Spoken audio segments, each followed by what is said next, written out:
Good morning. How is everybody? Hi, Audrey. Hello, Tammy and Giz. Hello, William. So yesterday we're on day 15 of the Lindsay Clancy trial. I hope everybody has their coffee and is ready.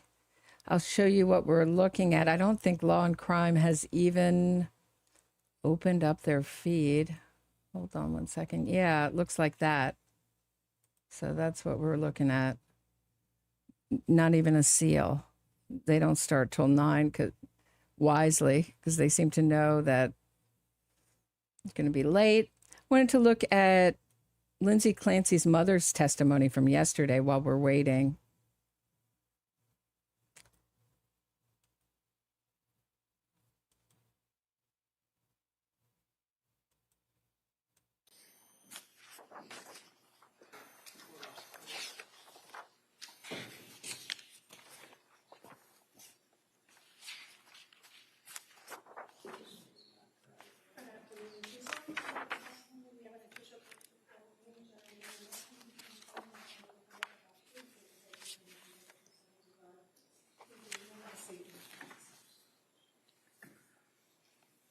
All right, good afternoon. Good afternoon. Okay, I'm going to remind you, like I remind everybody else, just speak into the microphone if you can keep your voice up, please. Okay. Thank you. Afternoon. Tell us your name and spell your name, please. My name is Paula Musgrove, Paula Musgrove. And this is Musgrove. Fair to say that you are Lindsay's mother. Yes, I am Lindsay's mother. And your husband is here as well in the blue shirt, correct? Yes. You've been here for every day for the trial. Is that correct? Yes. I just have a few questions for you. Obviously, you tell us about Lindsay when she was a kid. Was she a good kid, good student, that type of thing? She was a very good kid and an excellent student. Very excellent student all through school, through high school, college. Yes, excellent. Ever been in trouble, law enforcement or schools or discipline or anything? No. Were you aware of her husband, Pat? Yes. And obviously, you knew when they got married and when they were dating and things of that nature, right? Went to the wedding, obviously. Yes. Fair to say that you were close to your daughter and Pat? Yes. And you knew, obviously, the grandchildren? Yes. Tell the jury how you interacted and felt about your grandchildren. I loved my grandchildren with all my heart. I love my grandchildren with all my heart. Again, one of these, all my heart. I love my grandchildren, all my heart. So when people mention their heart, I get a little, but an eyebrow raises. It breaks my heart. Usually people without a lot of emotion, will do that. It's something I pointed out in Patrick Clancy's GoFundMe, but Audrey with the funniest comment of the morning. It's like saying Judas was a good kid. She was a great kid. But the problem with the mother is she doesn't remember any text message that she ever had. We just had so many. She doesn't remember anything. Really? Because I go back and forth with my mother, and I remember with some mundane stuff on text message, and I remember what we write about. Especially if my daughter murdered my kids. I mean, my grandkids, her kids. Very odd testimony from the mother. And I thought excellent cross-examination from the prosecution. The first really good one I think I've seen from them, or the best one I think in the trial, was this cross-examination. I thought it was really effective of the mother. Heart. You never know what it's like to love a grandchild until you become a grandmother. And it was the most beautiful thing. I love them with all my heart. Now, did you have occasion to see how Lindsay reacted and treated her kids as a mother? Yes. And granted that you're her mother, so you're obviously biased. Tell the jury what observations you made of Lindsay as a mother through the years after Cora was born, and then Dawson, and then, of course, baby Callan. Lindsay was a very loving mother. She was dedicated to her children. She was a fun mother. She was always doing things for her kids. She always wanted to be a mother, have many children, and I felt it was the best thing that ever happened to her. And she would do anything for her children. She was just a loving mother. Now, in 2022, Callan was born. Right. And that's the narrative of this trial that we're supposed to accept. That a loving mother would strangle their children one by one. I mean, we talked about like the horror of this in Chris Watts. Has anyone listened to Chris Watts' confession? It's so heinous and horrible. I'm not talking about the first one. I'm talking about the second one after he confessed and got sentenced. Took a plea. Where he sits down with investigators and says how one child watched the other child get strangled and said, is this going to happen? Are you going to do to me what you did to the other child? I mean, what a nightmare. Haunts my nightmares. So we're supposed to believe that a loving mother can just snap, or a loving father can just snap and kill their kids. No, thank you. I don't accept that. I don't accept this snapped vague. I don't see it in cases. They just snapped. Not with cases where people stand up and say, I didn't do it. Or I did it, but I was on meds and crazy. We're supposed to believe a loving mother in psychosis hears a voice, never heard it before, and has to follow it. But strangely, before this voice came in, we're supposed to believe this voice is another entity, not Lindsay Clancy's brain, like I want to strangle my kids. It's not something that she wanted to do. She's like a mind-controlled robot. Even in hypnosis and like undue influence kind of cases, you're still responsible for your own behavior. And that's something that we really looked at in the Nexium case, Larry Ray case, cases of two cults that I covered from the courtroom. There were like 6, 7 other Nexium defendants besides Keith Raniere, the cult leader, because you're still responsible, even in undue influence in high control groups, you're still responsible for your own behavior, your criminal behavior. Is that correct? Yes. Did you stay in touch with Lindsay and Pat during that period of time, the spring into the summer of 2022? Yes. And how often would you see them or talk to them, or what would you do? You go to cookouts, or would you have parties, or how would you socialize? Myself and my husband would travel from Connecticut to Duxbury at least 2 or 3 times a month, as well as them coming to Connecticut to visit us.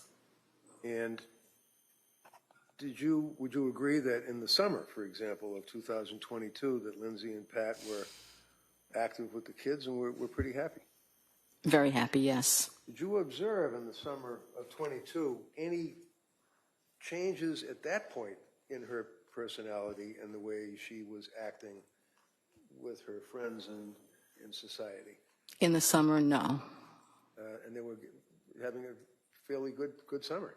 Yes. Did you notice at some point a change in Lindsay's demeanor? Yes. Tell the jury when that was. It was sometime probably around the 2nd week of October. What happened that you noticed? I noticed that she had become very anxious. She told me she was anxious about going back to work because Callan was having trouble taking a bottle and she didn't feel right about leaving him. And as a result of that, did she tell you that she was going to put off going back to work? Yes, she told me she was applying for an extension. Now, did you know at that point that she was going through any issues involving depression or anxiety or having any suicidal ideation or anything like that? At that point, no. At what point, if any, did you become aware that your daughter was suffering from this symptomology? In late October. And how did that come about? She sent me a text message. And do you recall when that was? Yes, that was on October 20th. Now, Your Honor, the government has introduced into evidence the entire of the phone dumps, if you will, and I think they put it on a disc, and it's probably thousands of pages, but I do have the text thread that deals with that time frame in October. I'd like to offer that so that it's apparent what I'm referring to rather than having to search through thousands of pages of. I'm sorry to interrupt the testimony of Lindsay Clancy's mother, but some channel news. Once again, YouTube. I don't know if there have been complaints. It seems awfully strange with the amount of people streaming this trial.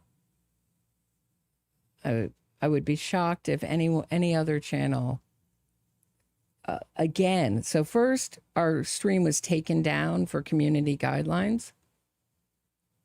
That happened a couple days ago. And then last night, like, I don't turn ads on these live streams.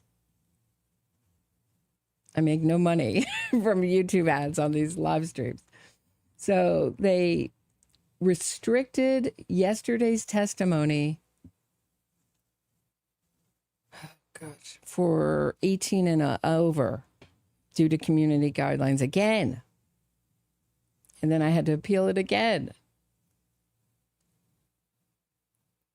So is there a bunch of Lindsay Clancy supporters? That's what I'm asking. Is this just the algorithm? It could just be the algorithm. And I could be just the most unlucky channel going that's streaming this. Let me know if you hear of other channels that are getting this kind of stuff from YouTube, because it may just be an AI algorithm. But I wonder if it's the Lindsay Clancy supporters reporting my channel. Let me know what you think in the chat.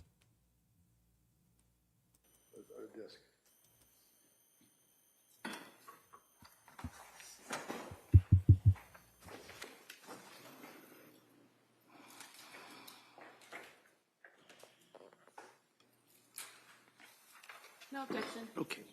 They may be admitted. So approaching, let me after this thing. 276. Now, the text message that you're referring to, would that be on October 20th of 2022? Yes. And do you have that on your phone right now? Yeah, I know. There's all these good trials going on right now. There's the Tupac Shakur murder going on. I'd love to cover that. I just don't know why Jared Brigiden. Yeah, I'd love to cover that trial. I just can't. I can't. I'm only one person. Yeah, I'd love to cover a lot of these trials. I don't know. I do. Can you just pull that up for us? I can. Just give me a moment. Okay, I have it. Kelsey, do you have a copy maybe that she could look at? Oh, I have a copy. Yeah, that might be easier for the witness. So I'm going to approach you with this board and ask if this is a copy of the text that you're referring to. Yes, it is. Would you read that for the jury? Mom, will you please come up and stay with me for a bit? I'm really sick. Something is wrong. I had horrible insomnia all night, and I just don't know how I'm going to get through the day. I started taking the medicine my doctor prescribed for anxiety, and I think it's made things worse. It's just really scary, and I don't want to be alone. You want to write off this? Objection. It's already in evidence. What do we mark it for identification? Is that text within the? I'd rather have it in the board. Well, I know you would, but we already have the. They want a little painting. Can I just stop the board? No, we're going to mark that for identification. The text that is been referred and read to is within Exhibit 276, which was just offered. I'm sorry, which is what? I think it was within Exhibit 276, which was within that thread that you just offered. Okay, so I will then, that would be 276, Yeah. so that will be over here. As a result of receiving that text, did you then come up to? Hold on a second. Exhibit W for identification. Yeah, okay. Oh, thank you. All right, thank you. So So we're watching the testimony, the very short testimony, only 15 minutes, including cross, of Lindsay Clancy's mother, the direct and cross-examination from yesterday. What we're looking at as far as court, it looks like that. It hasn't started yet. I'm keeping an eye on it. We'll move over as soon as it starts. And it's not to be reproduced in any way, subject to any sanctions that would go along with the violation of that court order. So I just kind of remind everybody, and that order applies to the media and applies to the public. So I just kind of wanted to remind everybody in regards to that. So with that, Commonwealth?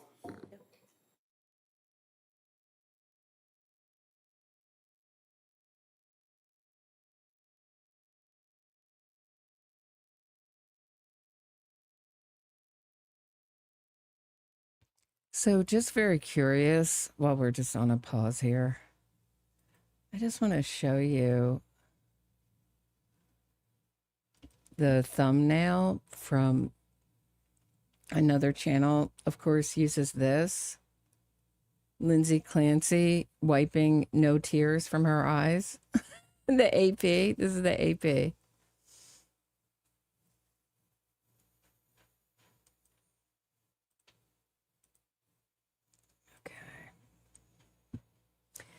Back to Lindsay Clancy's mother.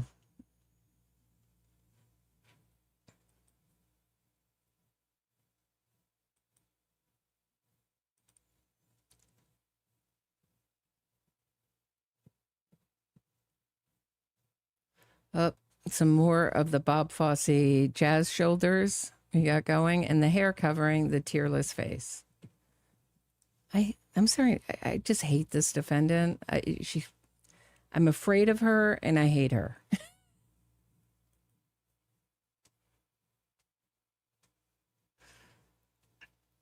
I hate what she did. Oh my Lord. But I hate all these theatrics, this attempt to control the courtroom.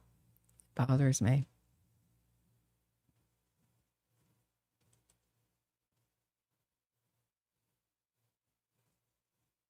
Right. None of, thank you for mentioning that. Who said that? Defane. Straight. Yeah, she didn't cry like this in any of the preliminary hearings, strangely. Same evidence. Didn't upset her until the jury came in. Didn't upset her, meaning she didn't have to feign upset until the jury came in.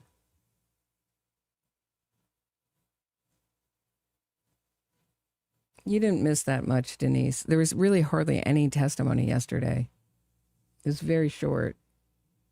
So you can catch up very quickly. Don't worry, Denise. We got you. We're just looking at a seal. So nothing's going on. I'm making sure I'm refreshed.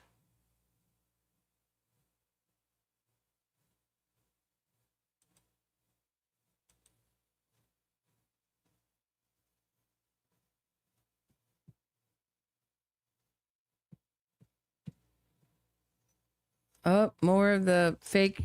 Oh, we got some more. Look how uneven the shoulder shrugging is. And you can tell she's like, has to make herself do it. It's just not natural. Lindsay, your crying is terrible. Oh, this is the exercise bands. Oh, okay, here we go. Sorry. as a result of that, did you come up to Duxbury? Yes, same day. And tell us about that. What happened that day at the end of October? Lindsay had been I believe she went to the emergency room that day, and she had come home. She was feeling a bit better. She told me that she couldn't sleep. She was very anxious, and she was afraid. And how long did you stay with her? At that point, Yes. I believe at that point I stayed for about a week. And was your husband with you? He came later. He didn't come directly with me then because he was still working, so he came later. I never asked, what did you do for work? I worked for Weight Watchers. And you're retired? Yes. How about your husband? Is he working now? He recently retired. And what was the nature of his work? He was in photography, What kind of photography? school picture photography. For yearbooks and things like that? Yeah, and school pictures, and you had your kids' pictures taken. And he just recently retired. Yes. Is it fair to say that during the month of October into November, into the holidays in December, that you and your husband would stay with Lindsay and the kids? Yes. I stayed more than my husband because he needed to go back home to work. Sure. While you were staying with Lindsay, can you tell us your opinion as to her condition? Was it decompensating? Was she getting better as time went on through November and December into the holidays? Through November into December, it was not getting better into the holidays. And you knew she was on medication at that point? Yes. You knew she was seeing doctors at that point? Yes. So tell us, is there an incident that came to your mind that you recall that occurred on one evening that indicated to you how seriously she was suffering? There were many.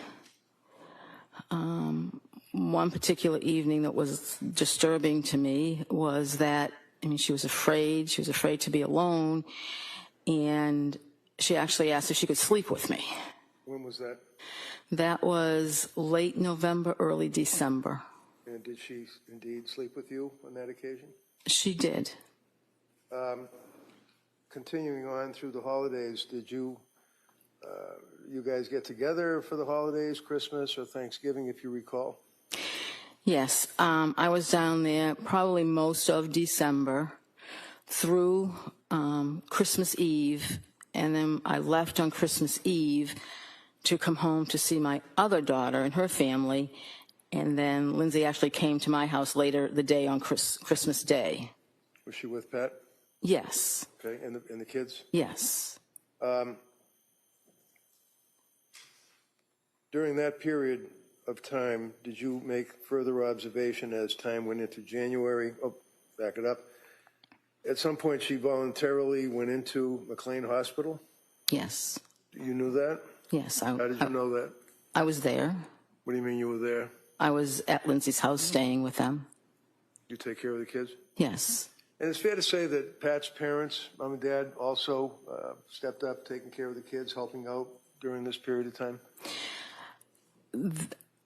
They were there, I guess, when we weren't there. I didn't really see them, but... Right, because you guys would be... More channel drama.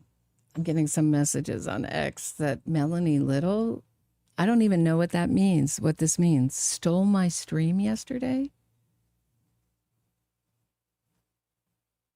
So I guess they were coming into my stream and seeing what I'm saying about it? I don't even know. Or looking at the chat? I have no idea. I have no idea what even that means, steal my stream. I guess she was like showing my stream? I don't know. She's welcome to do that, but I guess that answers the question as to why I got, what do they call it? I don't even know what YouTube calls it. Like community guidelines. Let me see what they called it yesterday. Like anyone under 18 can't watch, which is fine. I don't think I have too many viewers under 18. Yeah, it was another community guideline violation. They're trying to bring down my whole channel is what they're trying to do. So, yeah, I don't know. I can't blame it on Melanie Little if I I don't know, but I will just tell you what the rumor is. I'll keep you a post of all the drama, all the channel drama. different time frame. Right. But you all were pulling together as a family, is that Right. correct? January, leading up to January 24th. Thank you, Tammy. Do you recall, and can you tell the jurors what, if any, observations you made of Lindsay and her condition? Lindsay had lost a lot of weight. She had become, during this whole time, paranoid about different things that really she shouldn't have, really weren't logical to become paranoid about. She would mention that this wasn't her mind. She would say to me, this isn't me. I've never been like this before. And I would agree because she wasn't. She was attempting to go through the motions of her day, take care of the kids as best she could. She didn't want to drive. So at times when Pat didn't go pick the kids up at school, I would drive Lindsay to pick the kids up at school because she was afraid to drive. Did she express to you concern that in this time frame that people at the school, teachers and other people would be able to know what she was thinking and would think that she wasn't a good mother because she was sick?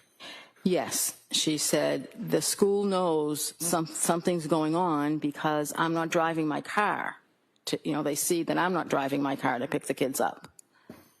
Do you recall the end of January that she made a statement to you about the medication, in her opinion, what it was doing to her mind?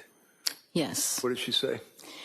She said that she couldn't remember anything. The medication was pretty much just destroying her mind, and it wasn't her. She said, this isn't me. I just want to feel better and enjoy my kids again. Now, Can I get a drug that makes me not hate my kids? I mean, what are we talking about here?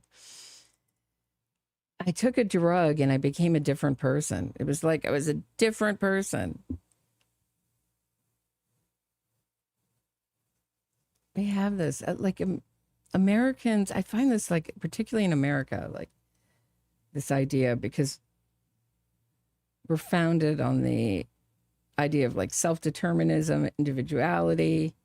Going from one thing to the next is the American dream. So going from a lower economic status to a higher economic status is the American dream. And so you hear people say, I'm not the person I was 5 years ago. BS. No way. Of course you are. I'm the same person I was at 6 months, at 6 years, at 16. I mean, my interests have changed. I may have developed some better habits and coping skills, but essentially, your essence is, I believe, the same. You can call that a soul, you can, whatever you want to call it. But has anybody ever met, an asshole baby? Excuse my language. That baby is an asshole. They grow up to be a horrible adult. Sometimes they improve. But generally, you have the same personality. You've never met an asshole baby? I have. I don't like that toddler. I don't like them as an adult. I didn't like them as a toddler. I didn't like them as an adult. I don't know. I don't really think we change all that much. I know that this is difficult. In December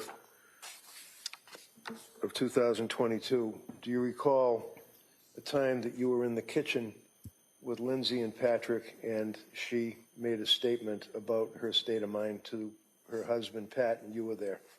Yes. I know it's difficult. Just tell us what you remember. I remember her being very nervous. Yeah, I'm not talking about a baby. I'm talking more like a toddler. Usually has to do with the parenting.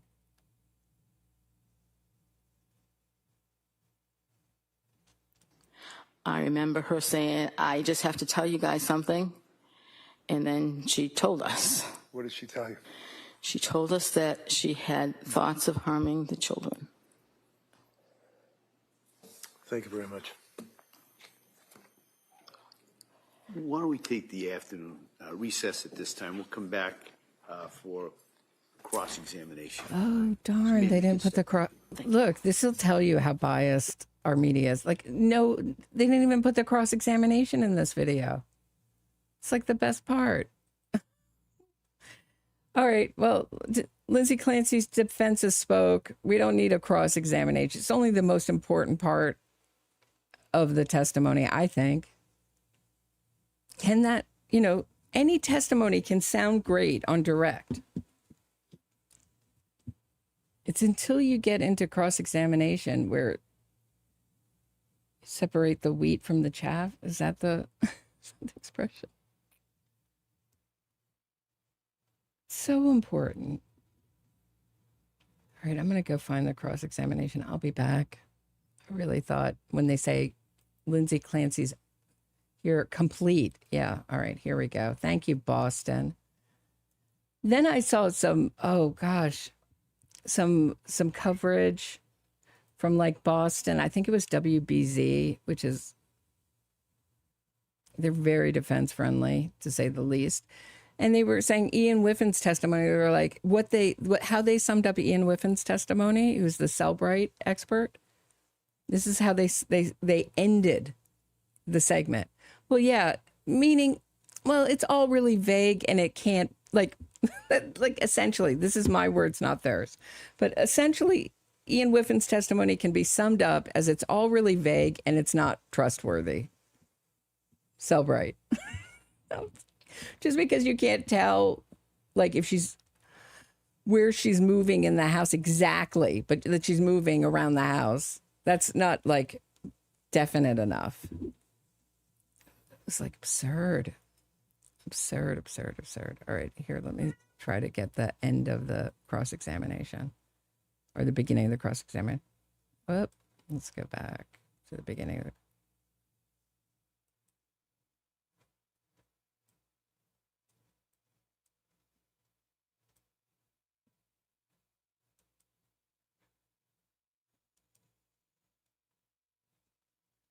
what it was doing to her mind.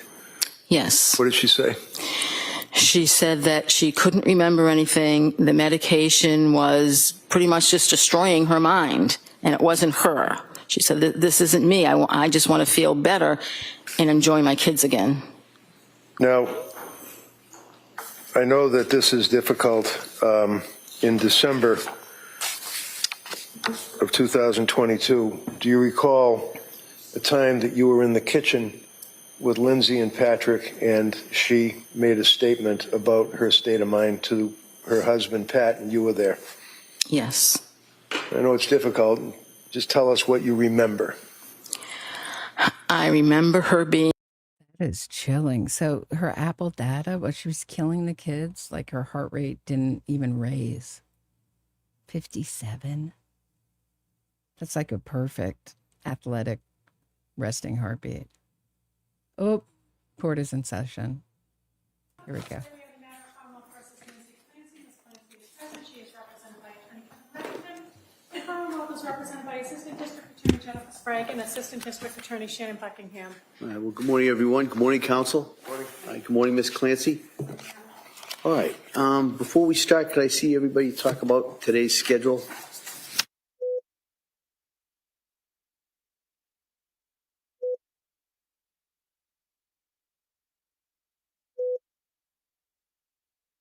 Again, in those like weird pale earth colors. Like, I don't think Lindsay Clancy's coloring is all that different than mine. Why is she wearing all those colors that make her look jaundice? Like light beige. I tell you, it's odd. Does anyone find it odd that she's always in these like earth colors, these light earth colors? Is that to make her look less threatening and like she can't be violent for sympathy? It doesn't make, I mean, I just know that with this kind of olive skin, it's the one color I really can't wear. I look strikingly yellow in that color. And sick.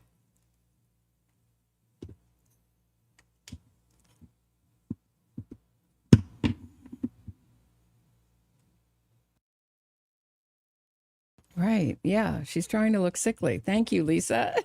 It's so obvious. It only took me a couple weeks to figure out every day. I think every day I've remarked on it. Why is she wearing that color?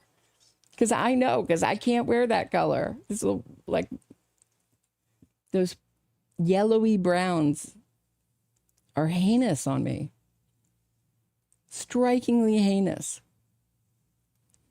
Maybe for sentencing, I'll try to find something in that tone and I'll wear it.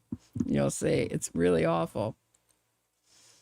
You have olive skin too, right? If I had known it would be all the rage on TikTok and everywhere else, I would have talked about it. I didn't think it was all that fascinating to have olive skin, but apparently people are fascinated by it now.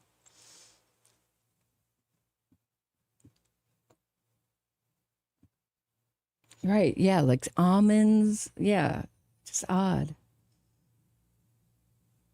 I'm not talking about like it's not your best color. I'm talking about it makes you look yellow. I'm talking about it really looks awful on you. Not talking about like, maybe you should wear something else. That doesn't look all that great. Talking about like it really makes you look sick. So I guess that's what she's trying to do. Look sick. Right. She never wore pastels in any other pictures prior to that either.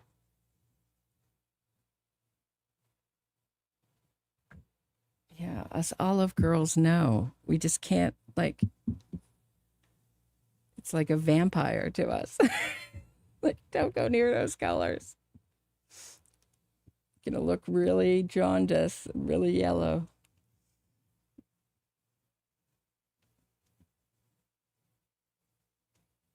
Not one pastel, right?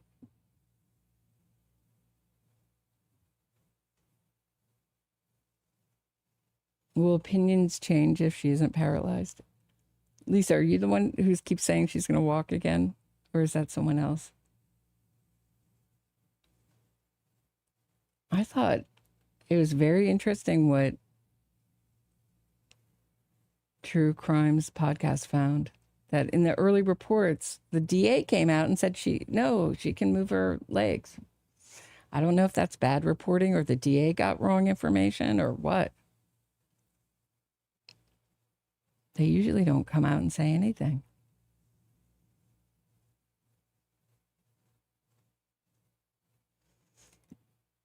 She will walk again because she is showing movement all the way to her hips. Look for when she turns around in that chair. Interesting. He is doing a good job, Reddington, but facts are facts. I thought the prosecution did a very good job on the cross-examination of the mother.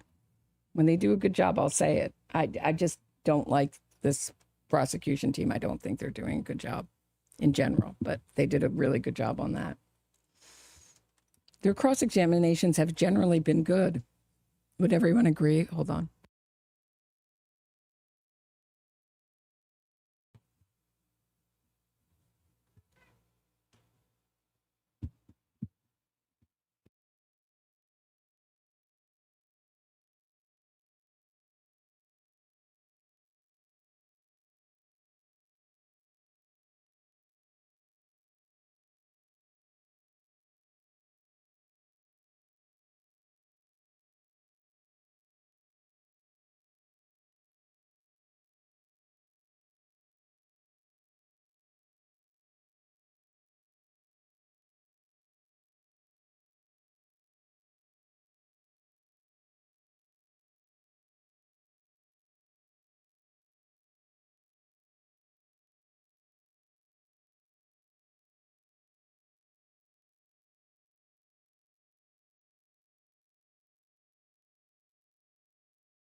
Counsel, we ready for the jury? Yes.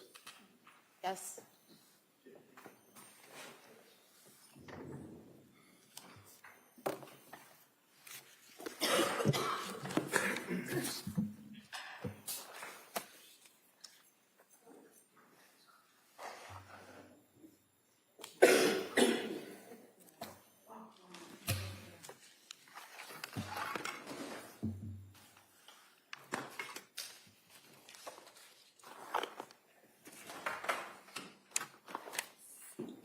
We have another matter at 2 o'clock, but it's just a compliance. I'm going to send it to Judge.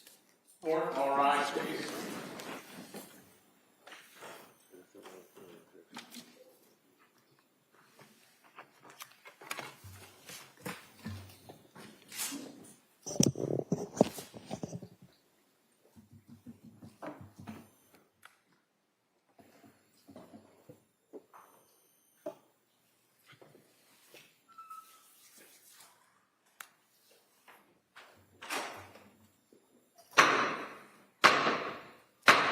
Hey, all persons having anything to do before the Honorable William Sullivan, Justice of the Superior Court now sitting in Plymouth, within and before the Commonwealth. Draw near, give your attendance, and you shall be heard. God save the Commonwealth of Massachusetts. This court is now in session. Please be seated. Good morning, Maryellen. May I proceed? Yes, please. Your Honor, before the court today, we have a continuation of the jury trial of the matter of Commonwealth Justice Lindsay Clancy. Ms. Clancy is present. She is represented by Attorney Callan, and the Commonwealth is represented by Assistant District Attorney Jennifer Sprague and Assistant District Attorney Shane Buckingham. All right, thank you, Madam Clerk. Well, good morning, everyone. All right. Nice to see everyone. You know, I'm going to ask you those questions, and we'll talk a little bit about today's schedule. So first question is, any member of the jury read, seen, heard, or overheard anything from any source about any aspect of this case that would affect your ability to be fair and impartial as a juror? Next question, is there any other serious matter or concern bearing on your service as a juror in this case that anybody needs to bring to my attention? All right, again, thank you for following those instructions. And what I wanted to, we'll talk a little bit about today's schedule. We're at the point in the trial where I think, as you saw a little bit yesterday, there's kind of some stop and starts that go through. And I think we're going to have a similar day today. All right, so I appreciate your patience with us as I deal with counsel about some things that I have to speak to outside of your presence. But as you see the cases moving forward, and those kind of gaps or the stops that you see are part of the reason that keeps the case moving. So I think the schedule today will be similar in some ways to what we had yesterday. All right. And so with that, we're going to now return to the defendant who's presenting her case at this time. Attorney Reddington. Thank you. Call Sue Clancy, please. Yeah, she should be in the hallway.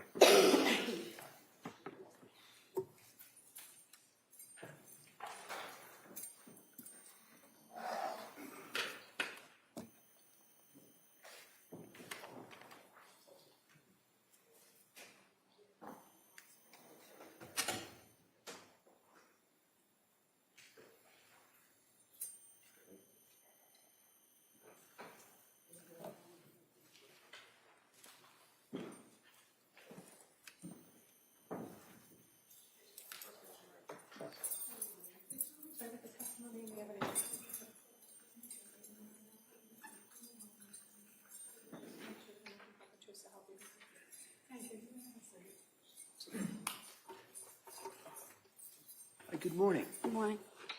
I'm just going to ask you to speak into that microphone. Keep your voice up if you could. All right. Counsel.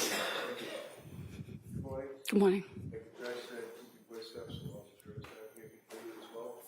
Thank you. And just tell us your name and spell it, please. Susan Clancy, SUSAN CLANCY. And what time do you live in? Situate. And you're married to Chris Clancy. Yes. And both you and Chris are mother and father of Pat Clancy. Correct. And obviously you're with and know Lindsay. Yes. Tell us what your relationship was with Lindsay, how you knew her, and things like that. Yeah, Lindsay married my son Patrick, and we had a very good relationship. And did you have occasion to go to their home? Yes. In Weymouth? on Yes, occasion? I did. And then in Duxbury as well? Correct. And obviously, you and your husband were the grandparents of the 3 little kids. Yes. And how was your relationship with the babies? Beautiful. And tell us how frequently, to your memory, you were able to visit with your son, Lindsay, and of course your grandchildren. At least a couple times a month we would see them. At some point, oh, by the way, what do you do for work? RN. I'm sorry, an RN? An RN. And what type of any I focus? worked in the labor and delivery room for about 38 years. 38 years in labor and delivery, Correct. helping women that were having babies. And Correct. obviously you kept up with the studies and continuing education and things. Yes, I did. To that extent, in your capacity as an RN with 38, well back then it would have been 35 years of experience, I think. Yes. Fair to say that you, as I said, you would keep up with all of recent developments in postpartum psychosis, postpartum depression, all of that. Somewhat, but I mainly just was in the delivery room So itself. were you aware of the various physicians that were in the forefront, if you will, of postpartum studies as it relates to medicine? Yes. And would one of the people that you were interested in be a person by the name of Dr. Meg Spinelli? Yes. And can you tell us who Meg Spinelli is? I don't really know Meg Spinelli well. We've spoken a couple of times. I believe she specializes in postpartum mental health. And have you met with her before? Not in person. Okay. Did you at some point ask Dr. Spinelli to help out at your hospital, and I guess they call it a rounds lecture? I asked her to bring on her experience and education in that area and share it with my colleagues. Did she do that? She did. And as time went by, dealing with your job, your family, your son, daughter-in-law, grandchildren, did you notice in 2022, after Callan was born, any change in the personality, if you will, of Lindsay? Several months after that, I did. Would that be sometime in the fall? Yes. And can you tell the jurors, being as close as you were with the family, well, let me back up. As a mother-in-law, did you have any observation to observe Lindsay with her kids? Yes. Can you tell the jurors about how you saw her acting with her children as a mother? She was very nurturing, very loving. She was a wonderful mother. Wonderful. Did you ever see her treat her middle son, Dawson, bad because you didn't like him? No. Did she love Dawson, in your opinion? She loved her children, all of them, very, very much. And during that period of time, in, let's say October, November of 2022, what did you observe about Lindsay? She reached out to me in November and told me that she felt unwell. Did she describe any symptoms for you? She did. Tell the jurors what she said. She felt, mostly she had insomnia. She was losing her appetite. She was very anxious and sad. Did she tell you that she was seeing doctors? Yes. And at some point, did you recommend, did she come to you and ask you for help regarding seeing a doctor? Yes, she asked for my support. And did you obviously gave it to her? Yes. And what did you do to make any recommendations for her? I reached out to my colleagues who were running a clinic for women that were struggling postpartum. Would that be the South Shore? Yes, correct. And at some point, as a result of your intervention, was a nurse practitioner, Julie Hall, agreeing to step in and help out? Yes, Did Lindsay see Julie? I believe she did. And you really pretty much were out of the mix at that point. You basically made the connection, knew that she was on there, right? Correct. Did you find that Lindsay was interested at all times in trying trying to get better and see doctors? Very much so. Did you find at all, do you have an opinion with your observations of Lindsay as to whether or not she was offered help and would just spurn it and not see doctors and not have She was treatment? begging for help. And during that period of time, you were there for her by text and by telephone and in person. Correct. Now, during that time that you were, let's say November and into December, the holiday season, do you recall the holidays for 2022? Yes. Can you tell us, was that a fun time for the Clancys? Lindsay was struggling. We were all very concerned. You knew in January, New Year's, actually, that she ended up going Yes. to the McLean Hospital. Yes. You know that she'd eventually get out of the McLean Hospital. Yes. Fair to say that you and Lindsay, as I said, communicated a lot by text messaging, right? Yes, correct. So I'm going to approach you with extraction report. This is a report that is done by the DA's Office of the State Police, Mr. Whiffen, on what's called Celebrate, where they can go into, did they examine your phone? No. They examined Lindsay's phone and obtained texts. Have you seen the texts? I think so. Okay. I'm going to approach you with the extraction report. Okay.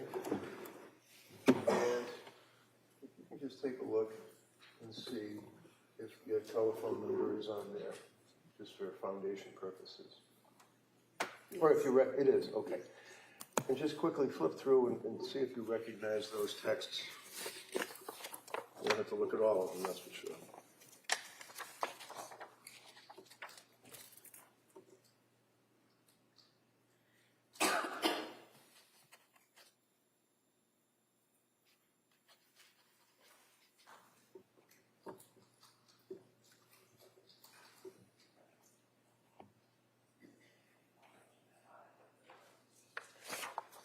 They appear to be texts between you and Lindsay?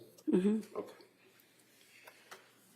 Your Honor, I'm not going to go through each and every text. What I'm going to suggest is I would offer this, and then the jurors would be able to look at what they wish. Any objection? Your Honor, Kamal just makes the same objection previously made on cumulative. All right. Over the Kamal's objection, that may be admitted.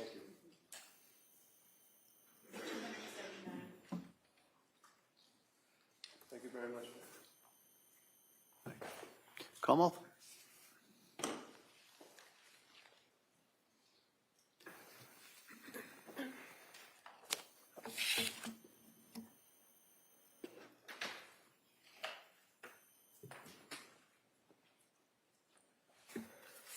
Good morning. Good morning. So you indicated that you were a labor and delivery nurse for 38 years. Mm-hmm. And what hospital was that? South Shore Hospital. And early on in the defendant's career, you did you work with her? Briefly. Okay. And she then went to Mass General, correct? Yeah, she was a student at the time. Okay. And you stated that you are aware of a doctor named Meg Spinelli, correct? Yes. Did you reach out to her in this case? I don't remember exactly how she and I connected. I don't recall. Well, you indicated that you connected with her in a professional capacity to have her come to your hospital, right? Yes. But as far as her role in this case with the defendant, did you reach out to her for that? I don't think I did. I don't recall. Now, you said that you began to notice some issues in, defense counsel said October, November, but fair to say you weren't aware of what was going on until she texted you on November 16th when she was at the emergency room? Yes. And that was at South Shore Hospital? Yes. And you actually met her there at the emergency room? Yes. Was she by herself or with Patrick? She was by herself. Did you know how she got there? She drove. She drove herself to the hospital? Correct. And she was in the emergency room for a while, correct? I don't know how long, probably an hour, maybe 2 hours. Well, you went down when you knew she was there, sat with her for a little bit, went back upstairs to because you were working that day, right? Correct. I wasn't able to go down immediately. I had to wait about an hour and a half, and then I went down. Okay. And then you sat with her for a little bit, you went back up to work, right? Yes. And then you came back down at some point before she was discharged. Yes. Counsel, can I see it sidebar just very briefly?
So, Mrs. Clancy,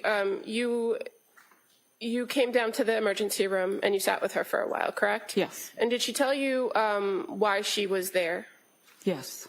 And fair to say, she indicated to you that she was having trouble sleeping and she had some heart palpitations. Correct. And that's what brought her to the emergency room to get checked out? Yes. Did she tell you that she had consumed a weed gummy before going to the ER that day? She did not. Okay. And in your experience as a nurse, is that sometimes a reaction to THC or CBD or some sort of weed that somebody might have a faster heartbeat? I don't know. Now, when she was in the emergency room, she was seen by a doctor and provided some medication. Were you there when the doctor was there? Yes.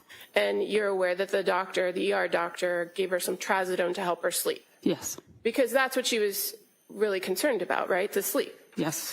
And when she left the emergency room, did you call her an Uber or have Pat come and get her or call your husband to come get her? No. She left in her own car, right? Correct. And so fair to say, after that ER visit, you remained in pretty constant contact with her, at least via text message, Yes. right? And that you would check in with her pretty much daily, and that's all in these texts. Yes. Now, you were familiar with the perinatal behavioral health clinic because of your work at Social Hospital, Yes. correct? Correct. And so the person actually that you connected with first was not Julie Paul, was it? No, it was one of the midwives that I was working with. And her name's Nanette. I think so. And so did she provide you with Julie Paul's contact information? She suggested Julie. Okay. And as a result of the suggestion, you reached out to Julie with Lindsay's permission, right? Yes. And you said that at that point you made the contact, knew she had spoken to Julie, and you kind of stepped back from the clinic. Mm-hmm. Yes.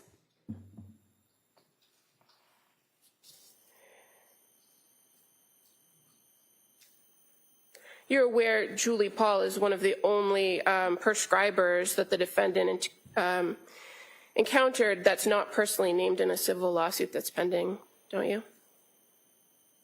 I'm not sure. Now, so the ER visit's on the 16th. Contact is made with Julie Paul on November 20th, right? It sounds right. Okay. And that would have been your phone call to her first. I don't remember exactly. In the time period, well, you knew she was going and going to see providers and meeting with Julie and going to the clinic. Did you offer to help out more with the kids? Yes. You were still working full-time at that time, weren't you? Yes. So fair to say it was kind of limited based on your schedule? Correct. Did you have a normal schedule that you worked at that time period? I don't know what you mean. Well, as a nurse, did you work day shifts? Did you work mids? I worked the day shift. So did you offer to watch the kids at nighttime? I don't remember exactly. Did the kids come to stay at your house overnight so that she could get some sleep? No, they didn't. fair to say you offered and she didn't want the kids to come to your house, right? No, that's not right. Well, were they, did they ever sleep over your house? No, they didn't. And Cora was 5, right? Yes, correct. She turned 5 that December. So at any point, they never stayed over? We decided together it was best for them to be in their own beds at their own house with all their belongings. And Lindsay's parents were very actively involved in staying over and helping out. So it was the best decision that they stay home in their own beds. So prior to the November of 2022, did you and your husband ever come and stay over the night so that Patrick and Lindsay could go off? We never did stay at their house. And as far as kind of watching the kids or taking the kids outside of the house during the daytime, did you often take Cora on kind of day trips out to lunch? Yeah, we used to go to lunch together. How about Dawson? Did you take him one-on-one out to? Not as much. He was younger. And how about Callan? Did you ever take him out of the house without Lindsay? No. And are you aware that Lindsay told one of the therapists that she wasn't close with you as in-laws? And that I didn't know that, no.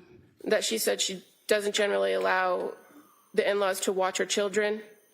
I did watch the kids. Okay, but are you aware that she told the therapist that? No. Are you aware she told the therapist that she didn't have any particular reason why and that they don't bug me about it either? I didn't know any of that.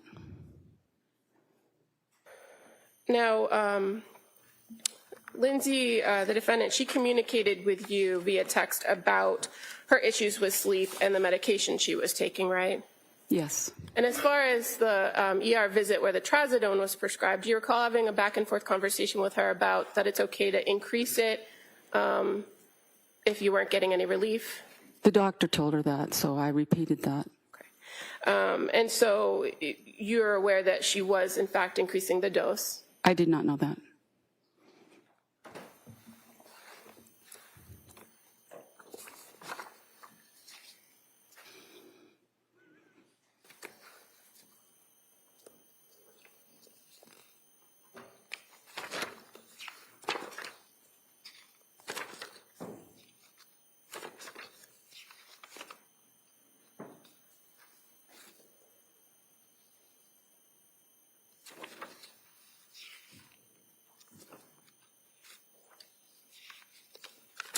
Now, once she was seeing Julie Paul, did you continue to have conversations with her about how she was feeling? Yes. And you knew that she was taking some new medications after she saw Julie, right? Yes.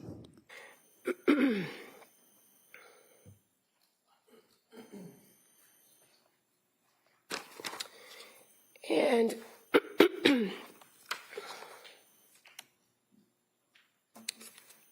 sorry, these pages are different than mine.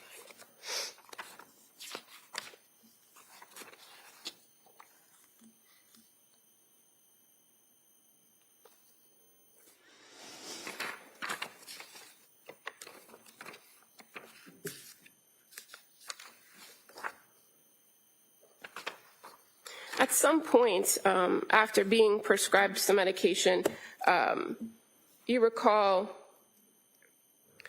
that Lindsay told you that she thought she developed a benzo dependency, correct? I vaguely remember that. That would be on November 29th, where she says, I just deep down inside of me feel that I've developed a benzo dependence after just 2 weeks of using it, and I feel like no one is hearing that and addressing it, and we keep throwing different meds in the mix that aren't really addressing the real issue. Do you recall that message? It sounds familiar. And she asks you, or you respond, so hard, I don't know what to do, so should you not use it? And she responds, I guess not, but then I don't sleep, right? Do you recall that? I can't say for certain. It sounds right. Okay. I don't remember a lot of specifics.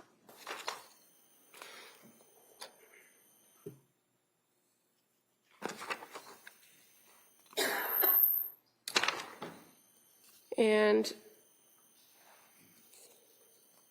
on November 30th,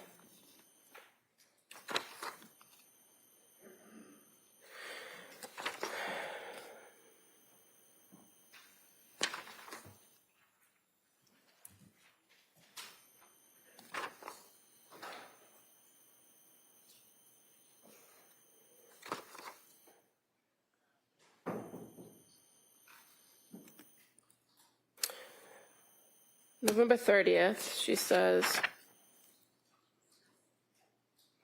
and I'm just gonna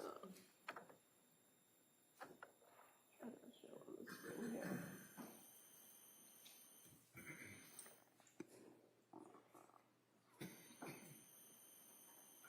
She says, I'm not okay and I'm terrified of taking meds tonight. Do you see that in the green? Yes. And then your response is, why are you scared? Why happens if you don't take them? What are you afraid of? What about Ambien, right? You're actively trying to help her kind of figure out the medication. Yes, there were a lot of medications. Okay. You're aware she wasn't prescribed all the medications at one time, but just that a lot of different combinations were kind of thrown around as options, right? It seemed confusing.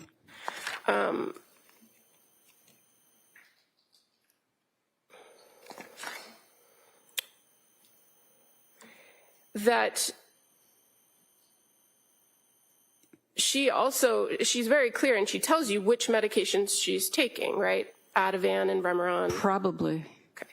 And then she also tells you on November 30th when you're talking about it, she says, I know they take time to reach a therapeutic level to have the desired effect, right? Do you remember that? Yes. And then you respond, exactly.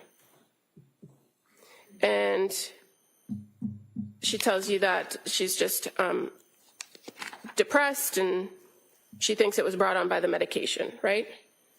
I don't remember that. Okay. Well, on November 30th at 7:52, I was never, ever this depressed. It was brought on by the medication. Did you say that or did she say that? She probably said that.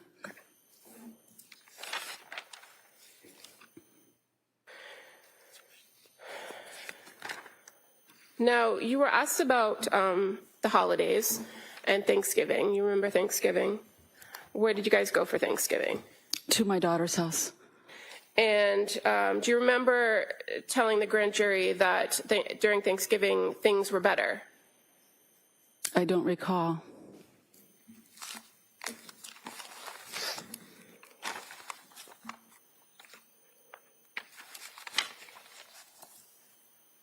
Well, do you remember her saying that she said things were better? Do you remember that? Vaguely. Okay. You were asked, what was Lindsay like during the big Thanksgiving gathering? What observations did you make? Answer, she smiled.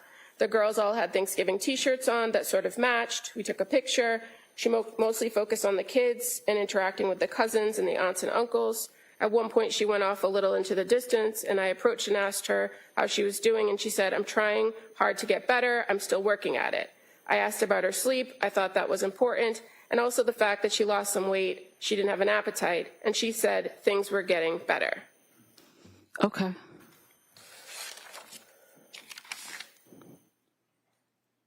Now, during the holidays, you, in fact, took some time off of work so that you were around a little bit more, correct? Correct. And so when you were around a little bit more, did you spend all day, every day at their house? No. Fair to say you would come sometimes play with the kids, right? Yes. Do shopping for her. Correct. And then you actually went on vacation. Yes. You and your husband went to Aruba. Yes. How long were you in Aruba? 5 or 6 days, I think. And now moving towards Christmas, you had dinner with them at their house on the 23rd, right? I don't remember. Okay. Do you remember breakfast on Christmas Day? Yes. Was that at their house or someplace else? Their house. Okay. And then what did you guys do after breakfast? We went to church. And fair to say you've previously testified that breakfast was great. Yes. And that church was beautiful. Yes. And in fact, the defendant, she told you that it was great and that she was glad she went to church that day on Christmas Day. Yes, she did. And then after that, you're aware they went down to Connecticut to see her family. Right. Now, are you an active member in the Catholic Church? Yes. So you're aware that murder is considered a mortal sin? Yeah, Counsel, could I see you over here?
All right, and what that means is you are not to consider it for any reason or any purpose, okay? All right, counsel. So you were aware, Mrs. Clancy, about the stay at McLean Hospital from January 1st to January 5th, correct? Yes. And did you come to the house to help with the kids during that time period? Yes. And fair to say, when she came home on the 5th, there was a party for Cora on the 7th. Yes. Did you go to the birthday party? No. Were you at the house much between January 7th and January 24th? I don't remember. Do you recall previously reporting that you hadn't been at the house? I don't remember.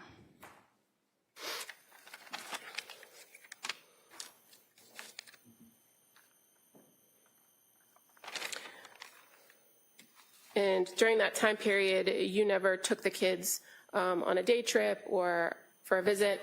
I don't recall. And were you aware that between January 7th and January 24th that Pat and Lindsay went to the Cape Codder with the kids? I'm aware of that. And that they went to the Museum of Science with the kids? Yes. And that Pat left Dawson and Callan home, or excuse me, left Dawson and Callan home to go take Cora skiing. Were you aware of that? It sounds accurate to me. On the ski trip, did they ask you to come over and stay with Lindsay while she was with the other kids? I don't remember.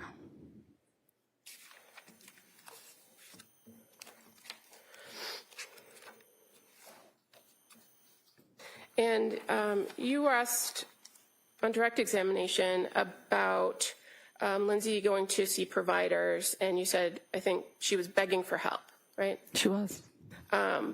Did you attend any of those meetings with her, therapists or doctors? No. So you don't know what she told the providers, right? I don't know. And you don't know what kind of help she asked for other than medication, do you? No. And do you know whether there was any other options offered to her other than McLean, like a partial hospitalization program or intensive outpatient? Were you aware of those options? Yeah.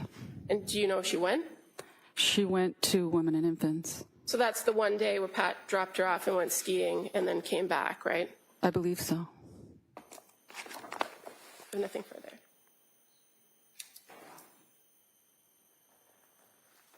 All right, Ms. Bennington, redirect? So she asked you about options that were available to Lindsay, correct? Yes. And you mentioned one of them was that she could go to the Women and Infants program in Rhode Island that specializes in perinatal and postpartum, right? Yes. You know that she went there, right? Correct. You know she was turned away because she was over-medicated, right? Yes. You also know that they gave her numbers to call suicide hotlines, right? Yes. She called twice, not once, but twice, and again was turned away. Isn't that right? Yes. Thank you, ma'am. Come on. On that.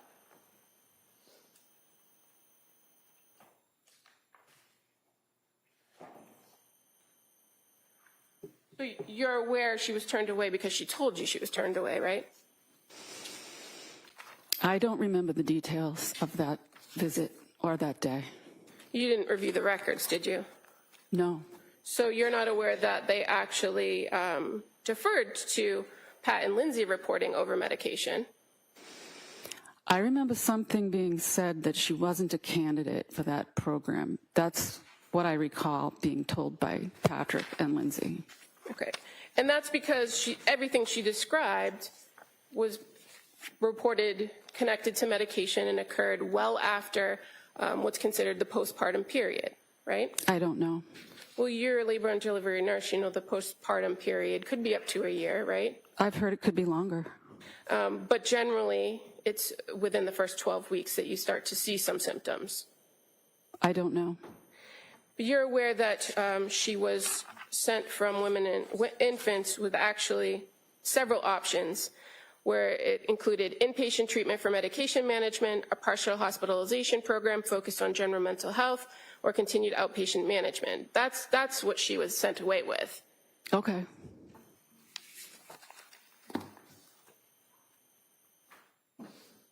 Nothing further. May I? One more? Go ahead, one. So outpatient management, that would include somebody like Gelada, right? Yes. You know that Women and Infants called Gelada and she never called them back? I didn't know that. Come on, anything on that? No. All right, thank you, ma'am. Let me step down. Thank you.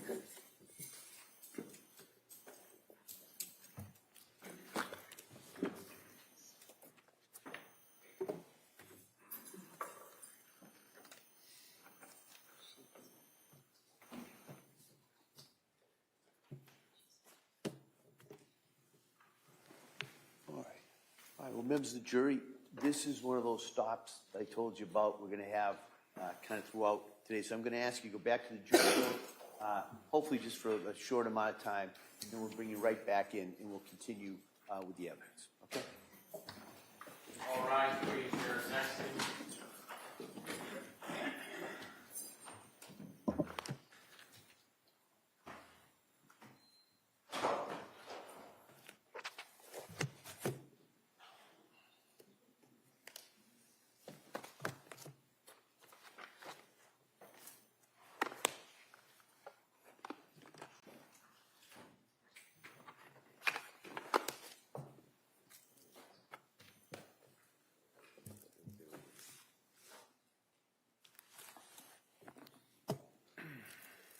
Members of exited the quorum, this court's in session. Please be seated. All right. Counsel, I know that the next witness is scheduled to be Dr. La Posada. Yes. And she will be testifying by Zoom. That's correct. And I think that at some point after we talk a little bit, we're going to have to take a short break just to make sure that logistically everything's all set up with the doctor and the system here. And I appreciate everybody's help technically in setting that up. And I know that the defendant has provided, I don't know, maybe 5 or 6 exhibits that council wanted to introduce through Dr. La Posada. And so I guess, Commonwealth, have you had an opportunity to take a look at these? Yes, and we are objecting to these items. Yes. All right. And so why don't we discuss those here in open court and go through it.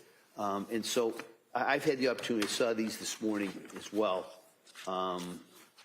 And so Commonwealth, why don't I hear the objections and then I'll hear from the defendant. The main objection is that the drawing is inaccurate. The window well is in the wrong place, and where they have her falling and landing in slide 4 would be where the window well is actually placed in the photograph. I can pass up the photograph to the court. This is in evidence, I believe, maybe a couple times. But talks are discretionary, but what they should not do is mislead a jury and present information that's not accurate. And so the drawing itself is inaccurate, and so we're objecting to these slides. Is that the Commonwealth's objection, is that the window well is in the wrong place on the drawing? And putting aside the late disclosure and the fact that I don't know if anyone who created this is going to come in and testify that they created it and whether it's to scale or not, but the main objection is that it's inaccurate. All right, Mr. Reddington. Thank you. Your Honor, obviously, the window well, you've got, this thing is ridiculous. There's the diagram we're talking about. The window well, I'm just going to, you already have a copy of it, right? I do, yeah. The window well is depicted on the diagram, I suggest, accurately. And in fact, measurements were taken by the gentleman who did the computer animation in conjunction with information by way of medical provided by Dr. La Posada. And it shows clearly that, as Your Honor can see, that we're talking about the x-rays that are included. There are exhibits that she attaches that shows the way that she falls, how she hits her head. The Commonwealth has been suggesting that, I guess, that they're confused as to how she would have ended up the way she did. This shows the way that she landed on her head, gets the Jefferson fracture, falls back, legs are facing out from the house, she's laying in the snow. They're all depicted there. If there's an issue with the window well that's off according to the government, they could raise that on cross. They could say, well, the window well was really 6 inches to the left instead of to the right. That never struck her anyway. It's totally irrelevant. I think that they are useful for a jury to be able to review. I did have copies made for the jurors and the court, as well as the DAs. And Dr. La Posada has it. And then I could go, I could go through, but you can see that we've taken the diagram, the window, where the body lands, and then to the right of it would be the actual X-ray. Dr. La Posada can compare the injuries, talk about the Jefferson fracture. There's a photograph that shows the blood in the snow, shows the area, and the photograph actually shows the window well. And I suggest the window well on page 6 is exactly the way we have it depicted. So I don't know what the objection is. I would ask that the court would allow this to be in. All right. Well, I guess it appears to me slides 4, 5, and 6 certainly go towards the doctor's opinion as to, we said, the mechanism of the injury. That shows the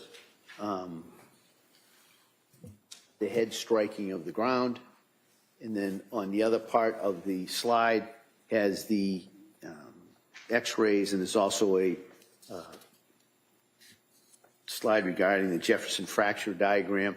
And then 5 is a diagram showing how the thoracic spine injury could have occurred. And there's a diagram regarding the thoracic spine, specifically T6. And then slide 6 shows and I think there has been testimony as that is where the defendant was found. And also then there's a thoracic spine, I think it's either an x-ray or some type of scan, as well as some of the additional medical devices that were found in that area. I'm not quite sure about 1, 2, and 3. That's fine. I can remove 1, I can remove 2, and we'll just focus, if you want, on 3 Yeah. through 6. I think that goes more towards the doctor's kind of background and kind of what had been offered in regards to her opinion. Your Honor, I think you said you were unsure of 1, 2, and 3. Yeah. And defense said he could go with 3, 4, and 6. 3, 4, 5, and 6. So 3 was an issue, was it not? What's wrong with 3? Well, I think, again, I think 4 kind of would cover what's dealing with that. All right. So I would allow in slide 4, slide 5, and slide 6. Okay, thank you. Okay. Not our objection. And so what we'll do is, objection noted. And then what we'll do is take a short break at this point, set up the Zoom call. Also, I know we're going to have to probably make certain changes to the jury book that was going to be presented. So the only slides that will be in that book will be, like I said, just so we know. 4, 5, and 6. Yeah, just so we know which ones we're talking about. Okay. There's a book? Well, no, it's not a book. It's just Laura stapled together all of the exhibits. All right. So just so we know what we're talking about, right? 4. And 5 is the thoracic spine. Yes, and like I say, I've got enough for the jurors plus you and the DAs. Right. Okay. And then 6, I just kind of want to make sure that we're all talking the same. 6. Okay. Perfect. Thank you. All right. So why don't we do that? We'll take a short break so that those changes can be made and we can set up for the Zoom, and then we'll come back out and we'll proceed with Dr. Lapasado. Thank you. Okay? All right. Thank you. Court, all rise.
This court is back in session. You may be seated. Your Honor, for the first court, Commonwealth versus Lindsay Clancy, all parties are present to speak in the case.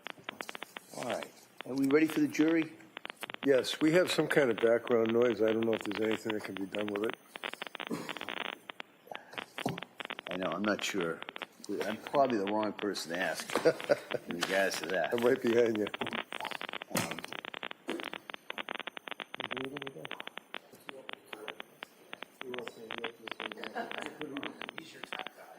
Hello. Wait a minute, hold on. Yeah, this isn't. Have a nice day. Is anyone there?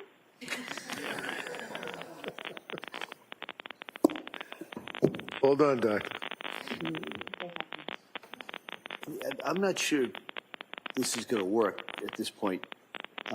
So why don't we see if we can get somebody to address this? You can see your legs. We'll get it done. But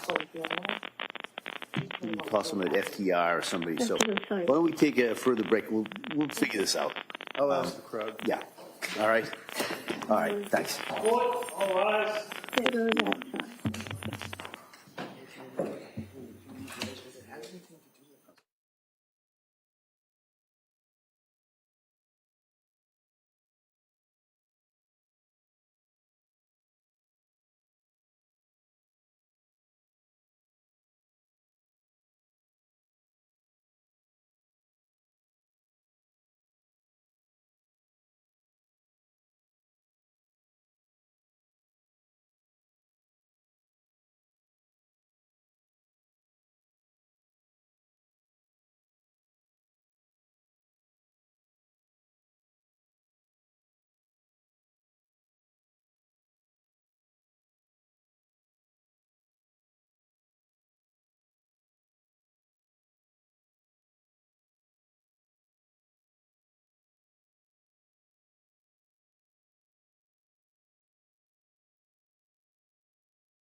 session, please be seated.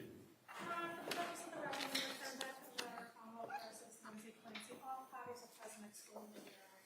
All right, so I think probably it makes more sense to address whatever the technological issues were on the Zoom. Maybe that could be done during the lunch period, and then we can go forward. I know the defense next witness would be, is it Dr. Condi? Donald Condi, C-O-N-D-I-E. And I know that we had talked about a possible voir dire in regards to Dr. Condi. Do the parties see the need for the doctor testify that, or maybe we could just hear the offer of proof or what the expectations of the testimony is, and then we could. I don't know what the objection is, so. Yeah. Well, so the objection is that we were provided with an affidavit. The original affidavit that was provided, counsel agreed that it referred to standard of care, which is not the issue in this case. It really reflects his opinions in a civil case. So we were provided another affidavit, which appears to factually have the same numbered paragraphs and just deletes the ultimate opinion section and adds that Dr. Tufts and Nurse Shelley were aware that Lindsay was experiencing symptoms of suicidal ideation and a critically deteriorating condition while under their care and failed to take reasonable steps. So it's unclear from his affidavit what exactly he's going to testify to. Is he going to just reiterate everything that has been presented in the records, everything that we would expect defense counsel to offer through expert testimony in the criminal responsibility era about the medication regimens that the defendant was on over the course of several months? Because if that's the case, then I would suggest that this is cumulative testimony and that it doesn't need to be presented in this manner to the jury. But let me ask this, similar to the question I asked earlier, to a similar objection regarding cumulative. The defense hasn't put it. This is their first witness in regards to that.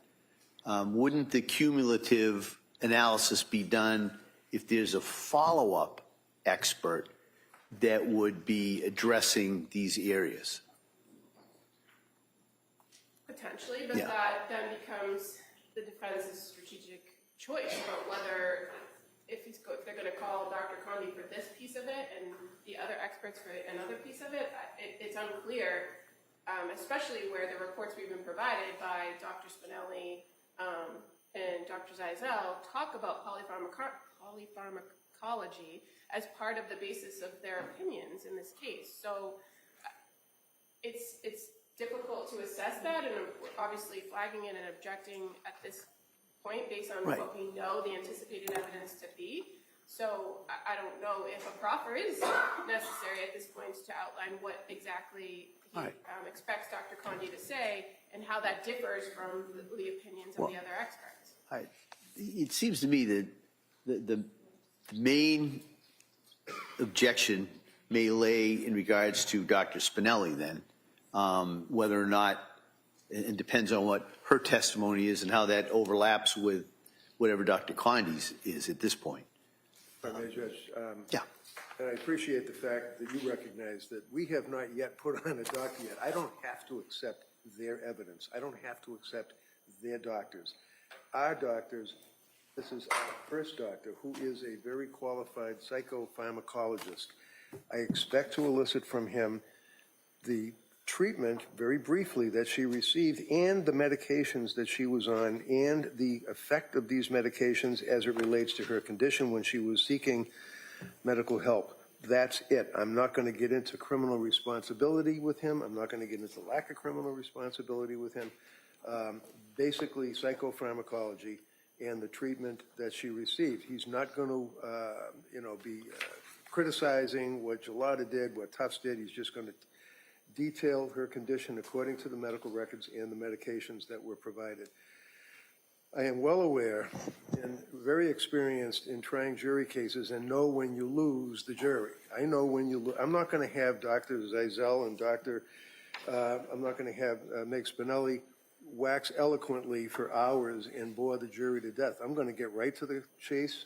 Dr. Spinelli is a well-qualified doctor on the issues of postpartum psychosis and postpartum depression and treating a pregnant woman and or a postpartum perinatal client or patient. Dr. Zeisel is a general psychologist and will be discussing a number of issues, as you're well aware, because he's been involved with Lindsay for literally 3 years, 46 times he's seen her or something like that. So I'm going to focus their testimony on those fields. I don't think it's necessary for us to have Dr. Condi get up here on a voir dire so that they can hear what he's going to testify to. I'm not going to have him rambling or going off the script. He signed an affidavit, which is even, I think, better than a medical report, you know, that you usually get. So they have plenty to cross-examine him from. All right. And the intention is not to ask the question regarding standard of care. That's correct. All right. Yep. It's all been deleted because they objected. All right. Removed. Yep. All right, so over the Commonwealth's objection, I'm going to allow at this point Dr. Condi's testimony in line with the affidavit, basically in line with that affidavit, with the holding he's not to testify as to the standard of care opinion as he had the original statement. Can I just tell him that to make sure? Sure. Yeah, I think that's a great idea.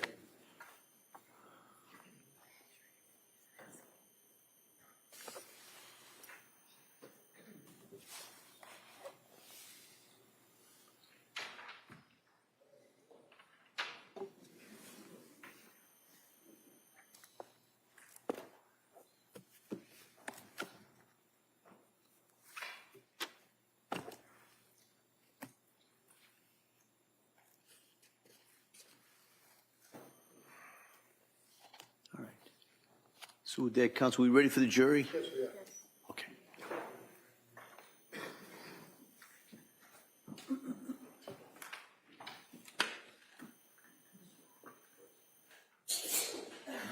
Good. God bless you.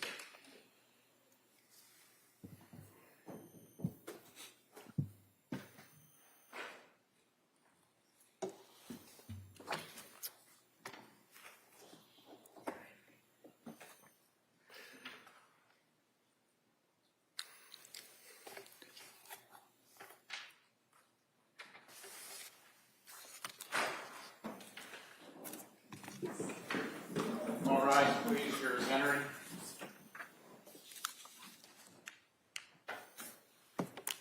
Can we approach while they're coming in? Sure, yeah. Counsel.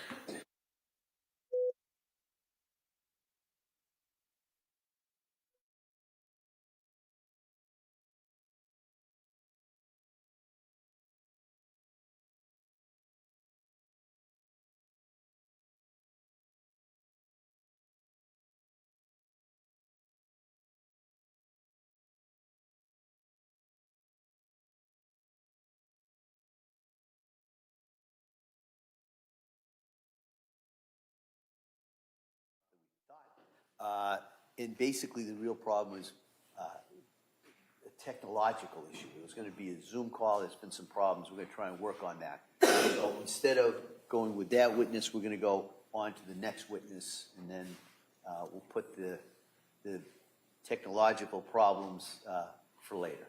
All right? So with that, Attorney Reddington? Yes, thank you, Judge. Dr. Cronin?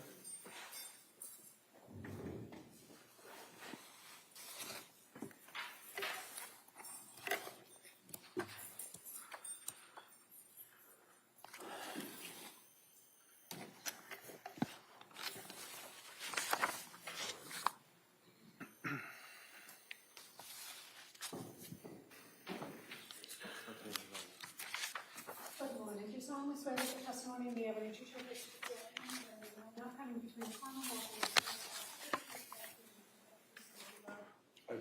Thank you, sir. You may have a seat. All right, good morning, Doctor. Morning, Your Honor. All right. All right, Attorney Reddington? Thank you, Judge. Doctor, could you keep your voice up so all the jurors and counsel can hear you and tell us your name and spell your last name? My name is Donald Condi, C-O-N-D-I-E. And tell us, what do you do for work, sir? I'm a child, adolescent, and adult clinical and forensic psychiatrist. And can you tell us your background as to where you went to school and when you got your medical degree and things of that nature? I graduated from Tulane University, then spent some time in graduate school at the University of New Orleans, then went to medical school at Louisiana State University in New Orleans. And then I came to Boston to the Massachusetts Mental Health Center to train in psychiatry. And where is that? The Massachusetts Mental Health Center was at 74 Fenwood Road. That building has been demolished, and now they're at 75 Fenwood Road in Boston. I was referring to more like, is that affiliated with any particular medical schools? Yes. What is it? Harvard. And what years were you working at the Mass Mental Health Center affiliated with Harvard? I started there after medical school. I graduated in 1982 from medical school, was an intern in 1982 to 83, and that was a Harvard-affiliated internship, and then residency was 83 to 85 for adult training, 2 years, then 85 to 87, which is 2 years of training for child and adolescent. Then I did a forensic fellowship, also at the Mass Mental Health Center. And during that year, I spent some time at Harvard Law School as a visiting fellow. And do you have, or did you have any board certifications that you can tell us about? I'm board certified in adult and child and adolescent psychiatry. Do you have a particular focus also on medications that are utilized in the course of psychiatry? Yes, I've spent a great deal of my career treating people in the state system with psychotic disorders and mood disorders. Tell us a little bit about that. Was there one particular period of time that you worked with literally more than 100 people that had serious psychotic disorders? Well, the Massachusetts Mental Health Center was a state inpatient facility. So we had many people with either no insurance or mass health insurance. Probably at least half of the patients at any given time would have had psychosis or a major depressive disorder. Have you, in the course of your career, following through on psychosis or major depressive disorder, had any focus or treatment on women that are either pregnant or have had little babies and they are looking for help in the postpartum period? Yes. Tell us about that. Well, starting in my residency, so in 1983, we had several patients at the Massachusetts Mental Health Center who were pregnant and were also sometimes afflicted with psychosis. We also had people who had delivered a child but were then hospitalized, sometimes with a psychotic depression or sometimes with simply suicidal ideation. And I've encountered that very frequently since then. I was for 14 years the chief medical officer of VinFen, which is a very large agency with contracts from the Department of Mental Health and the Department of Mental Retardation in Massachusetts and in Connecticut. We ran about 350 group homes, about 10 people per home, so maybe 3,500 patients. We frequently had people who were pregnant and were taking medications for psychosis. Sometimes after delivery, the severity of their psychosis would increase. So I'm fairly familiar with that phenomenon. Doctor, how many years have you actually been practicing now as a physician? I've been a licensed physician in Massachusetts since 1983. So what's that? 83, 90, 2000, 2026. Okay, about 40 years. Yeah, a little more than 40 years. Okay. From 1990 through 2012, were you affiliated with forensic child psychiatry with Mass General Hospital? Yes. And were you also affiliated through 2013 with Mass General on forensic case consults in this field? Yes. All right. I'm asking, have you had occasion to make a number of presentations? We don't have to go through them, but did you make a number of presentations and working as a lecturer for various medical schools, law schools, things like that? Yes. During the time that I was at Mass Mental Health Center, I was a fellow at Harvard Medical School. What does that mean to be a fellow? It means you're a resident in a training program and you're teaching Harvard medical students things about the specialty in which you happen to be practicing. And what was the specialty that you were a fellow lecturing Harvard medical students about? First, it was general psychiatry, then it was child and adolescent psychiatry, and then it was forensic psychiatry. You also have had various scientific or medical publications that you have been authored on a number of occasions, articles, is that correct? Yes. All right. Your Honor, I'd offer his CV if I could, just if, as an exhibit, if that's accepted. Como? Okay, that may be admitted. Thank you.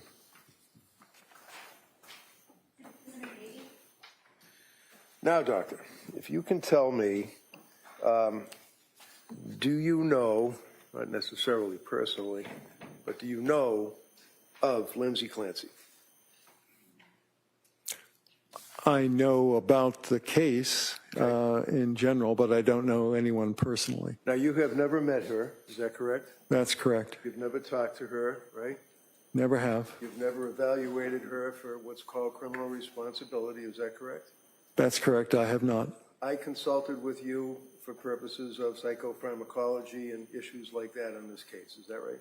Yes. Fair to say that we've had a number of conversations in the evening, off hours, about various medications administered to women that are pregnant or postpartum. Is that right? Yes. Excuse me. Can you tell the jury, in a summary, what documentation, medical records, police reports, things of that nature on this case that you've had a chance to review? Well, I've reviewed the records of Rebecca Gelada, the nurse practitioner, Dr. Jennifer Tufts, the psychiatrist that saw Miss Clancy. I've reviewed the Brigham and Women's Hospital records and the women and infants records. I've reviewed the McLean records. And I might be leaving something out. You know about her background as far as her employment as a labor and delivery nurse and her family, her 3 children and her husband, that she was married, right? Yes, I'm familiar with that. Okay. So if I could, Doctor, direct your attention to, let's say, the fall of 2022, end of September. Can you tell us what Lindsay's status was as far as maternity leave with work and any complaints that she had at that time regarding her mental state? From my, excuse me. Could I get some water? We've got some on the way. Thank you. Thank you. Appreciate it. Sorry, my allergies are kicking up.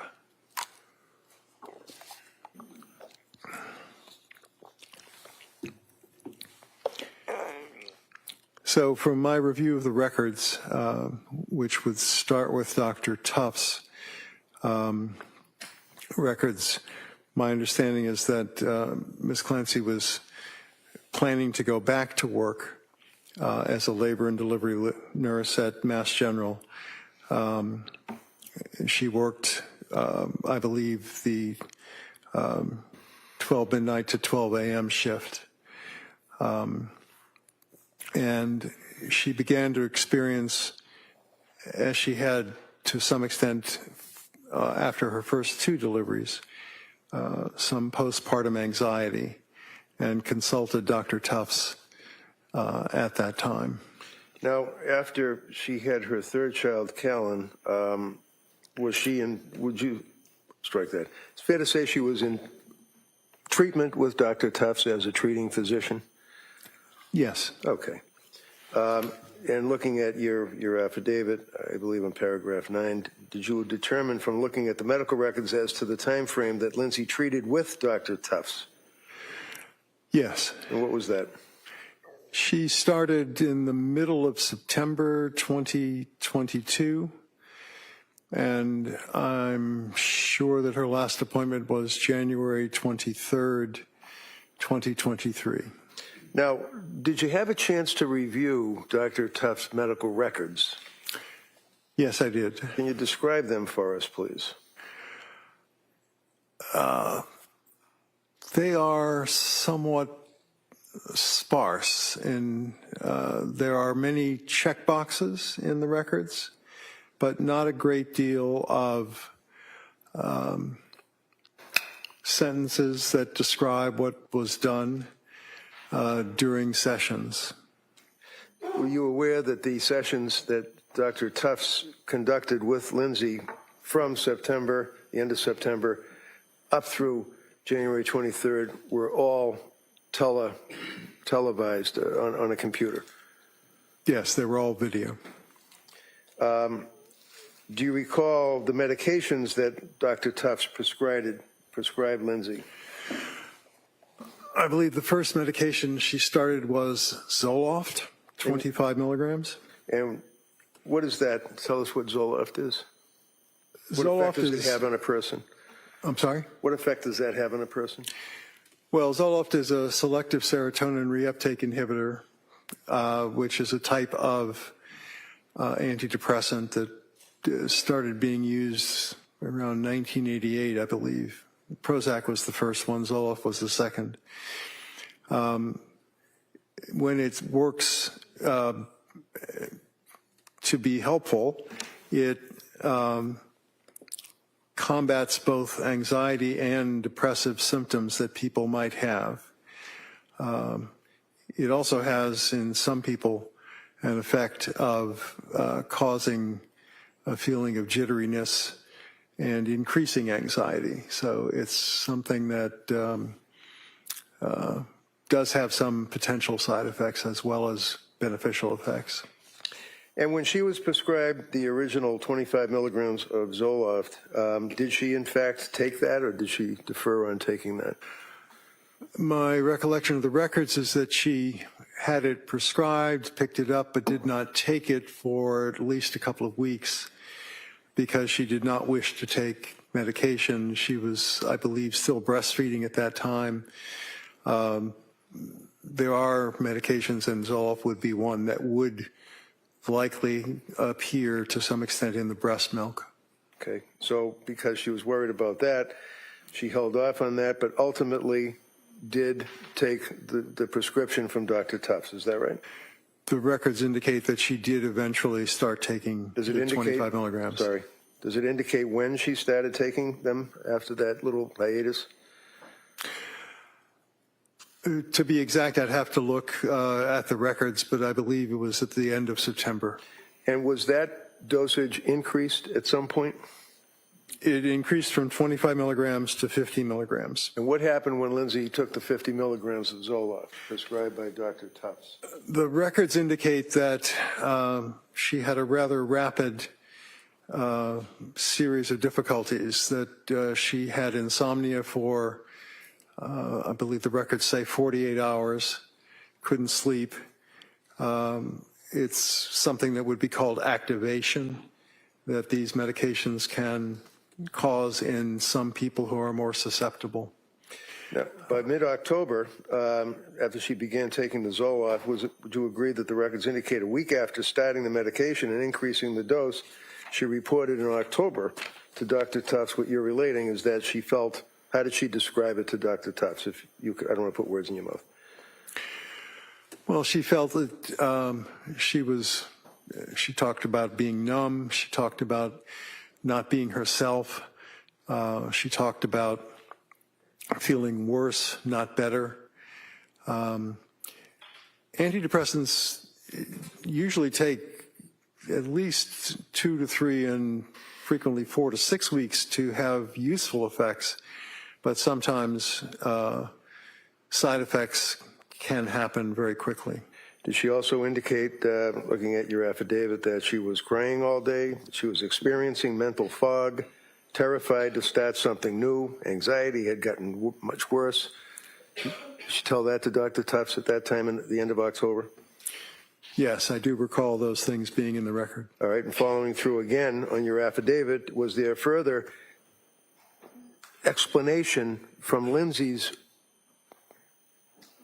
recitation of symptomology to Dr. Tufts? Did she further state about racing thoughts, paranoia? What did she say? Looking at your report, look at your affidavit if that helps you refresh your memory. I actually don't have the affidavit with me at the moment. I do have some of the records, but...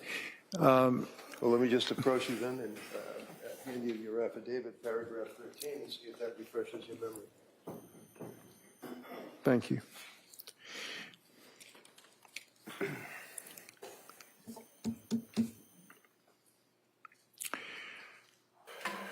Yes. What did she say to Dr. Tufts? She reported, Dr. Tufts reported that Lindsay's psychiatric condition was generally deteriorating. That's a checkbox on one of the forms that her records. What did Lindsay say her symptoms were at that point? That she was having the racing thoughts, and that she was also feeling, as I said, not like herself, that her depression was worse than it had been. I believe that's also around the time that Dr. Tufts thought of trying a medication called Zulresso. Zulresso. Yes. And what is that? Is that you need that by way of injection? Yes, Zulresso is no longer marketed. It wasn't a particularly successful medication. It requires a 60-hour continuous IV infusion. In a hospital setting or in a medical setting? You have to be medically monitored. It doesn't necessarily need to be a hospital, but those are not necessarily things that can be done outside of a hospital. So she didn't do the Zulresso though, right? She did not. Okay. It also costs $34,000 just for the medication, not for the monitoring. Okay. What's the next thing that happened with Dr. Tufts and Lindsay Clancy, sir? Well, if I look at my affidavit, when she stopped taking the medication, the Zoloft, she now felt better, as she had felt before she took the Zoloft, but she was less anxious. What was the next medication? She was put on Benadryl and had some difficulty sleeping, but also was worried that night because her son was coughing, and she worried a great deal about the children's health. And that would be something that would also intrude on her sleep, worrying about her children? Yes. Okay. What other symptomology traveling through November into December did she relate to Dr. Tufts, according to your review of the medical records? Well, she talked about things like dizziness, feeling sedated in the morning when she woke up, if she got any sleep at all. And I think she used the term brain fog at times. These are sometimes symptoms that people who are experiencing postpartum depression frequently complain about. She continued to complain about anxiety. Well, it's not what they're complaining about, it's what they're living, right? It is a very unpleasant experience, yes. And continuing on through November, at some point did she leave or stop with Tufts and go to another healthcare provider by way of either emergency room initially and then another healthcare provider? Yes. Who was that? She started treatment with Rebecca Gelada, a nurse practitioner at South Shore perinatal program. Now, one of the things that was apparent that we, if you recall, I believe, that she also had initially been referred there by a friend of the family. Is that right? To that perinatal clinic? Yes, my understanding from the records is that Miss Clancy's mother-in-law was friendly with a nurse practitioner who practiced in the perinatal program, and I believe it actually started the perinatal program. Yes, and ultimately, or in the beginning, she was treated by a Julie Paul. Is that correct? Yes. Do you remember looking at the medical records and that on November 27th of 2022, nurse practitioner Julie Paul reported that Lindsay stated that she was disassociated, that she was not in touch with reality. Do you remember that? Yes. And what is that a symptomology? Is that a symptom of psychosis, to be disassociated and not in touch with reality?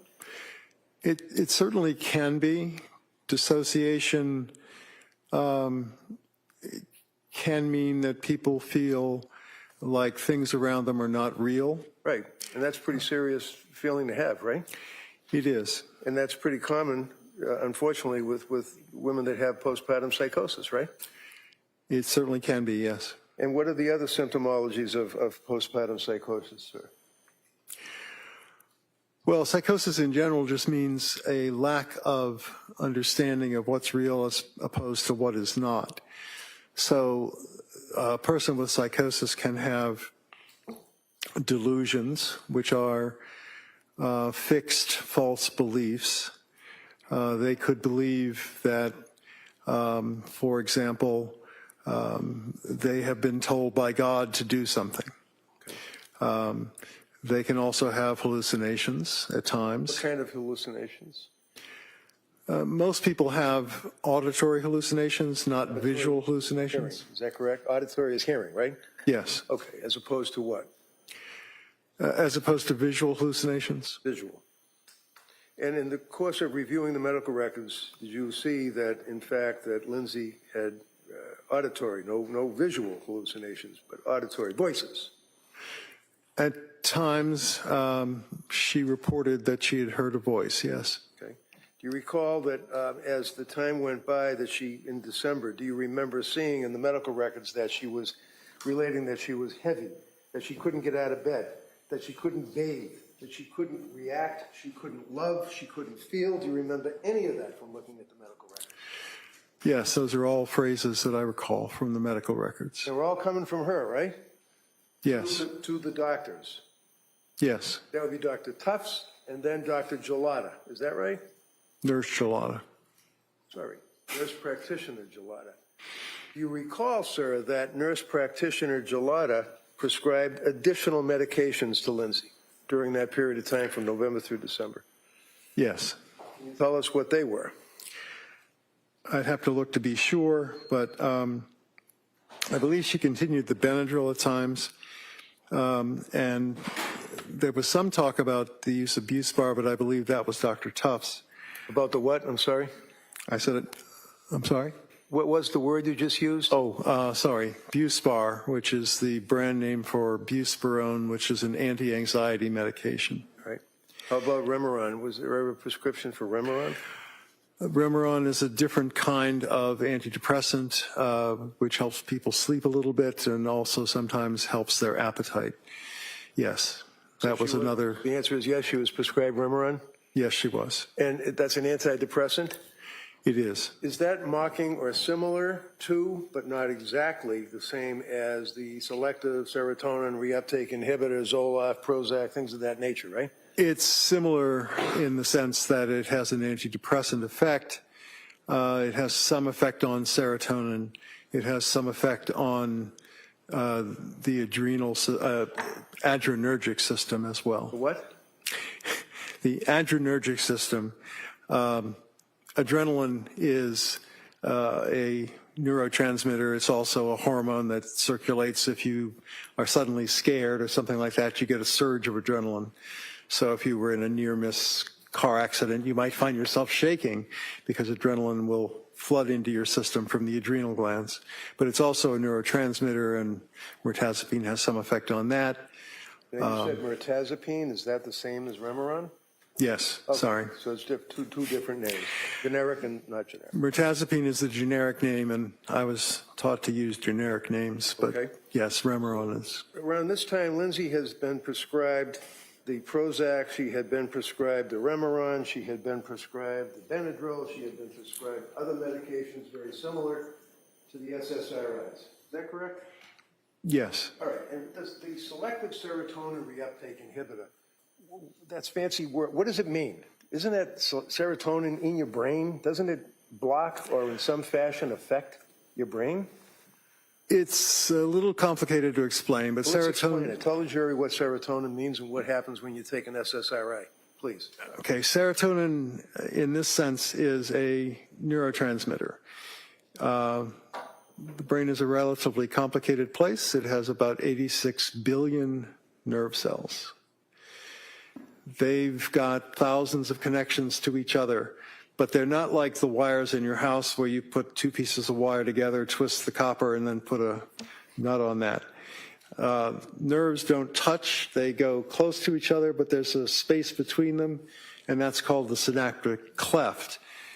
One nerve secretes a neurotransmitter into the synaptic cleft, and it moves over to the next nerve in line where there's a receptor. Serotonin does that in the synaptic cleft, but it's also taken back up by the nerve that secreted it so it's reuptaked. So a selective serotonin reuptake inhibitor slows down the reuptake of serotonin, prolonging its activity in the synaptic cleft, which causes the next nerve in line to be activated. I'm sorry that it's so complicated. So that's what serotonin is doing, and that's what a reuptake When a woman inhibitor is does. pregnant or has just had a baby, can you tell me what effect, for example, hormones have when a person has a baby? I know we're two guys, but I mean, do you know what happens when a woman has a baby? I've been at quite a few deliveries, yes. Okay. The fact is that many hormones increase. So progesterone is a hormone that many people have heard of.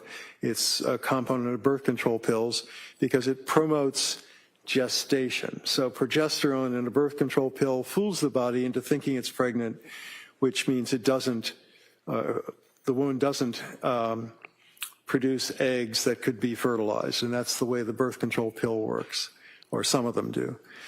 Progesterone goes down very quickly after birth, as do many other hormones that are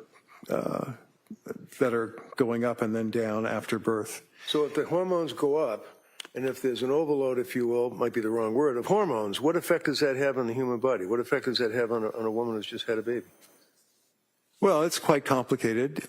Just tell us basically what your feeling is. If they want to get into it, they can ask. But what effect does it have on a woman that has a baby? Well, one of the other hormones that goes up is prolactin. So after the woman gives birth, prolactin promotes lactation, and it's a hormone that increases so that the mother can then breastfeed. These hormones are also seen in all mammals that feed their young through producing milk. So it's a very common mammalian thing to do. But other kinds of things can happen to... Did you say males or mammals? Mammals. Okay, because mammals don't breastfeed, right? I'm sure they don't, yes. Okay, so as far as the hormone, again, I would ask, when a woman has a baby and the placenta, I think I pronounced that right, is through the birth, all of a sudden, what happens? It stops that massive influx of hormones, or it increases that influx of hormones? Well, some hormones go up, like prolactin, and some hormones go down very quickly. What effect does that have in your experience, in your education, in your research on women that have a baby? What effect does that have on them? Well, many women experience postpartum blues. What is postpartum blues? It's a feeling of... Thing.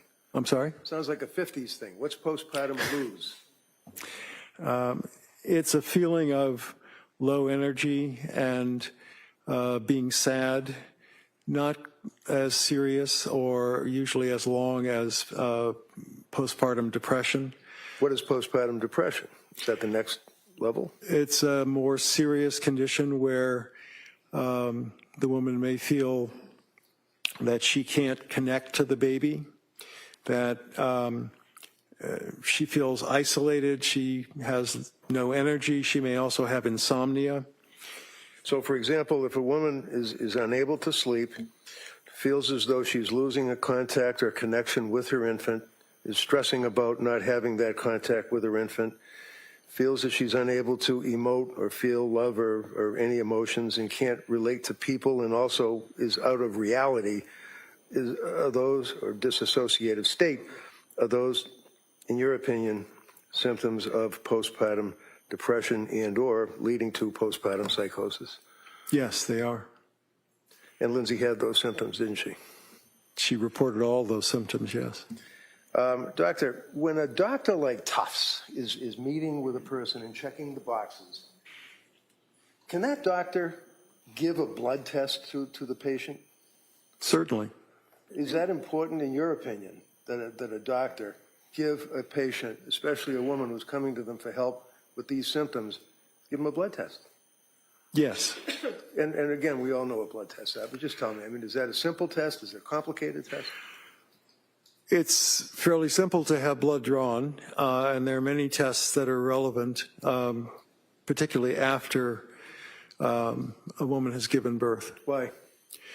Well, some women become anemic. Depends on how much blood loss might have occurred during birth, but there's usually some blood loss. So checking hemoglobin levels is important. The thyroid can be affected by delivery of the baby, and some women in the postpartum period develop inflammation of the thyroid. The thyroid is a very important gland that regulates many parts of the body. Is that why many times when a competent psychiatrist is treating a patient that is postpartum after having a baby, that they might run, and I may be wrong saying it, but a thyroid test? They would do most commonly two different kinds of thyroid tests. They would test for thyroid stimulating hormone, which goes up when the thyroid hormones that also can be tested for actually go down. So thyroid stimulating hormone is telling the body, make more thyroid hormone because it's not enough in the circulation.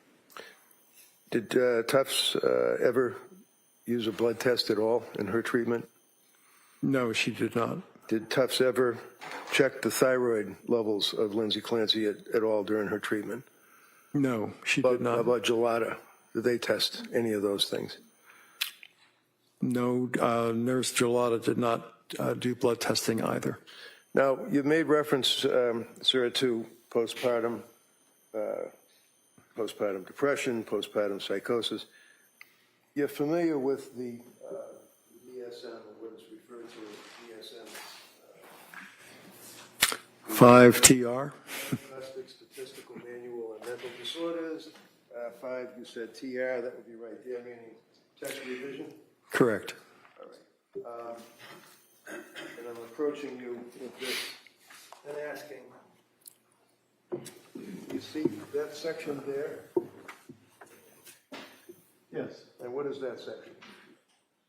The bipolar and related disorder section. What is bipolar disorder? What does that mean? Bipolar is the newer name for what used to be called manic depressive illness. It describes an illness where people's moods go up, which is the manic phase, and then go down, which is the depressed phase. There are different categories of bipolar disorder. Bipolar 1 is the most serious. Bipolar 2 disorder also has similar fluctuations of mood, but in both cases of bipolar disorder, most people spend more time being depressed than they do being manic. Now, just tell me, what does manic mean? What does that actually mean? They feel usually euphoric, that they don't have... They're up? You're really up. Okay. You're extremely optimistic. You might spend a lot of money foolishly, but you wouldn't worry about that because certainly you're going to win the lottery. You can just feel it. So there can be psychotic thoughts along with bipolar mania, unreasonable expectations.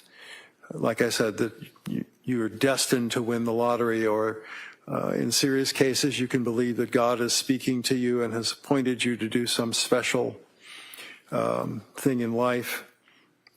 How about excessive cleaning and, let's say, divesting oneself of personal property, cleaning garages, things of that nature? There was talk in the records of an episode where Miss Clancy and her husband cleaned out the garage, but it was difficult to tell from the records whether or not that represented what we would call a hypomanic episode. Exercise. Was there a lot of references to exercise?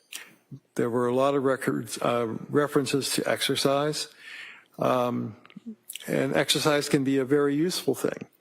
Sure, that's one of the things that a woman postpartum may very well be prescribed to do by a doctor or a nurse practitioner like Gilletta, right?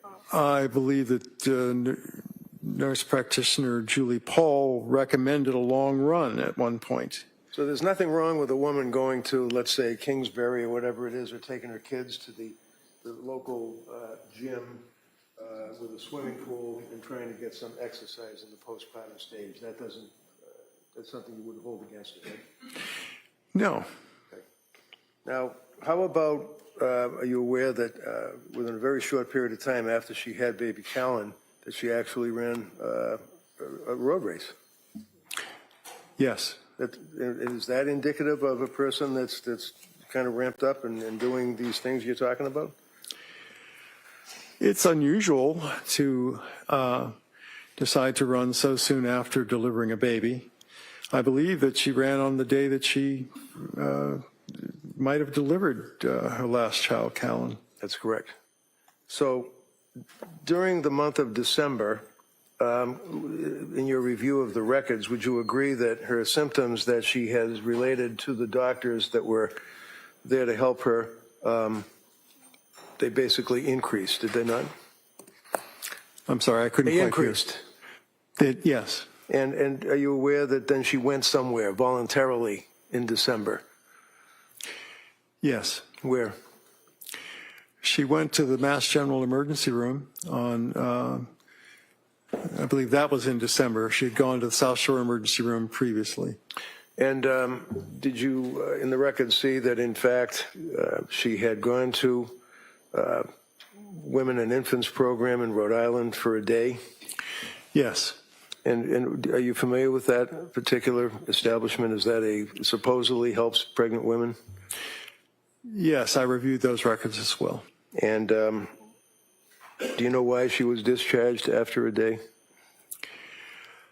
The records stated that they thought that she was having complications from medications more than she was suffering from postpartum issues, and therefore was not a good candidate for their program. And this was after getting there at 8 in the morning and leaving there around 4 o'clock in the afternoon, right? That's my understanding, yes. And the records indicate, if you read them, that during that period of time, there were little group discussions and coloring sessions and things like that. Is that correct? Yes. You know that there are suicide hotlines that people are told to call, right? Yes. Especially if a woman is in postpartum and is experiencing these difficulties and is describing the symptomology and on all these medications, that if you feel like you're going to kill yourself, you're supposed to call a telephone number, right? Well, it wouldn't be the advice I would give, but that was some advice that was given, yes. And did she call, to your knowledge, from reviewing the records, the telephone? She called the Aspire hotline, I believe, on 2 occasions. And was she given any help by the Aspire hotline? I believe the records say that she was told by Aspire that since she did not have a suicide plan, she did not require what's called a higher level of care, meaning an inpatient admission. So she basically had been to Nurse Gelada. She had contacted Aspire on 2 occasions. She went to Rhode Island Hospital on a recommendation the day after she was recommended to go there, and left after not being accepted. After calling the suicide hotlines, things got to the point where she and her husband went to an emergency room. Is that right? Yes. And did she get treatment at the emergency room? I believe the first time that she went to the Mass General Emergency Room, they recommended that she consider an admission at McLean, but she and her husband decided that they did not want her to go inpatient at that time. How about the next time she went to the emergency room? The next time she went to the emergency room, which was not very long after, she was admitted to McLean. McLean Hospital, and that would be that would be the locked wards for a period of about 4 days, correct? Yes. In reference to the bipolar disorder that we touched upon, sir, is that something that's a consideration when you're treating, as a psychiatrist, a woman who's coming to you for help and expressing concerns about the symptoms that we've talked about? Yes. Why? Well, some people with bipolar disorder, especially given the fact that depression is a prominent symptom in bipolar disorder, become suicidal and can even commit suicide. So that's a very serious possibility that has to be considered. Did any of the nurse practitioners consider that as a possible diagnosis? The records indicate that Ms. Clancy was frequently asked if she had a plan to kill herself, even after she reported having what was called passive suicidal ideation. But it was reported very, very frequently in the records. And in reference to her treatment with nurse practitioner Gelada, did, to your knowledge, nurse practitioner Gelada consider as a secondary diagnosis or a working diagnosis the possibility of bipolar disorder? Yes. Was anything followed through on that? I believe she discussed the possibility of a mood stabilizer, but I believe that she then ended up using Seroquel or quetiapine, which is No, that's Seroquel and quetiapine with a Q, right? I'm sorry? Seroquel and quetiapine with a Q. Quetiapine with a Q, yes. Using the 2 words again. I just want to make sure it's clear. Seroquel is the brand name. Quetiapine is the generic name. All right. And did she, meaning Lindsay, to your knowledge in the medical records dealing with these providers, complain about the effect that Seroquel had on her? Yes. And what did she say? What were the symptoms, or what did she feel? Well, she often felt spacey, as if she was not her normal self. She felt, it's fairly commonly reported that she felt hungover in the morning because these medicines, that particular medicine does make people somewhat sleepy. I believe the beginning doses were described as a sleeping dose, which is a very low dose of the medication that does, in fact, help sleep to some extent. Was the Seroquel ultimately increased to 400 milligrams a day, 200 milligrams a day? Do you recall that? Yes, it started at 25 and... It was bumped up pretty significantly, wasn't it? Yes, 400 is a lot more than 25. And she was complaining about the effect of the Seroquel, is that correct? She was. And she was complaining about the fact that she couldn't sleep. All those symptoms that we went through continued on through the month of December After McLean, she went there for the New Year's period. I know, I'm almost there. She went to the McLean for treatment and still complained of these symptoms. Is that correct? Yes. Did the symptoms ever resolve themselves for Lindsay in January, if you know? There were times when she appeared to be a little less distressed, but the symptoms were never completely resolved, no. And did you know that she went to see Dr. Jennifer Tufts in January 9th and that she was prescribed diazepam? Yes. And then on the 12th, she was prescribed trazodone, 150 milligrams by Dr. Tufts. Yes. January 16th, 2 milligrams of diazepam by Dr. Tufts. January 16th, the same day, 10 milligrams of amitriptyline by Dr. Tufts. Yes. What is amitriptyline? Amitriptyline is one of the older types of antidepressants. It's what's called a tricyclic antidepressant. It has more side effects, but one of the useful side effects in some cases is that it makes people sleepy.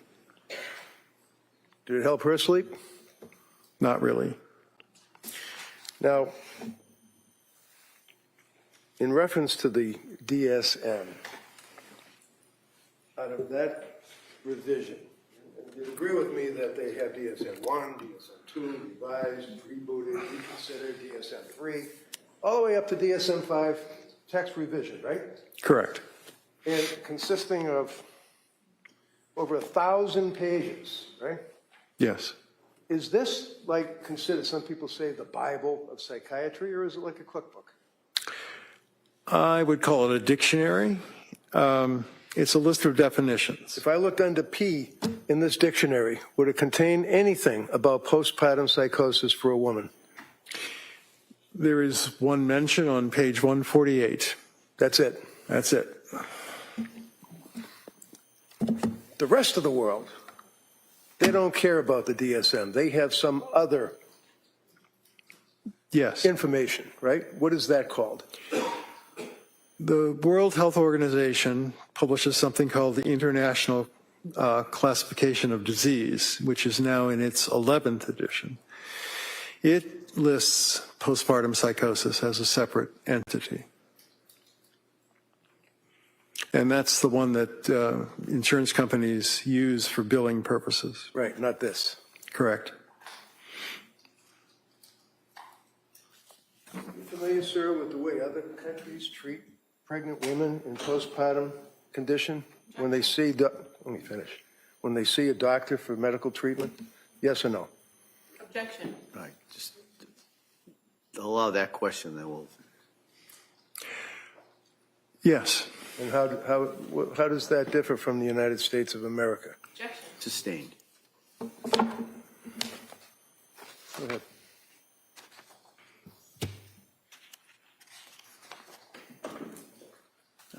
Come on.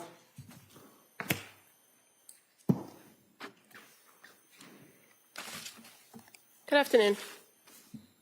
Afternoon. You spent some time when you first got to the stand going over your qualifications, and I think counsel now has admitted your curriculum vitae into evidence, right? I'm sorry, I didn't hear the last part.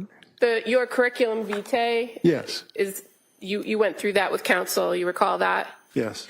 And fair to say, the majority of the entries and your experience and your presentations and your teaching and fellowships, most of which revolve around child and adolescent psychiatry, correct? I wouldn't say the majority. Well, where in your CV does it say that you worked with postpartum women? It doesn't say that specifically. Okay, so your testimony is that back in 1983 when you were at the, was it the Massachusetts,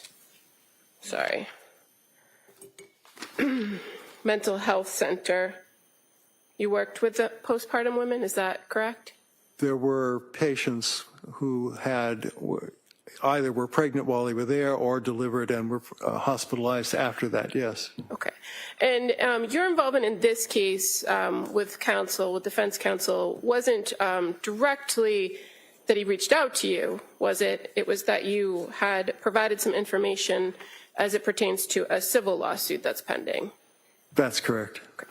And so this affidavit that counsel's been referring to that you drafted, you've revised it for these proceedings, but fair to say you went through a series of records that didn't include anything related to this criminal case, meaning no police reports, interviews, photos from the scene. Is that fair to say? No police reports, no photos from the scene. So the majority of what you reviewed pertained to medical records, right? Yes. And in fact, you cite in your affidavit a New Yorker article for facts. Yes. That's where you got most of your facts, is from a New Yorker article? No, I also spoke to Mr. Clancy. You spoke to Mr. Clancy? Yes. Is that in your affidavit? Well, you have it before you. Can you point to a paragraph where you indicate that you got a report directly from Mr. Clancy? I don't know if it's in the affidavit. Okay. But I did interview Mr. Clancy for 90 to 100 minutes.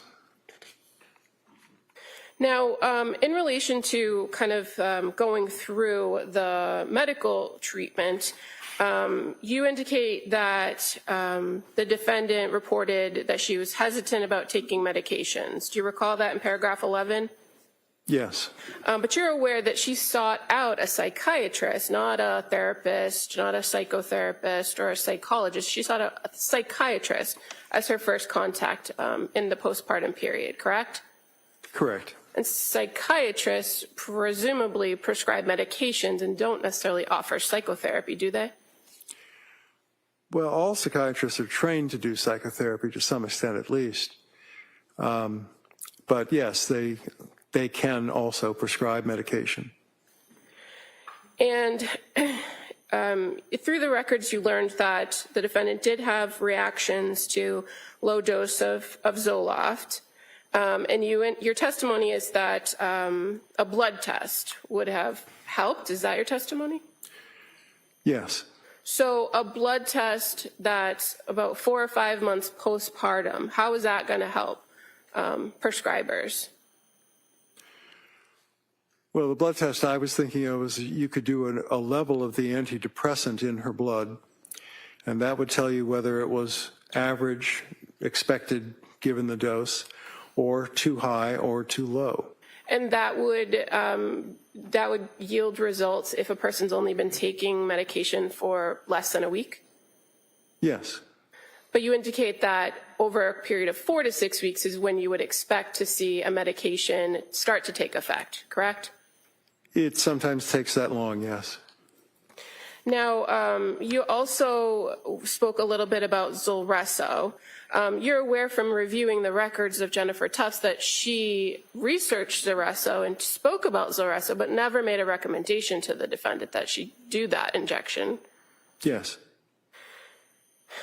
You also describe that by November 21st, that the defendant was experiencing suggesting symptoms of mania, like racing thoughts. But in fact, the criteria is not just racing thoughts, it's racing thoughts, pressured speech, correct? There are a number of criteria that are listed, but racing thoughts is one of them, yes. Okay. And you also list, or you identify in your affidavit, extreme insomnia, but for mania, it's not just insomnia, it's that there's insomnia with a decreased need for sleep, correct? it can be decreased feeling that you need to sleep even if you didn't sleep for several days, but it's also true that some people feel very tired. It's not just one or the other. You're aware that the defendant denied a decreased need for sleep around that time period in November from the records, aren't you? In that period, yes. Okay. You also indicated that in reviewing records pertaining to, I think you noted Jennifer Tufts, that her notes were a series of the record was a series of check boxes, right? That was your testimony? There are a few sentences, but they are mostly check boxes, yes. And fair to say, the way in which those notes are created, there are several areas in which notes are placed at different points in those records. There are notes at certain places, yes. And those notes are reflective of statements that the defendant was making about her mood and how she was feeling and symptoms, correct? Yes. Those are all important things for a treating psychiatrist to consider when they're considering a patient's overall presentation. Is that fair to say? Yes, fair to say.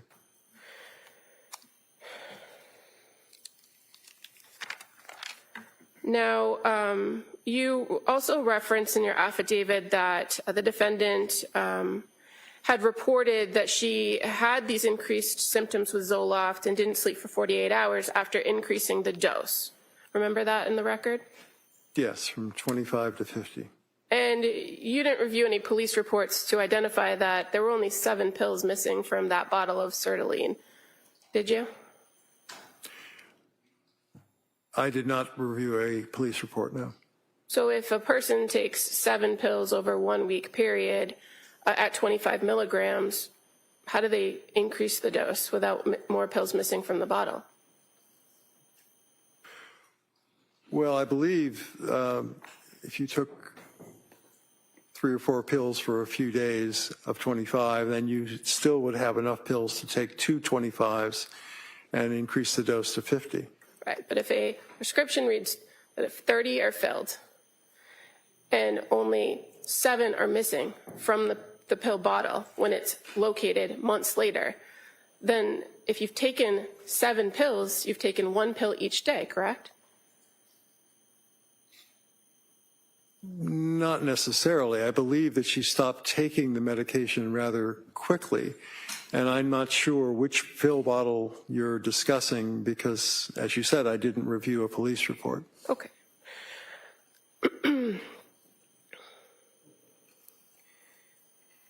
Now,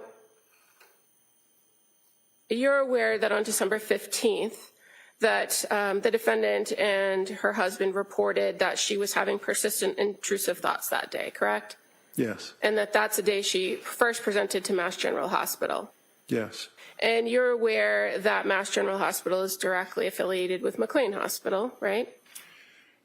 They are affiliated, yes. And that she was advised to go to the inpatient program, and she chose not to go.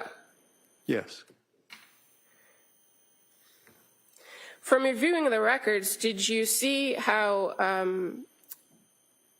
Letitia Dukes, a social worker, or a mental health worker, excuse me, from the South Shore Perinatal Behavioral Health Clinic, had previously had discussions with the defendant about going to women and infants before her presentation to the Mass General ER on December 15th? Yes. And she didn't, in fact, go to that program until December 20th. Is that fair to say? Yes. Now, you also mentioned in your review of the medications lamotrigine. You recall that? Yes. And that was a medication that was prescribed to the defendant in December of 2022, correct? Correct. You're aware that she never took lamotrigine? I believe that's what she said, yes.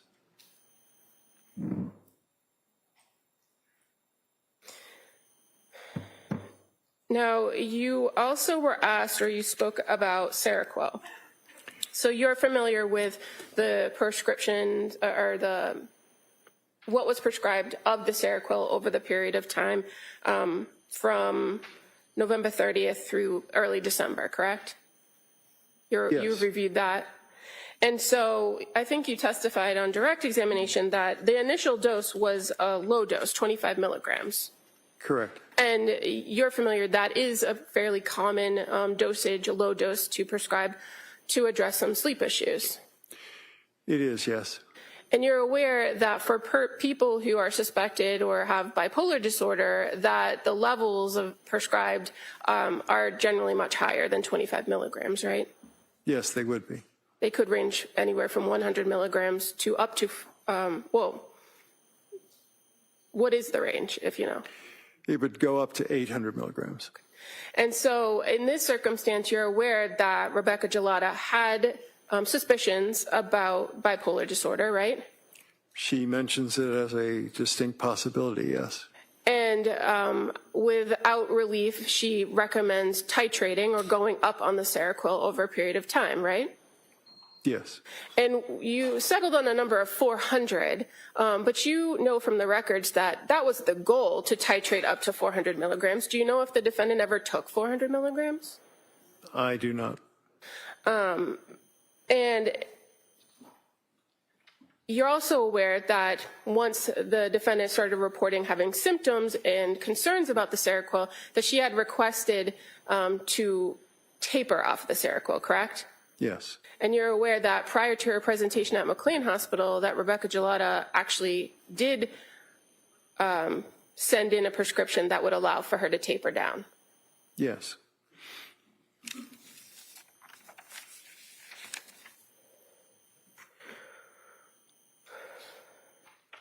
And when the defendant was admitted to McLean Hospital on January 1st, she was already on a taper plan, meaning she had gone back down to approximately 100 milligrams per night. I believe she was, yes. And that at McLean, they further immediately started to reduce the dosage with each night. I believe that was the plan at McLean, yes. So the first night she was there, she went down to 75 milligrams, correct? I believe that's correct, yes. And then by the time she was discharged, she was at 0. Yes, and they were talking about the amitriptyline. Well, did she leave McLean Hospital with a prescription for amitriptyline?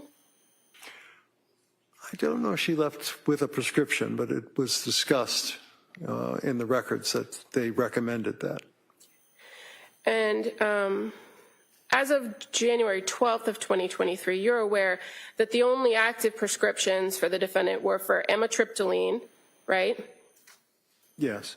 And Valium as needed and trazodone.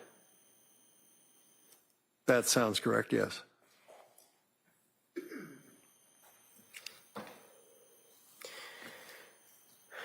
So throughout the course of your review of the records and all of the different medications that she was on from October through January, she wasn't on all the medications at the same time, correct? No, not at the same time. And it's fair to say she was only on maybe 3 medications at one time. 3, there might have been 4 at one point, but yes. And she had expressed particular medications that she wished to return to, like Ativan at some point, correct? She was quite ambivalent about Ativan and talked a great deal in the records about being worried that she was addicted to it. But Ativan tended to work for her, correct?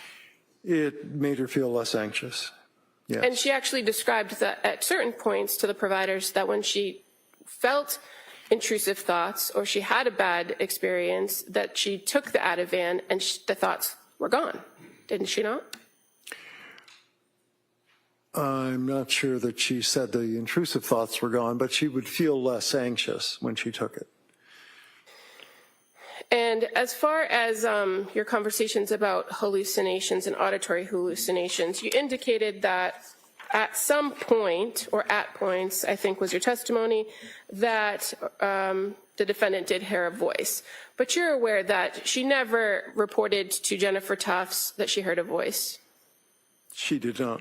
She never reported to Rebecca Gelada that she heard a voice, did she? She did not. She never reported to Letitia Dukes that she heard a voice?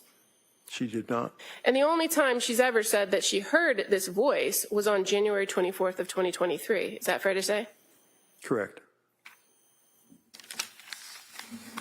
Thank you. Nothing further. So when the district attorney asks you whether or not Lindsay, after all the symptoms that we've already gone through, told Rebecca Gelada that she heard a voice, told Dr. Tufts that she heard a voice, and denied that she heard a voice, would you agree that there are reasons that a woman would not tell the doctor or minimize their symptoms out of fear? Yes. What kind of fear? Fear of what?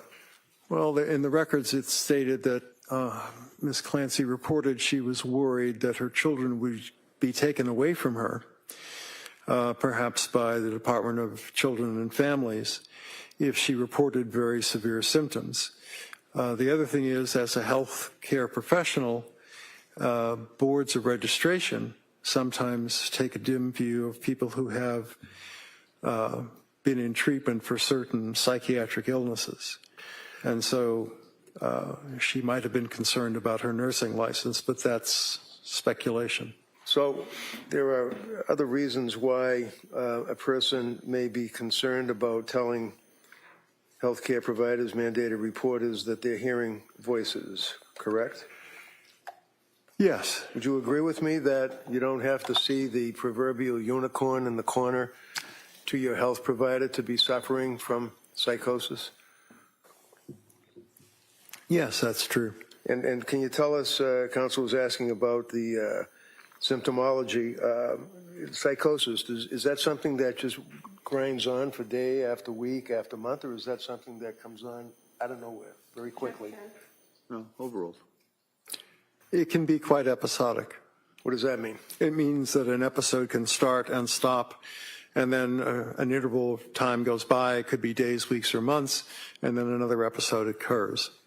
Counsel asked you about bipolar disorder, the suspicions of bipolar disorder from Dr. Gelada, and then talked about the prescriptions that were prescribed. Is it, in your opinion, appropriate to prescribe a selective serotonin reuptake inhibitor to a person that is bipolar? No, overall. It would be considered something to be done cautiously and usually with a mood stabilizer begun at the same time to prevent the possibility of making manic symptoms worse. Thank you, sir. Buckingham. So just briefly, you didn't interview the defendant, did you? I did not. You don't know what she was concerned about. You're speculating. Yes. And for a person who's begging for help, wouldn't it be important to be honest with their providers about what you're feeling, seeing, and hearing? It should be, but that's not always what doctors find. Nothing further. All right, anything further? Okay, good. All right, thank you, Doctor. Let me step down. Thank you.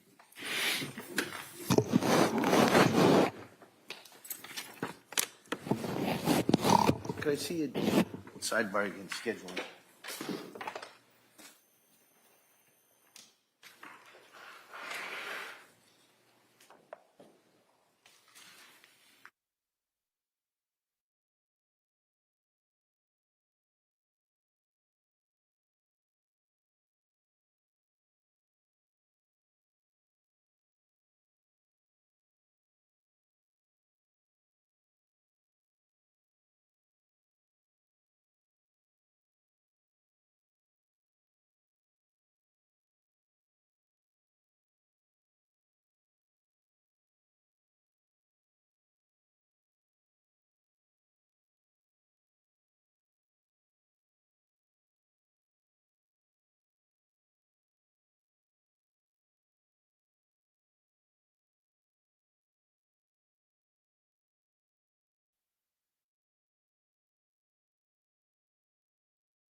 All right.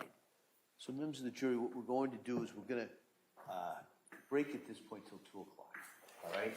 And much of the next longer break will be trying to resolve the technology issue that we had. And so, if it's resolved, we may call one witness. If it's not, we'll call another witness. So, so we're going to try and get that all done during the break. So, with my skills and technology, that's why we probably need a little bit longer than just the hour. So, we'll in recess till 2 o'clock. We'll come back in for the next witness. Okay, thank you. All rise, please, jurors. Excellent.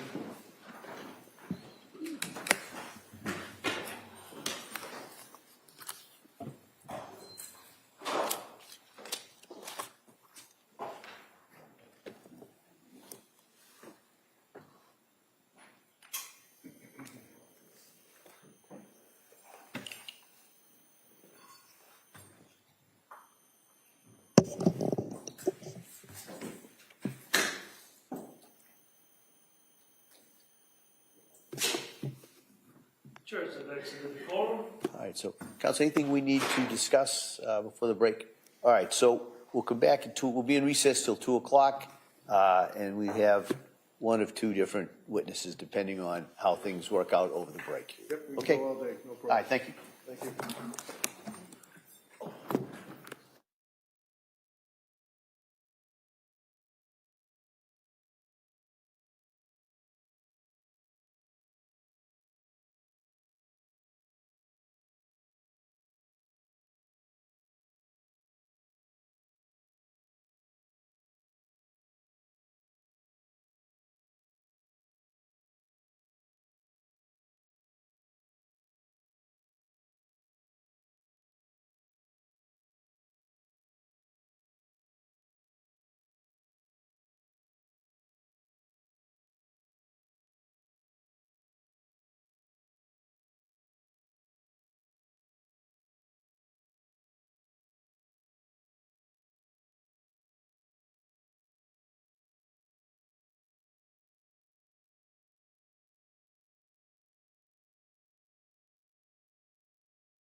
Okay.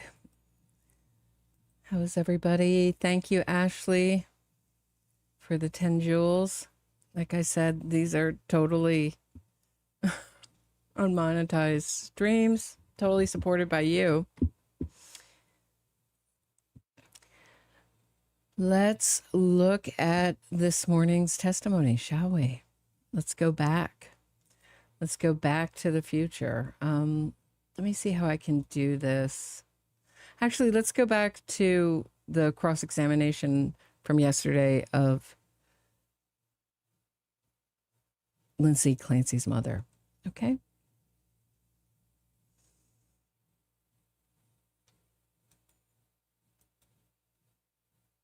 Being very nervous. I remember her saying, I just have to tell you guys something. And then she told us. What did she tell you? She told us that she had thoughts of harming the children. Thank you very much. Why don't we take the afternoon recess at this time? We'll come back for cross-examination. All right. Thank you, Madam Clerk. Therese Sprague. Thank you, Your Honor. Good afternoon. Afternoon. Now, you testified in direct examination about the statements that Lindsay made in December about having thoughts about harming the children. When in December was that? I don't exactly remember. I would say early to mid December, probably maybe earlier rather than mid-December, but I don't exactly remember when. Okay. And when she made the statement that she had thoughts of harming the children, did either you or Patrick ask her what she meant by that? I believe I remember Pat asking her if she felt like she couldn't be alone with the children, and she said no. And after she made those statements, did you have any thoughts about committing her? No. Did you have any thoughts about having her come stay with you in Connecticut away from the children? No. Were you concerned for the children's safety at that point in time? No, because I was there. Okay. And you were asked about some text messages in October, and those are now an exhibit, I believe. Exhibit 276. And so you talked about the text on the 20th when she asked you to come and she was having a hard time, right? Yes. A day before, on October 19th, she had sent you a different text message stating, "Hi, Mom, would you ever consider coming to stay with us for a couple days at a time to help with childcare so I can work?" And talking to a therapist and doing a lot of thinking, I actually think going to work will help me, but it's really hard with nurses' hours to get childcare that we need. I'm thinking if you could come like Sunday to mid-Tuesday, it'd be really helpful. Just a thought. Do you remember that text the day before? Yes. And did you agree in a text message that you said I can come and help out? Yes. Okay. And then after that next day is when she said she was having trouble and wanted you there then, and you went that day, correct?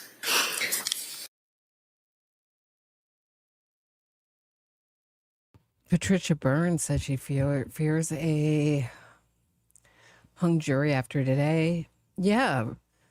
Reddington's got a lot of La Posada. I mean, we know if you follow the Karen case, we know she's say anything you want for a defense, but she had me convinced of a couple things and that I know were totally untrue. I mean, I think Reddington's hired gun confused the jury. I've been fearing a hung jury since the beginning, as you know. I've been predicting a hung jury, or I don't think we're going to get a conviction this time from this trial. No way. That's just this. I think this prosecution team is a mess. Is the guilty party the drugs, the docs, the PPP? They may only look at these three reasons for this tragedy. Yeah, and plus there's going to be a full protest in front of the courthouse possibly during deliberations. And this judge will probably let it happen. It's madness what's going on in Massachusetts. No?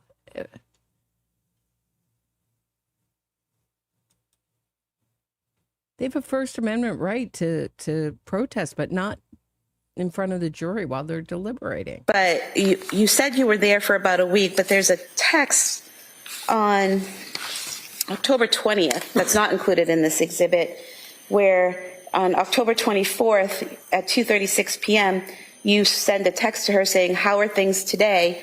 And she responds, "Good." You remember that? Yes.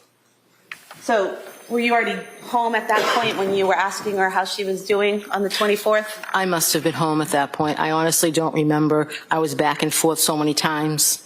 So the time frames are really jumbled in my head as far as how long I stayed any particular time. And so you would go and help out.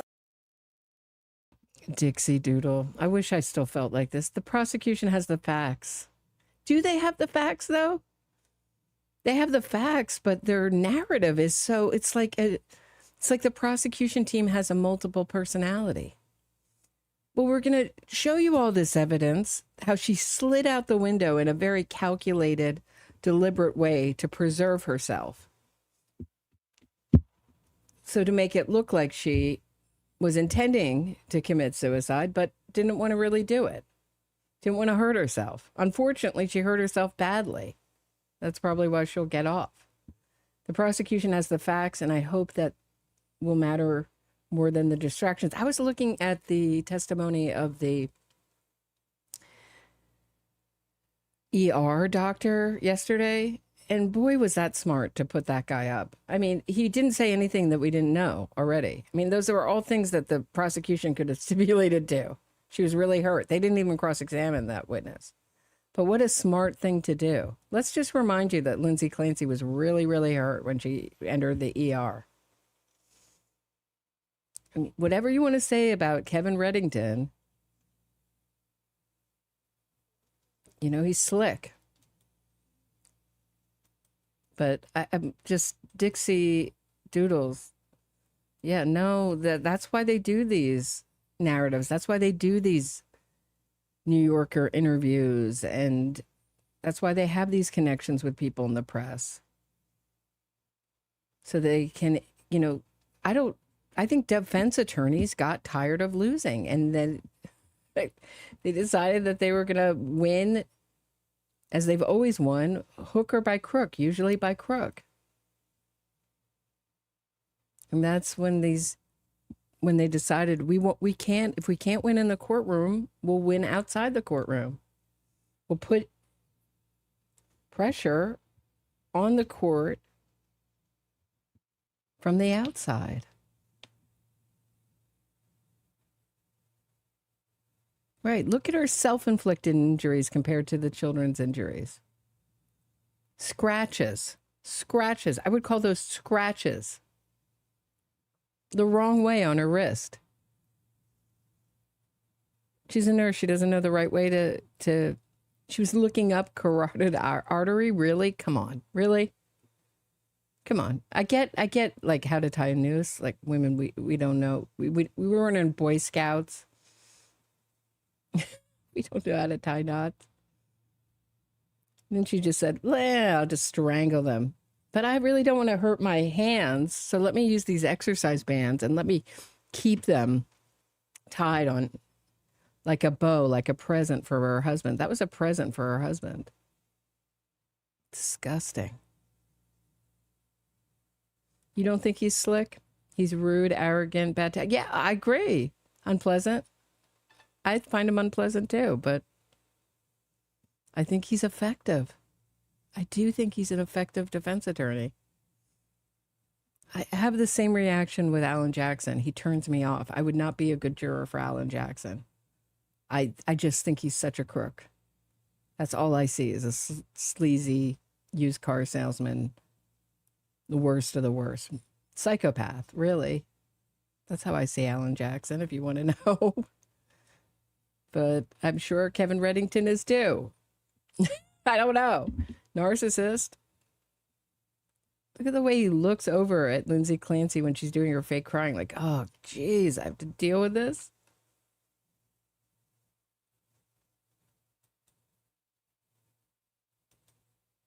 All right, back to Lindsay Clancy's mother. When they asked you to, and then you would go home when things were calmed down a little bit. Is that right? Not exactly right. No? And she did say on the 24th that she was doing good that day, correct? I don't recall, but if that's what the text says, then. Here you go, if you can look at it. Yeah.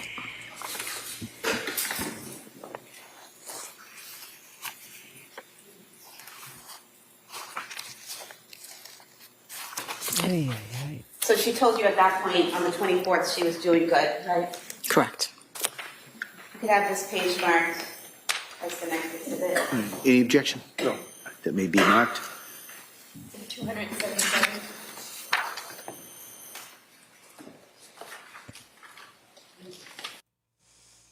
So, I mean, I think I've talked about, Patricia Byrne says nurses are taught how to not rip a vein during treatment. So she knew what she was doing with her superficial scratches, that they were not bleeding by the time the paramedics got there. Scratches. I mean, this is the language that the prosecution should use. Not, she really intended to kill herself. That was the primary motivation for this crime.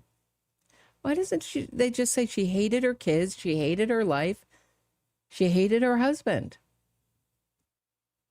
And as a nurse, she knew how to make a record, make a trail. And she also knew how to keep records. It's not, I mean, I feel like it's so obvious to me. This isn't like a complicated case. It wasn't like a sophisticated plan. She was looking up psychosis, but she really couldn't follow through with like fully committing to it. She's a little too vain to act crazy. So she's just going to act quiet. She can act quiet. Yeah, she was really struggling. Oh, really? How was she really struggling? Well, she was quiet. And she was complaining about not sleeping. How many of us sleep great? I don't. All right. I'm not faking some postpartum, whatever, psychosis. And postpartum, by the way, happens like postpartum, not 8 months. Not postpartum, 8 months after. It's a long time. It's excellent. Now, you talked about a time when... Check out this cross-examination. This is excellent job by the prosecution. When they do well, I'll say it. I just think that their theory of this case goes against their own evidence. I don't know what they're doing. Your theory should at least be consistent with the evidence.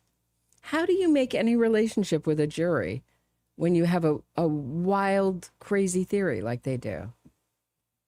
Please explain to me that. I'm sorry. I'm going to try to be not too annoyed. It's just, I really think they got a good case. I don't think it is such a tough case to try. And they did this with it? Really? You went to her home and you actually ended up sleeping with her because she didn't want to be alone. Was that October 20th visit? No. When was that? That was, I can't exactly remember when. I'm going to say probably sometime in November, the latter part of November, maybe the early part of December. Did she tell you why she was afraid to be alone? She said she just said she was afraid to be alone. And one reason, I believe, she said she didn't know if she was going to be able to sleep, but mainly she was afraid to be alone.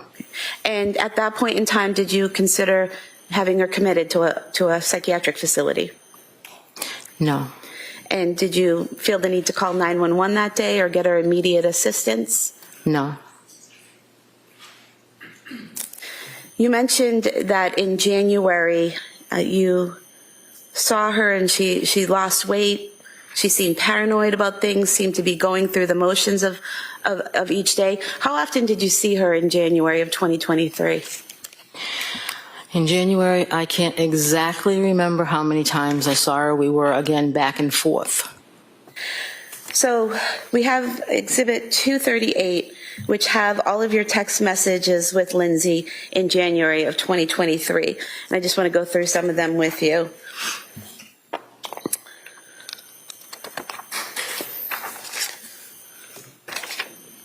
Why didn't they bring up the I don't understand why they didn't bring in also, and I have some outrageous stuff to show you on X. Oh my law.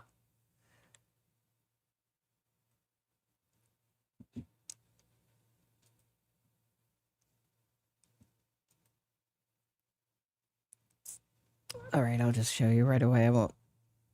This is people. Hi, Lindsay. Hi, Lindsay, the admitted triple child murderer. My name is Ember.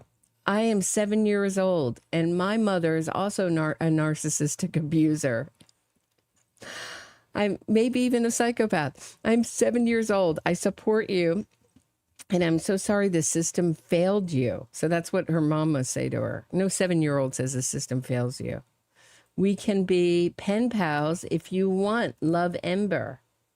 This mother is so anxious to talk to a triple child murderer that she's pimping out her daughter. I don't know.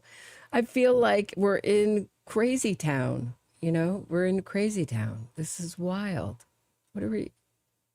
What's happening here? Right? Oh, poor Audrey. Have you been, really? Lots of pink shirts in there? I'm sorry. I'm sorry, Audrey. I would have helped you out. Thank you for doing it. Oh, Lord. Yeah, no, they're definitely after us. I don't know what's going on. I'll try to keep you updated on. I don't watch Melanie Little, so apparently she's picking fights with me. I don't know. That's what I hear. I haven't seen it myself. It may be. I don't know.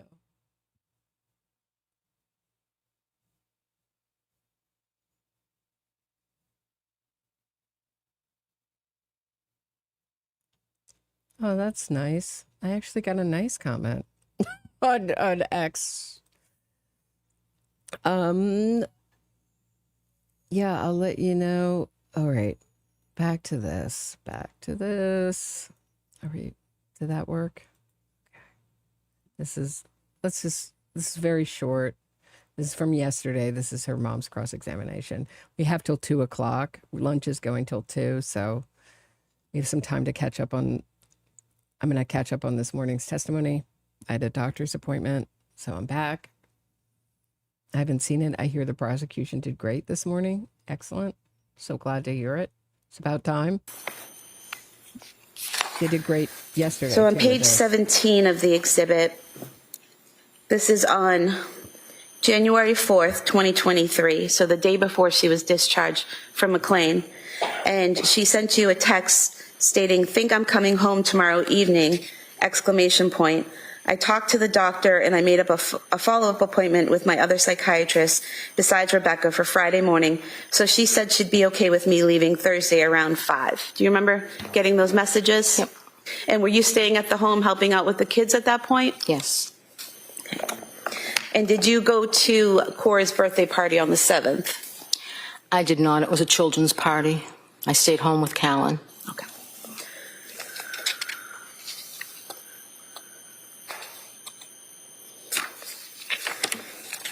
And do you recall when you went home? I don't recall. I'm looking at page 28, and there's a text from Lindsay on January 7th, 2023 at 7:02 p.m. to you where it says, "Make it home okay," and you said, "Yep." Okay, so I guess, well, that's fine. I guess she can do that. Melanie Little was streaming from my stream yesterday. So instead of using Law and Crime, because I guess she's trying to monetize her stream, I don't know. I guess. I don't know. I guess she's welcome to do that if she wants. That makes sense that you would have gone home on the 7th after the birthday party? Yes, if that's what the text says, yes. And then on page 29, we have text messages between yourself and Lindsay on January 8th, where you ask how things are going today, and she says, good, going to the Science Museum. You say, great, that will be fun. Sleep good last night. And she said, I actually did, with less Ativan, so that was good. Do you remember that? I don't recall the exact text messages. Do you recall her texting you about going to the Science Museum? No, I don't recall that. Do you think looking at them might help? Sure. I'm going to show you page 29 and then page 30.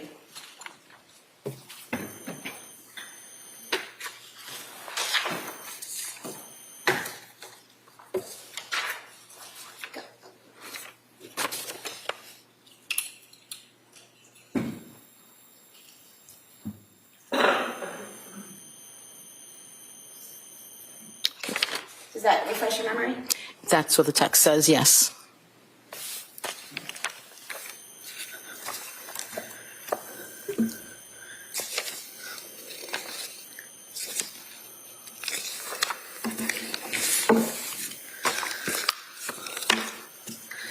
And then on page 34, you ask how the museum was today, and Lindsay sent you some photographs and said it was fun, the kids really liked it. Do you remember that? I don't really recall the Museum of Science experience or text, but if they're there in the text messages, then they were sent, yes. Okay. Then on page 39, this is January 10th. You say at 9:48 a.m., good morning, how are you doing today? And Lindsay responded, good, at the gym with the kids. You said, nice, still sleeping good. And she responded, pretty good, yeah, not perfect, but enough. And you said, are you feeling any better during the day? And she said, so far, a little bit. They said a week off the Seroquel should make more of a difference, so a couple more days till that, but I do think it's helping being off. And you responded, okay, a little at a time. Do you remember that conversation? So I don't recall the exact conversation. I think I probably texted back and forth to Lindsay almost daily during that time. So I don't remember the specific text messages, but I would say if they're there, then that's what we sent back to each other. Okay.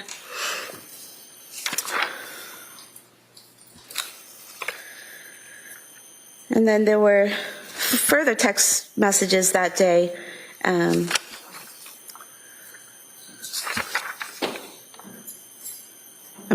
Where you say, how was your day later on in the day? And she said it was good, played with the kids a lot, were able to go outside, Kingsbury Club and gymnastics, kept them busy, and me too. So do you remember her talking to you during that time about going to gymnastics and going to the Kingsbury Club and things like that with the children? I don't remember the specific text, but I do remember her doing things with the children, yes.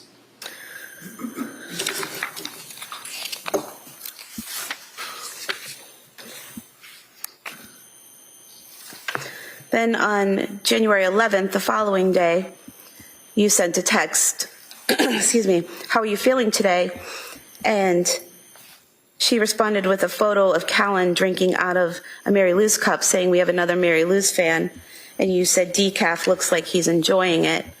And then later on you asked again, how are you doing today? And she said, hi mom, doing all right, nothing new really, just taking it day by day. You said still feeling a little better, and she said a little bit. You said sleeping okay. She said not great last night because Cora was up with a bellyache. Do you remember that? So again, we texted so many times daily, twice daily, maybe 3 times daily. So I can't say that I remember the specific text. I do remember the picture of Callan with the Mary Lou cup because that stands out in my mind. But the specific text going back and forth, we just did it so often that I can't say I remember the specific text you're reading back to me. Okay. But again, if they were there, then we sent them. Right. And do you remember her Lindsay talking to you about Cora having stomach issues? Why didn't the prosecution ask? So when Lindsay Clancy, when your daughter Lindsay is saying to you, this medication is making me feel like a different person. I don't recognize myself.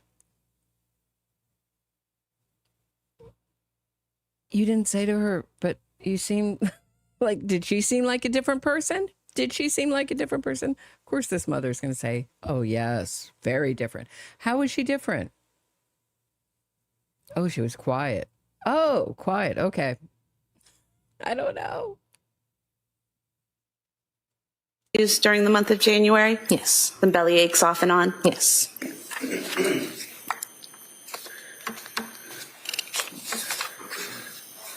And then January 13th, again, you're... I mean, you get a lot of mundane texts. I get that you're on the stand and you want to be sure that you remember and you're answering correctly and you really do remember and it's not just being suggested to you. But she doesn't remember anything. She goes, well, I remember the picture, but she doesn't remember not one text that's bad for Lindsay Clancy. I mean, anyone else find that suspicious?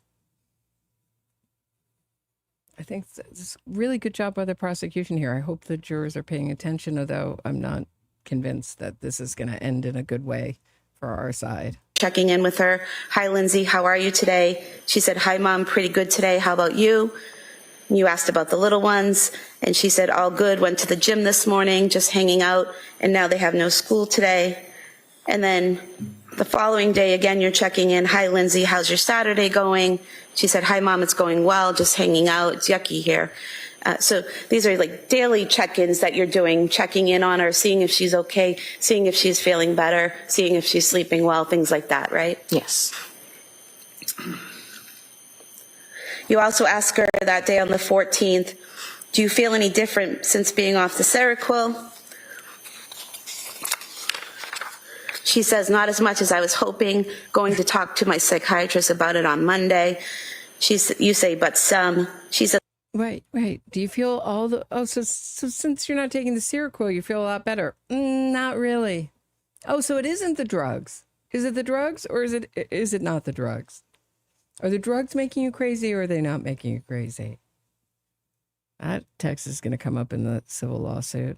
a little, but I still don't feel like you, but then she corrects it to me. And you ask her if she's going to be able to get outside with the kids today, and she said she's going to try. I'm too quiet? So similar conversations to that where you're talking about medication. Really? I'm too quiet? All right, let me turn up my mic. And then you can turn it all down, okay? I feel like I just turned it up, but okay. Medication and how she's doing on the medication? Yes, I get. Then the following day, on the 15th of January, you say, good morning. Is it a good morning for you today? She says, good morning. It's pretty good going to an indoor water park. And she tells you that it's at the Cape Codder. Do you remember them going to the Cape Codder water park? I do remember them going there, yes. And then on the following day, on the 16th, you actually texted her, how was the water park yesterday? She said it was fun. Cora and Dawson enjoyed. Callan didn't know what to think of it. Couldn't get any pics because it was too hectic keeping track of them in the water and stuff. And it was busy, but it was a good time. Does that sound familiar, that they had a good time? Is that better? Is my mic better with the sound? Am I louder? Or do I have to start talking louder? I don't know. This mother, she's going to say anything. She's not going to admit anything negative for Lindsay, and that shows bias. Thanks, Audrey. Okay. And you asked her that day if she had anything planned, and she said Pat took Cora skiing, so she was hanging with the boys. Do you remember that? Not specifically. I don't remember that text. She, that same day, sent you some photographs of Dawson doing a drawing of a firefighter and Callan. Do you remember those, receiving those? I do remember the pictures, yes.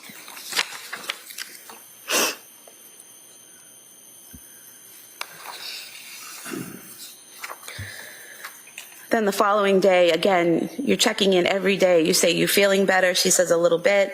You said, still taking the same medication. She said, yes, about to have an appointment with her psychiatrist. You said, let me know how it goes. And she said, okay. And then she responds back after her appointment. She recommended another antidepressant since my mood is still very low off the Seroquel. You asked her how she felt about it, and she told you she just wants to feel like herself again, but she's up for trying it, and she just wants to get back to who she was, right? Correct. And she told you it was amitriptyline, is that right? Do you remember that? I don't remember the medication. Okay.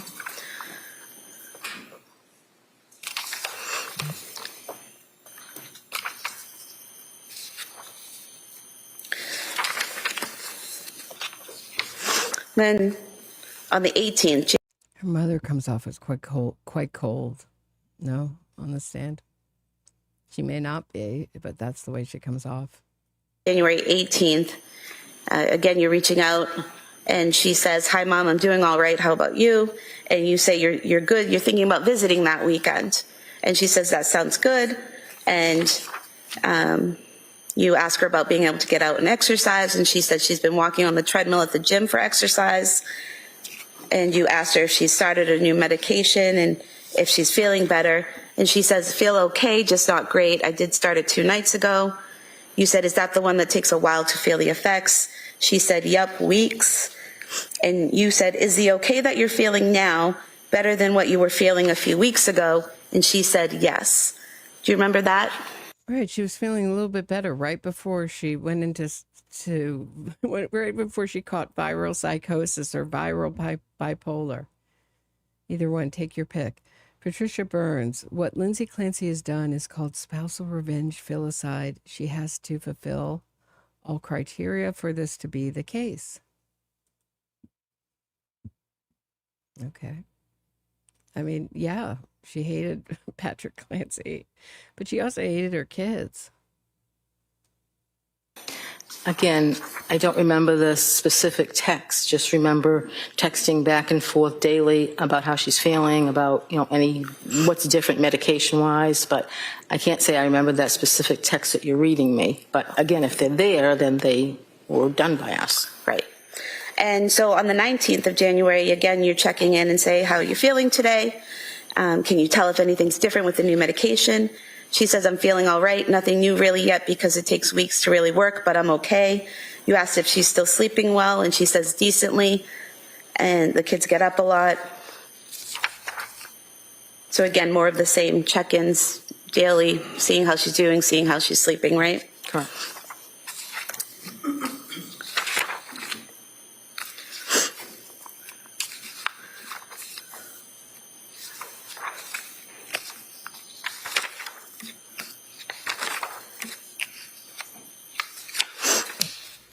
And then on the 20th, you reach out, is it pizza and movie night? She says just pizza and playing. And you tell her you're leaving at 9, bringing dessert for the kids. And she says, sounds great. So you're talking about your visit that weekend. Is that right? Yes. But why didn't they use that affirmation? Let me see if I can pull it in. I don't know if I'm going to mess things up if I pull this in, but like on her affirmations, it says like, I'm grateful for my mother for coming at a moment's notice. Let's see. My mom for being there for me. This is on her gratitude list that they won't talk about. It's only their case, like wrapped up with a bow.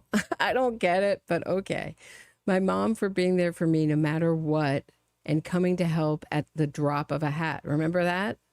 I would have asked about that. Did you come and help her at a drop of a hat? And if not, why did she feel like you did or you would?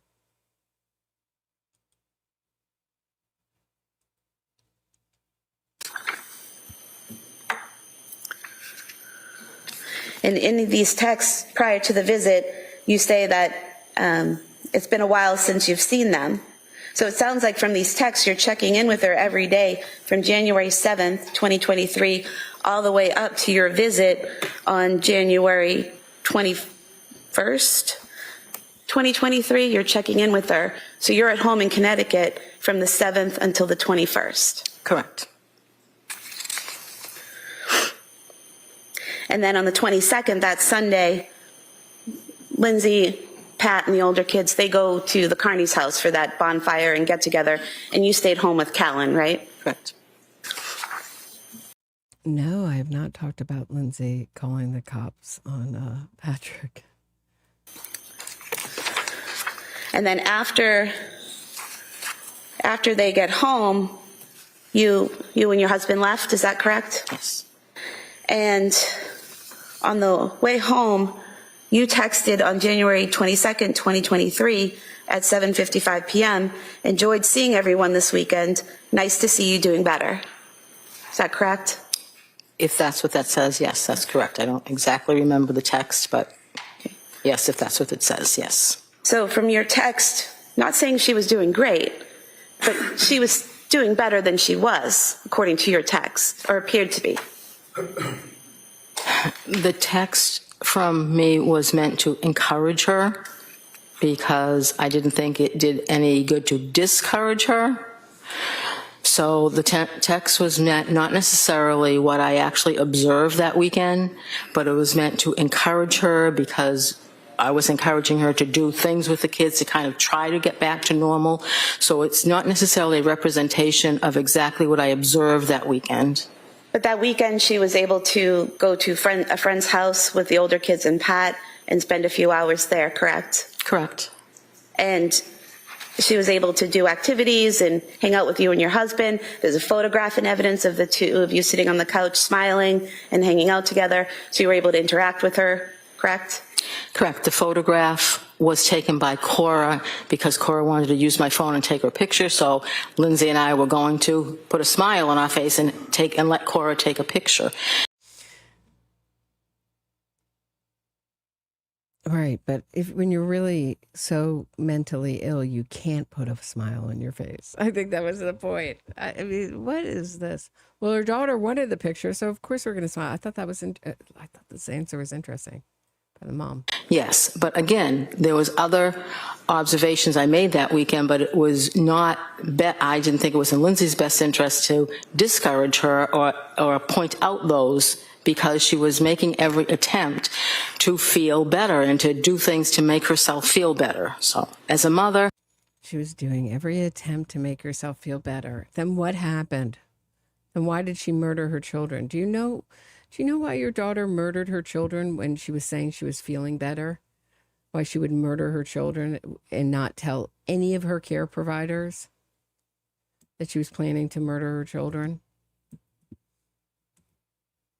And give herself some superficial scratches?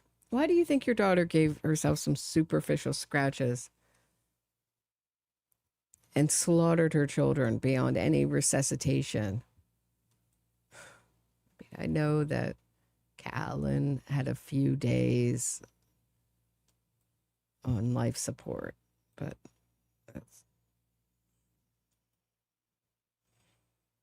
I was encouraging her. Well, you didn't say, I hope you feel better, or you're going to get there, or you're doing it. You actually said, nice to see you doing better, correct? That's what you wrote? Those were my encouraging words, yes. And from January 7th up through January 22nd, Lindsay repeatedly told you she was doing okay, she was feeling a little bit better. Not completely better, not 100%, but she kept telling you, I feel a little bit better, I feel a little bit better. You even asked her, is the better you're feeling now better than a few weeks ago? And she said yes, correct? That's correct, without my observation of her. And what she was responding to you in text, correct? Correct.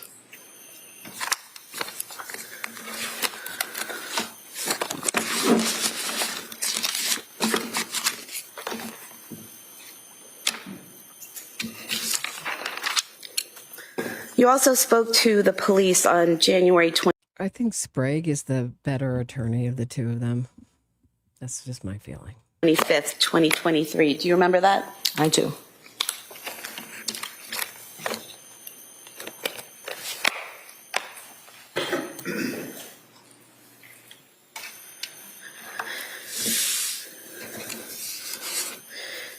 Do you remember telling the police that Lindsay seemed to be improving since leaving McLean? I do not recall. I remember speaking to the police. I had just found out what had happened, and I was pretty much in shock. So Anything I remember, honestly, I remember 2 things I told the police. Anything else that you have there, I must have said, but I don't recall them. I've been going through my mind. I can honestly recall 2 things I told the police during that interview. I was pretty much in shock. Okay, so do you remember telling them that? Right. So when she lies, she makes up medical reasons for her lies too. I was in shock. She knows what she told the police. Come on. I only remember 2 things I told the police. I must have been in shock. Because honestly, when people say honestly before they tell you something, be careful.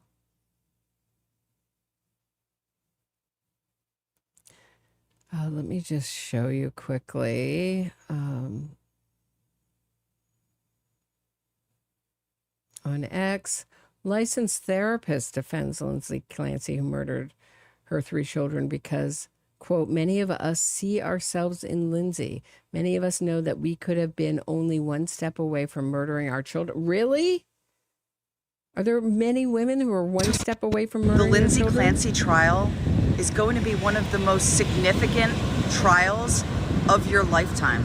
We are all experiencing something completely unprecedented. Never before have we seen so many mothers and women rally behind somebody who confessed to killing her 3 children. And it is not because we cannot hold women accountable. Many of us see. It's not because she's pretty. It's not because she's rich. It's not because she's a nurse. And it's definitely not because she paralyzed herself. And it's definitely not because of our innocence fraud media. Definitely not. It's definitely not the way, it's because the way that this story has been told to the general public. Right? This is the way the story is told to a general public. A woman, a very accomplished nurse living in Duxbury, Massachusetts, is having terrible, after her 3rd child, having terrible postpartum depression, and then she goes into psychosis, kills her 3 kids in psychosis, throws herself, leaps out the window, slides out the 2nd-story window, leaps out the window after slashing her neck and slashing her wrists, not the wrong way, not superficial scratches. And then she paralyzes herself. Because she must have been really crazy to paralyze herself, right? That's the story that the public hears. And a good deal of the public, once they hear opposing facts, will be too proud to concede that they were fooled. And this is what the whole media is talking about. They're telling that story. They're not telling the prosecution story. And the prosecution, instead of consistently bringing the truth and sticking to a theory that's close to that is the truth, or close to the truth, closest thing to the truth that we have without being there. This is a highly calculated woman, methodical woman. That was the best part of their opening. Did this methodically, willfully. She hated her kids. She hated her husband. She hated her life. And she set out to make an alibi over months of having postpartum psychosis or depression. Didn't really matter. And got herself on a lot of drugs, some of which she had been on before, most of which she didn't take, or didn't take all of them, or didn't take them according to how they were prescribed.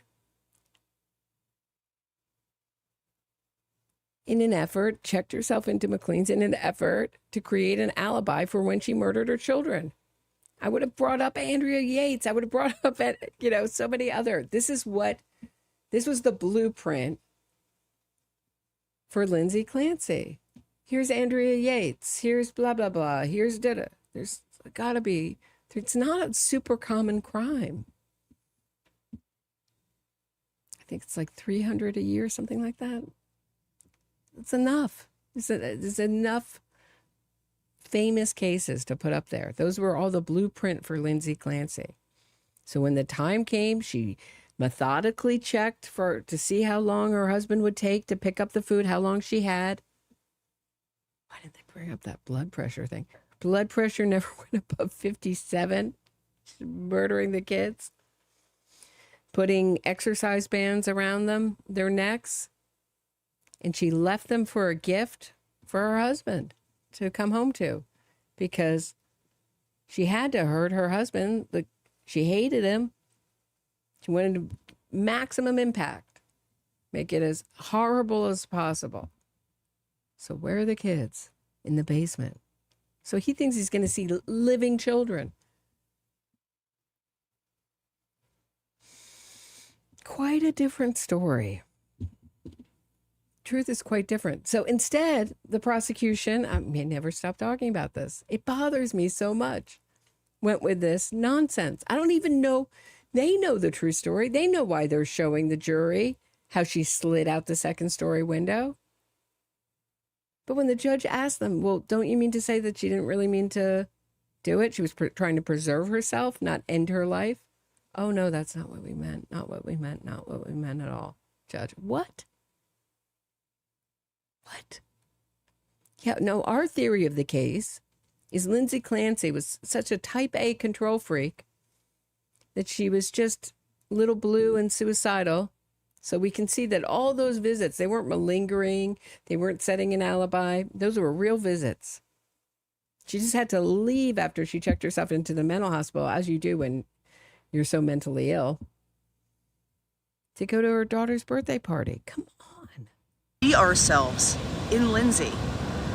Many of us know that we could have been only one step away from doing some of those horrific things because we experienced significant mental health issues. No, the judge wasn't saying that. The judge was saying, no, I didn't get that at all, Dana. I couldn't believe the judge acted offended. I didn't see him being offended. I thought very matter of fact. Like, what you're trying to prove, right, is that she faked it. I didn't see any attitude with the judge, although I'm no fan of this judge. I was like, aren't you trying to prove he faked it? What's the point? Then what are you trying to infer from this evidence that she slid out the window instead of leapt? What would you like us to infer?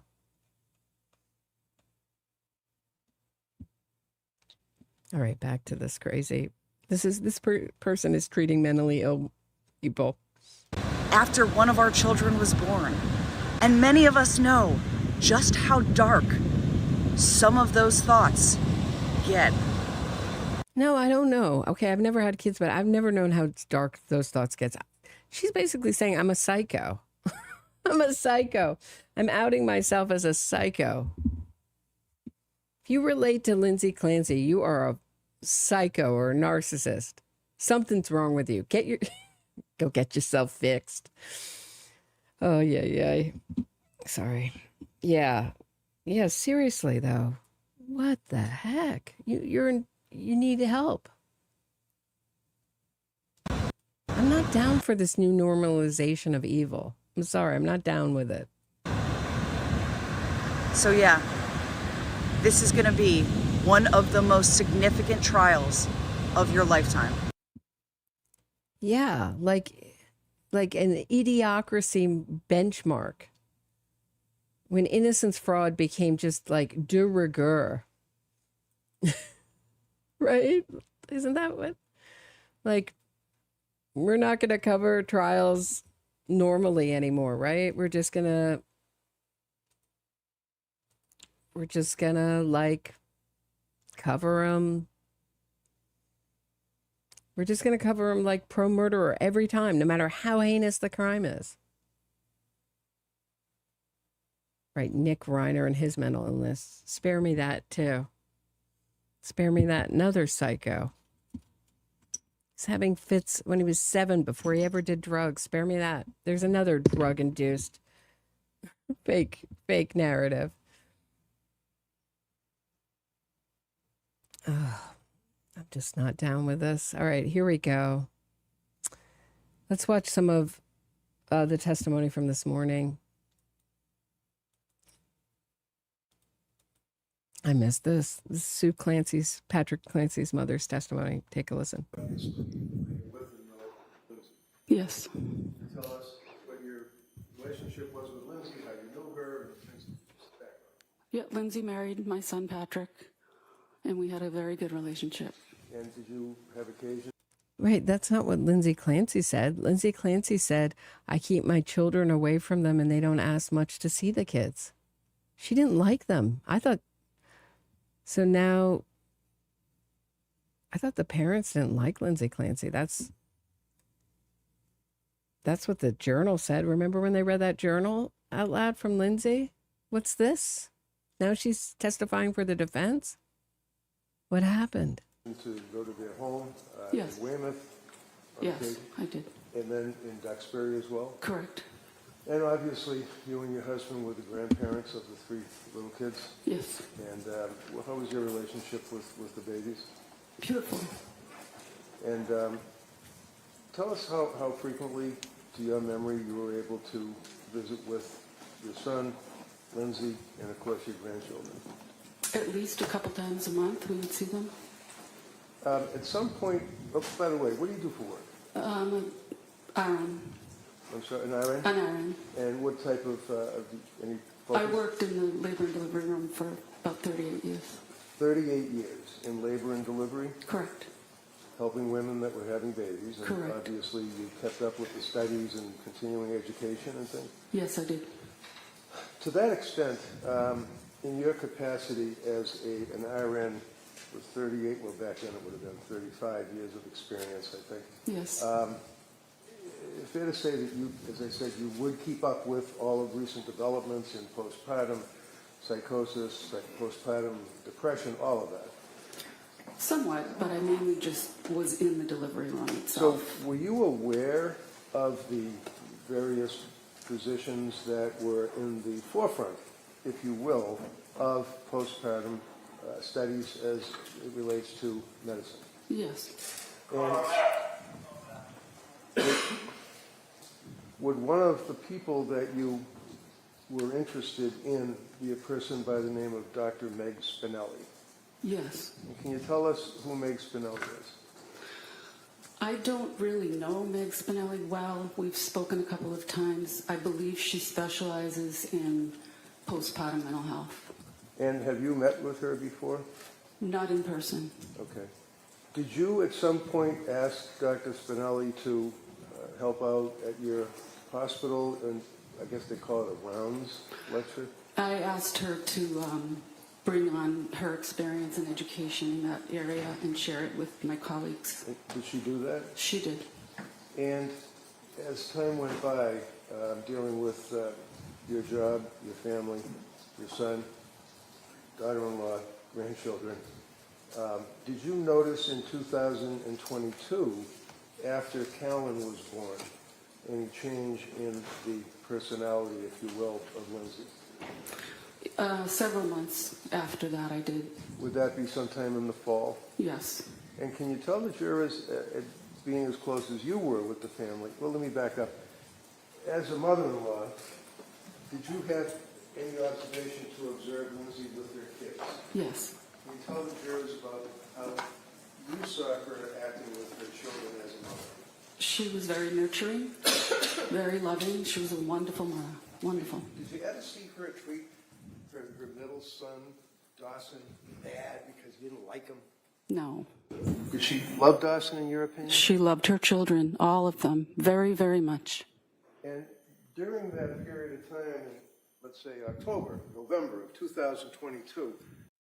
Right. So if she loved her children so much, is anyone going to ask these grandparents, if she loved her children so much, why did she strangle them? Why did she put exorcism? Why do you think she strangled them? Why didn't she give them an overdose of drugs or kill them in some gentler way? Why did she kill them in the most violent, personal way? Why did she leave the exercise bands on their necks? Why didn't she just use one for all 3?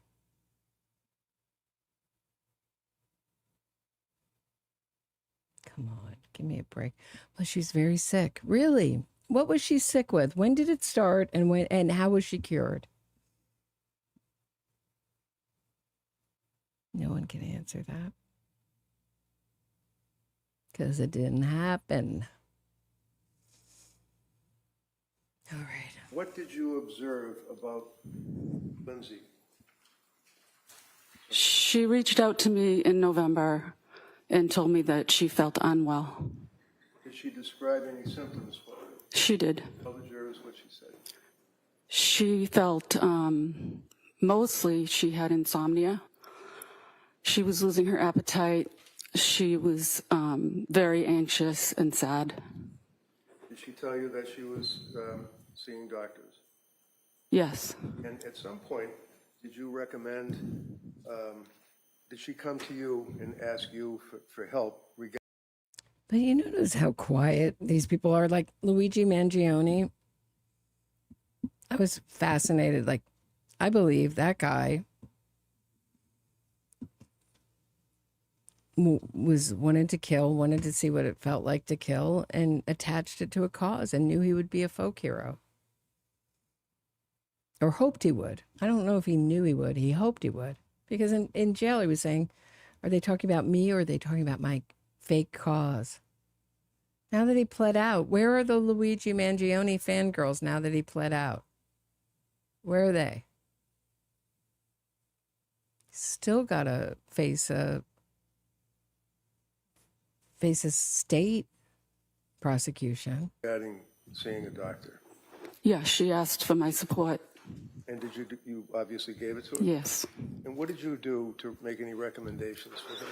I reached out to my colleagues who were running a clinic for women that were struggling postpartum. But my point is, like, they desperately believe in these killers' innocence until they don't.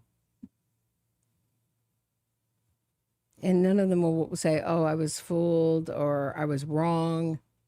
What was I doing? I was supporting a killer. Just quietly sneak away.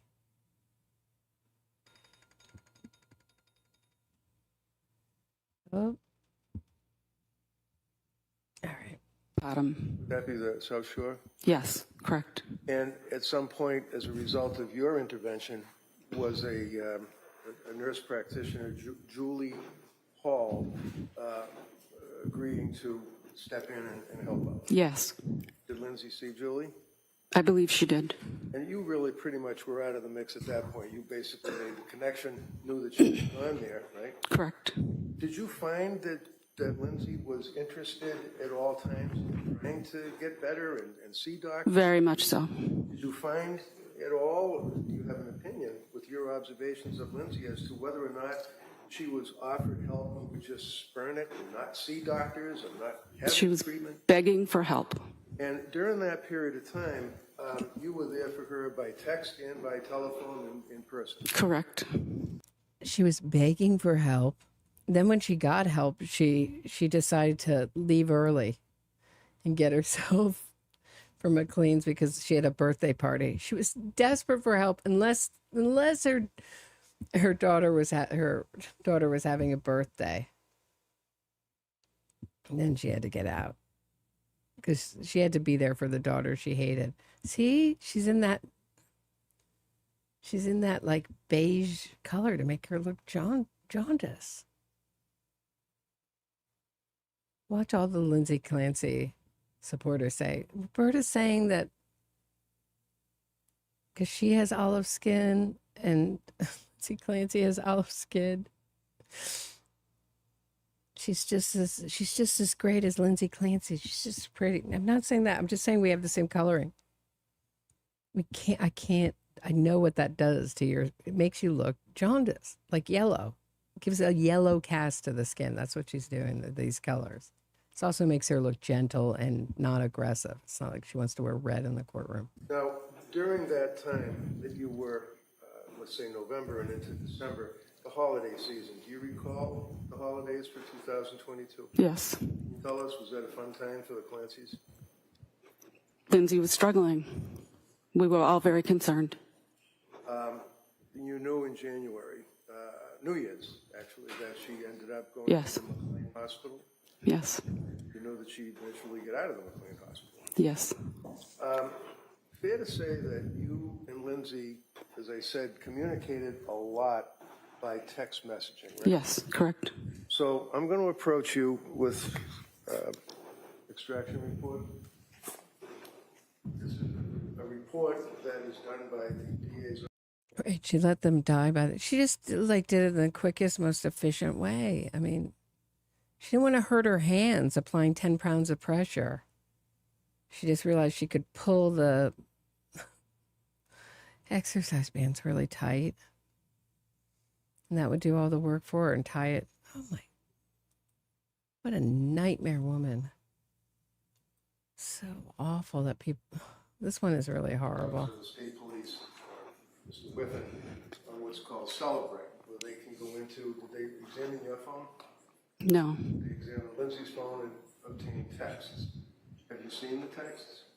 I think so. Okay. I'm going to approach you with the extraction report. Okay.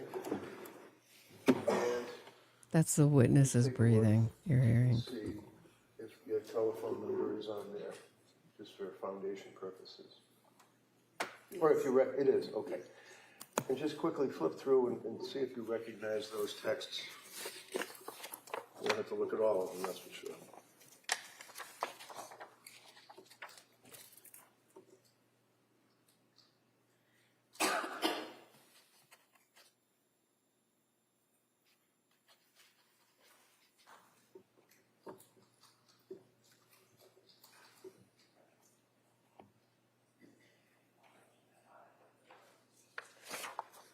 They appear to be texts between you and Lindsay?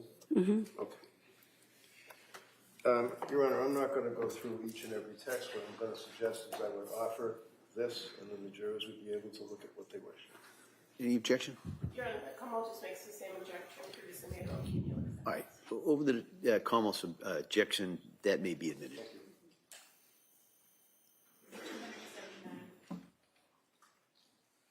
Thank you very much. Kamal?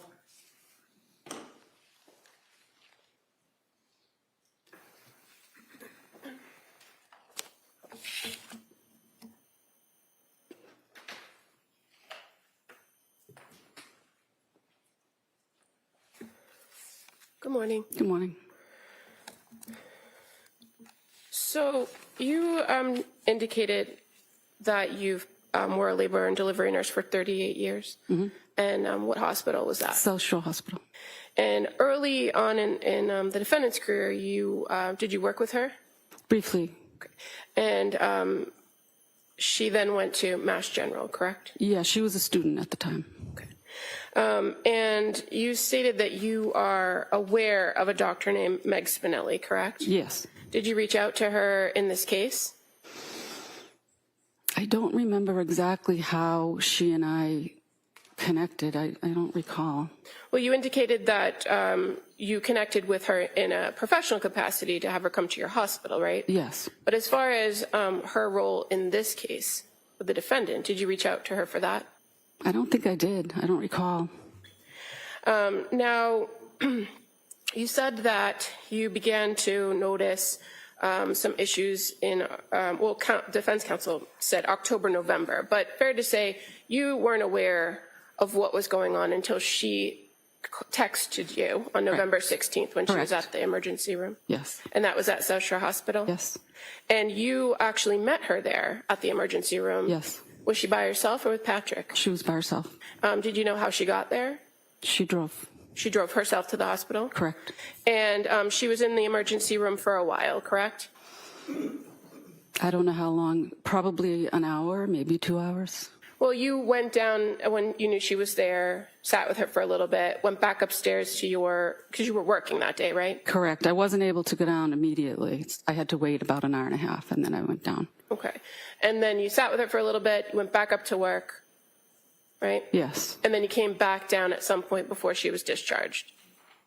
Yes. Counsel, can I see it sidebar just very briefly? It never is very briefly, is it? It never is very briefly. All right. How are we doing on the actual? Let me just make sure. I just want to stay, like, refresh it and make sure, like, I'm up to speed with the actual trial. We're not coming back till 2:00 Eastern, so we have some time. I don't even want to read the chat of the law and crime. Although I did see some people on our side. That was heartening. All right, so let's move past this. Yes. And did she Whoops, tell you sorry. you came down to the emergency? So, Mrs. Clancy, you came down to the emergency room and you sat with her for a while, correct? Yes. And did she tell you why she was there? Yes. And fair to say she indicated to you that she was having trouble sleeping and she had some heart palpitations. Correct. And that's what brought her to the emergency room to get checked out? Yes. Did she tell you that she had consumed a weed gummy before going to the ER that day? She did not. Okay. And in your experience as a nurse, is that sometimes a reaction to THC or CBD or some sort of weed that somebody might have? Well, she needed to stay inebriated. Well, she faked its symptoms to make her alibi. Tammy and Giz, thank you so much. Like I said, these are unmonetized streams. Wait, hold on. What did you say? Hold on. Thanks for the stream, Roberta. Here's a little bit for Tra? I don't know.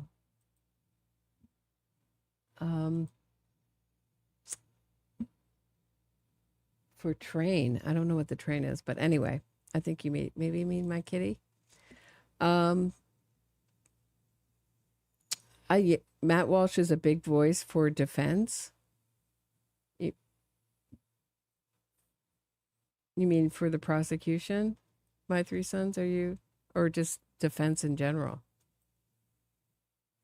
Because he comes from like that whole skeptics Reason sort of background. I think he used to work for Reason. All right, here we go. Back to this. Have a faster heartbeat? I don't know. Now, when she was in the emergency room, she was seen by a doctor and provided some medication. Were you there when the doctor was there? Yes. And you're aware that the ER doctor gave her some... Oh, for the train to go to the doctor. I appreciate it. I appreciate it. Yeah, subway. Thank you. Trazodone to help her sleep. Yes. Because that's what she was really concerned about, right? The sleep. Yes. And when she left the emergency room, did you call her an Uber or have Pat come and get her or call your husband to come get her? No. She left in her own car, right? Correct. And so fair to say, after that ER visit, you remained in pretty constant contact with her, at least via text message, yes. Right? And that you would check in with her pretty much daily, and that's all in these texts? Yes. Now, you were familiar with the perinatal behavioral health clinic because of your work at Social Hospital, yes. Correct? Correct. And so the person actually that you connected with first was not Julie Paul, was it? No, it was one of the midwives that I was working with. And her name is Nanette? I think so. And so did she provide you with Julie Paul's contact information? She suggested Julie. Okay. And as a result of the suggestion, you reached out to Julie with Lindsay's permission, right? Yes. And you said that at that point you made the contact, knew she had spoken to Julie, and you kind of stepped back from the clinic. Mm-hmm. Yes.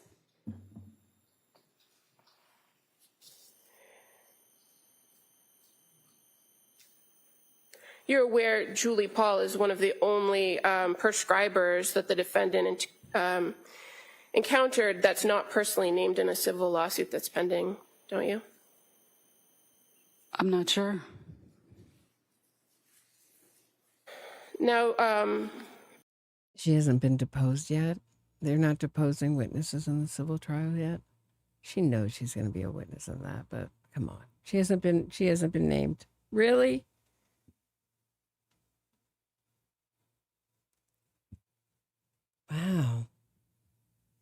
Bunch of lying moms in this trial, huh? So the ER visit's on the 16th. Contact is made with Julie Paul on November 20th, right? It sounds right. Okay. And that would have been your phone call to her first. I don't remember exactly. In the time period, well, you knew she was going and going to see providers and meeting with Julie and going to the clinic. Did you offer to help out more with the kids? Yes. You were still working full-time at that time, weren't you? Yes. So fair to say it was kind of limited based on your schedule? Correct. Did you have a normal schedule that you worked at that time period? I don't know what you mean. Well, as a nurse, did you work day shifts? Did you work mids? I worked the day shift. So did you offer to watch the kids at nighttime? I don't remember exactly. Did the kids come to stay at your house overnight so that she could get some sleep? No, they didn't. Fair to say you offered and she didn't want the kids to come to your house, right? No, that's not right. Well, did they ever sleep over your house? No, they didn't. And Cora was 5, right? Yes, correct. She turned 5 that December. So at any point, they never stayed over? We decided together it was best for them to be in their own beds at their own house with all their belongings. And Lindsay's parents were very actively involved in staying over and helping out. So it was the best decision that they stay home in their own beds. So prior to the November of 2022, did you and your husband ever come and stay over the night so that Patrick and Lindsay could go off? We never did stay at their house.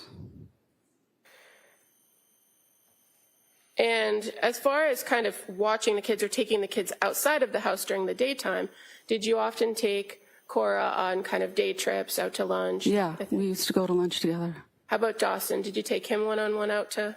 Not as much. He was younger. And how about Callan? Did you ever take him out of the house without Lindsay? No. And are you aware that Lindsay told one of the therapists that she wasn't close with you as in-laws? And that I didn't know that, no. That she said she doesn't generally allow the in-laws to watch her children? I did watch the kids. Okay, but are you aware that she told the therapist that? No. Are you aware she told the therapist that she didn't have any particular reason why and that they don't bug me about it either? I didn't know any of that. Now, Lindsay, the defendant, she communicated with you via text about her issues with sleep and the medication she was taking, right? Yes. And as far as the ER visit where the trazodone was prescribed, do you recall having a back and forth conversation with her about that it's okay to increase it if you weren't getting any relief? The doctor told her that, so I repeated that. Okay. And so you're aware that she was, in fact, increasing the dose? I did not know that.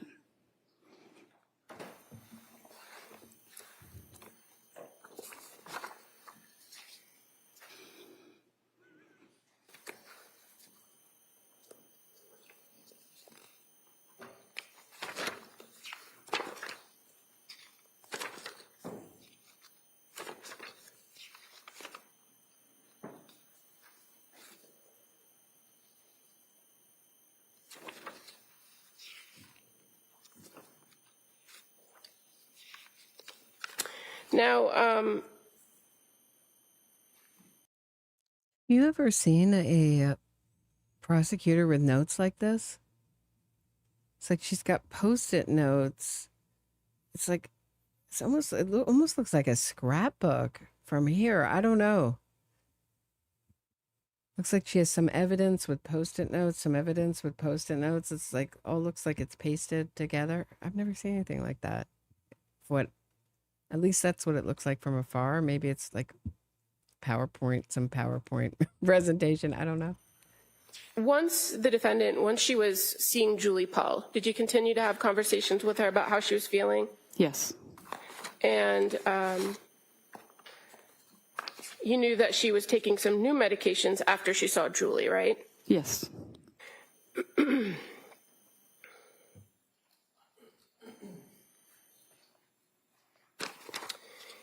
And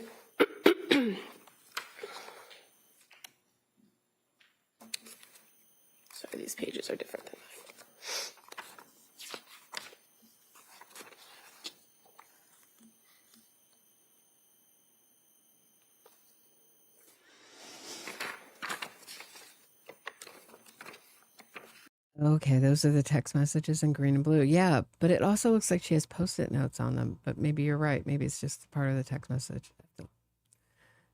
Look again.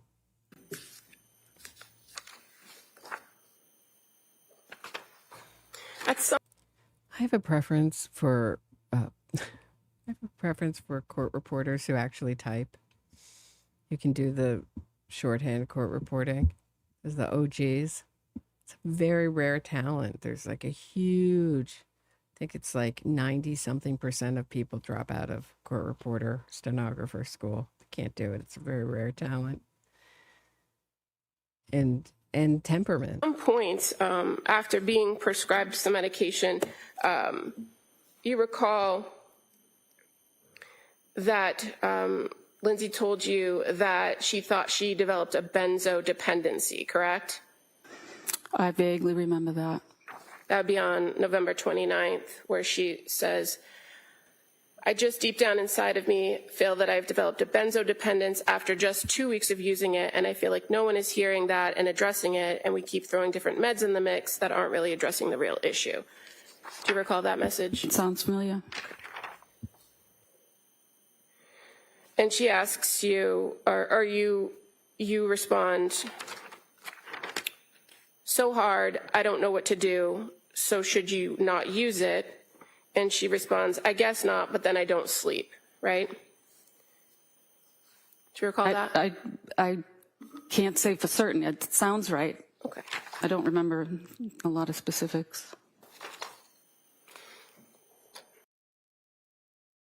Really? Because on direct, you seem to remember everything. It's like their memory goes immediately on cross-examination.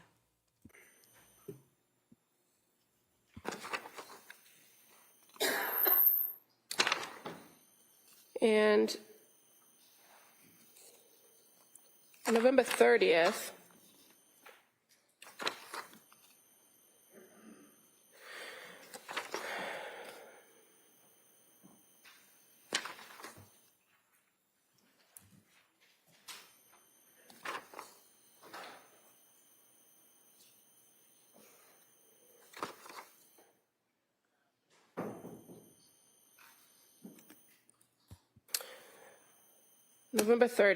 she says,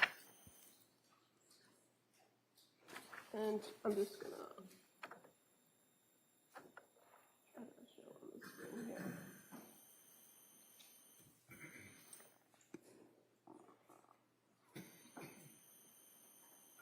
She says, I'm not okay and I'm terrified of taking meds tonight. Do you see that in the green? Yes. And then your response is, why are you scared? Why happens if you don't take them? What are you afraid of? What about Ambien, right? You're actively trying to help her kind of figure out the medication. Yes, there were a lot of medications. Okay. You're aware she wasn't prescribed all the medications at one time, but just a lot of different combinations were kind of thrown around as options, right? It seemed confusing.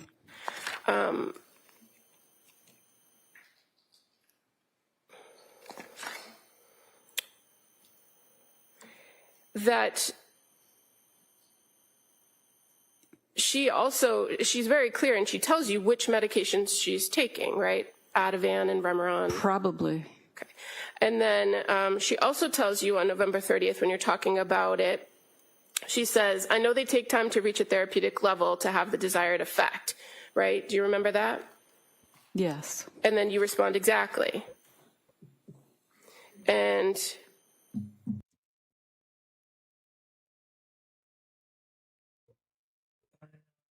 what's going on here? So she's like, I may be addicted, but I'm not sure if it's reached a therapeutic effect or these two different drugs. Are they talking about the Xanax and this is like an SSRI? She tells you that she's just depressed and she thinks it was brought on by the medication, right? I don't remember that. Okay. Well, on November 30th at 7:52, I was never, ever this depressed. It was brought on by the medication. Did you say that or did she say that? She probably said that.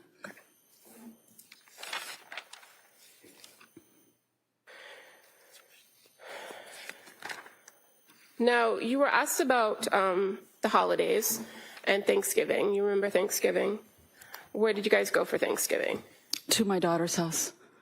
And do you remember telling the grand jury that during Thanksgiving things were better? I don't recall.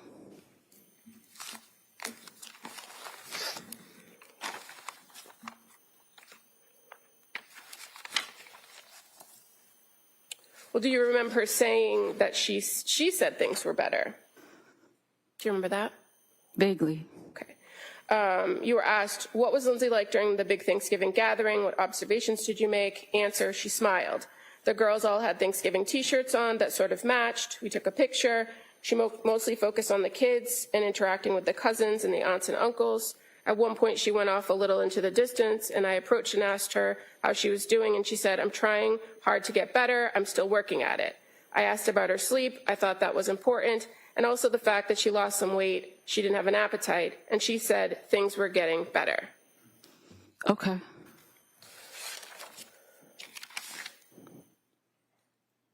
Now, during the holidays, you, in fact, took some time off of work so that you were around a little bit more, correct? Correct. And so when you were around a little bit more, did you spend all day, every day at their house? No. Fair to say you would come sometimes play with the kids, right? Yes. Do shopping for her? Correct. And then you actually went on vacation. Yes. You and your husband went to Aruba. Yes. How long were you in Aruba? 5 or 6 days, I think. And now moving towards Christmas, you had dinner with them at their house on the 23rd, right? I don't remember. Okay. Do you remember breakfast on Christmas Day? Yes. Was that at their house or someplace else? Their house. Okay. And then what did you guys do after breakfast? We went to church. And fair to say you've previously testified that breakfast was great. Yes. And that church was beautiful. Yes. And in fact, the defendant, she told you that it was great and that she was glad she went to church that day on Christmas Day. Yes, she did. And then after that, you're aware they went down to Connecticut to see her family. Right. Yeah, she was really glad she went to church. She was afraid when she walked into church that she would be like repelled out. Like the force of, like the holy force would wipe her out the door, just like a wind. But that didn't happen. So glad she went.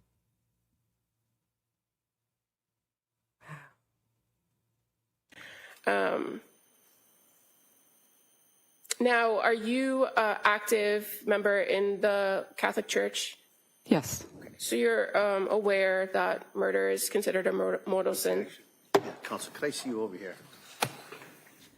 Oh, law. Why would they ask that? That's a lame question. That's not going to win any points with a jury. Right. Judge the sinner, not the sin. I don't know that. I don't know. All right, consider it for any reason or any. All right. And what that means is you are not to consider it for any reason or any purpose. Okay. All right, counsel. So you were aware. Yeah, and I'm going to humiliate the prosecutor. I'm just going to let you know that whatever the prosecutor did, it was like really bad. Everybody, hey, jurors, but don't have any prejudice against the prosecutor. Aware, Mrs. Clancy, about the stay at McLean Hospital from January 1st to January 5th, correct? Yes. And did you come to the house to help with the kids during that time period? Yes. And fair to say, when she came home on the 5th, there was a party for Cora on the 7th. The problem with it wasn't even a good question. Do you know what I mean? It's not even like a good, how do you think you're going to, everybody knows that murder's supposed to be wrong. But apparently there's now in 2026, there's a million new excuses why you can commit murder. And little children too, like mobsters. They'll beat you up in prison if you've killed kids. Don't F with kids or cats, right?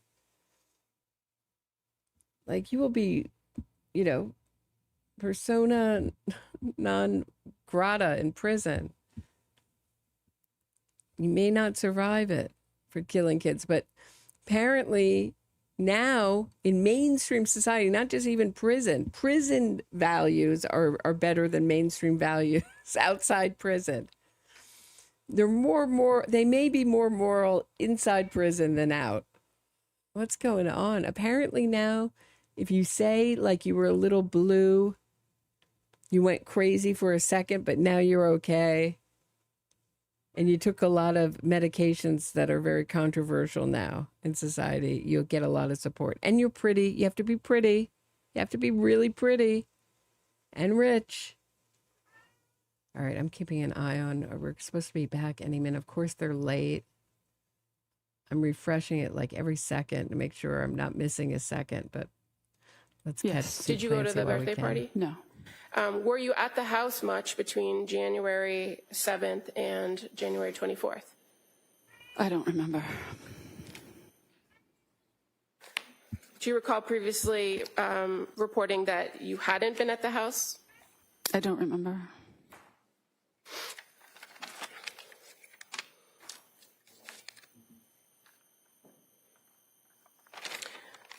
But if they're Catholics on the jury, that would be obvious to them. You realize you're supporting a triple, the woman who killed your grandkids testifying for the defense. And during that time period, you never took the kids on a day trip or for a visit? I don't recall. And were you aware that Lindsay Clancy said she didn't want you alone with the kids? You and your husband alone with the kids. She kept them away and that you didn't ask. aware that between January 7th and January 24th that Pat and Lindsay went to the Cape Codder with the kids? I'm aware of that. And that they went to the Museum of Science with the kids? Yes. And that Pat left Dawson and Callan home, or excuse me, left, Dawson and Callan home to go take Cora skiing. Were you aware of that? It sounds accurate to me. On the ski trip, did they ask you to come over and stay with Lindsay while she was with the other kids? I don't remember. True.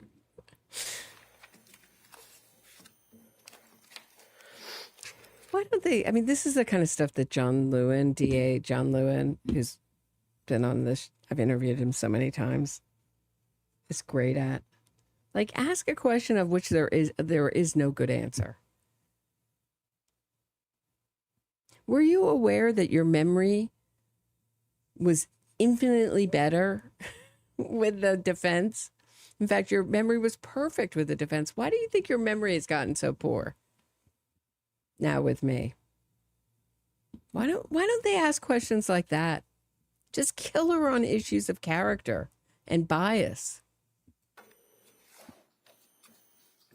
And you were asked on direct examination about Lindsay going to see providers, and you said, I think she was begging for help, right? She was. Did you attend any of those meetings with her, therapists or doctors? No. So you don't know what she told the providers, right? I don't know. And you don't know what kind of help she asked for other than medication, do you? No.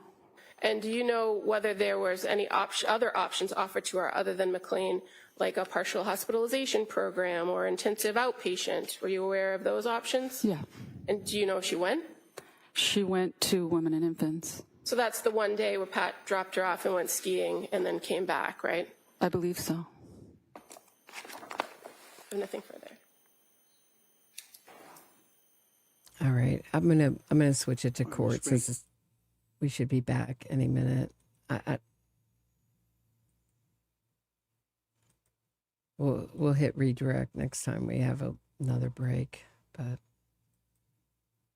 just don't want to miss anything after lunch. I mean, we don't even have that long from, I don't know, maybe they'll go to 4:30 today, but this was supposed to be a 2-week trial. It's already exceeded that while they keep saying we're on schedule. I don't know. It just seems like it's going to go on. I don't know. I wonder how many curious. I would think it would be to the jury by the end of the week, though, wouldn't you think?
Let me just see.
used as the exhibit. It's just so you can kind of follow along with the testimony. And at the end, you can ask her to pass it back to the courthouse.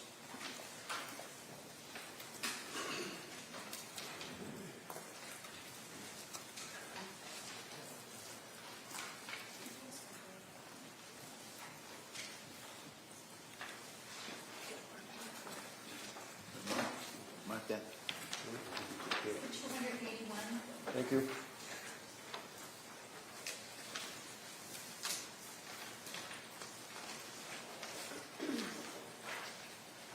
All set? Yes, I think so. Thank you. Now, Doctor, first of all, you made reference to Dawson Clancy, that you had a chance to review medical records and photographs and autopsy reports on Dawson Clancy? Yes, on Dawson, Cora, and Callan. All three, okay, three of the children. Yes. One of the questions that I have is that of the photographs, the autopsy photographs that you Ray, were... do you want to take that? It might be just kind of confusing with that. That's better. Then we can go back, when we get back to the charts, we can do that. Okay, thank you. Thank you. The autopsy photographs, did you have a chance to review those, Doctor? Yes, I did. And in your extensive experience, have you had a chance to see autopsy photographs of young children, infants, adults, people being examined prior to an autopsy and of course during an autopsy? Oh, yes, many, many, many. Now, my question simply is, did you notice on the autopsy photographs of the children what, let's say, have been referred to as bruises to this jury? Have you seen, are you aware of that testimony? Yes, there were bruises consistent with active children jumping and running. And how about medical treatment and procedure? Did you make any observations, in your opinion, to a reasonable degree of medical certainty as to the cause? For example, on the infant's head, bruising on the head, what appears to be bruising? Yes, on Callan, when he was in the hospital, and there are even photographs of him in the hospital, he had EKG or EEG, electroencephalogram, monitoring devices attached to his head so the doctors could follow his brain waves. And they are little round cup-like things, and so where they were attached, actually on both sides of his head, they did leave a small little brown kind of parallel mark, little lines there that were from medical treatment for monitoring his brain waves. He also had many puncture wounds and evidence of medical treatment in that way. And did you also notice that there would appear to be, on occasion, fluid that might be mistaken for a bruise? That's possible, yes. If there is some liquid fluid that's a little blood tinged, you could see it on the surface of the skin, and it would be something you could wipe off. So, for example, Doctor, to a reasonable degree of medical certainty on the photographs of the infant that show what you say were the couplet marks on the area of the skull, they don't come from anybody squeezing, beating, pushing, or causing any injury to that child, in your opinion. Is that correct? No, absolutely not, no. Doctor, you also had a chance to review the medical records of Lindsay Clancy when she went to the South Shore Hospital and then subsequently went to the Brigham and Women's Hospital. Is that correct? Yes, that's correct. And you don't have to get into detail. We've heard it a number of times, but there were injuries to her left wrist, her right wrist, her neck. Is that correct? Yes, there were sharp force injuries to those areas. And in your practice as a pathologist, have you had occasion over the years and over the many cases that you have had involvement with to observe self-inflicted wounds to a person's wrist or their neck in the course of a suicide attempt? Many times.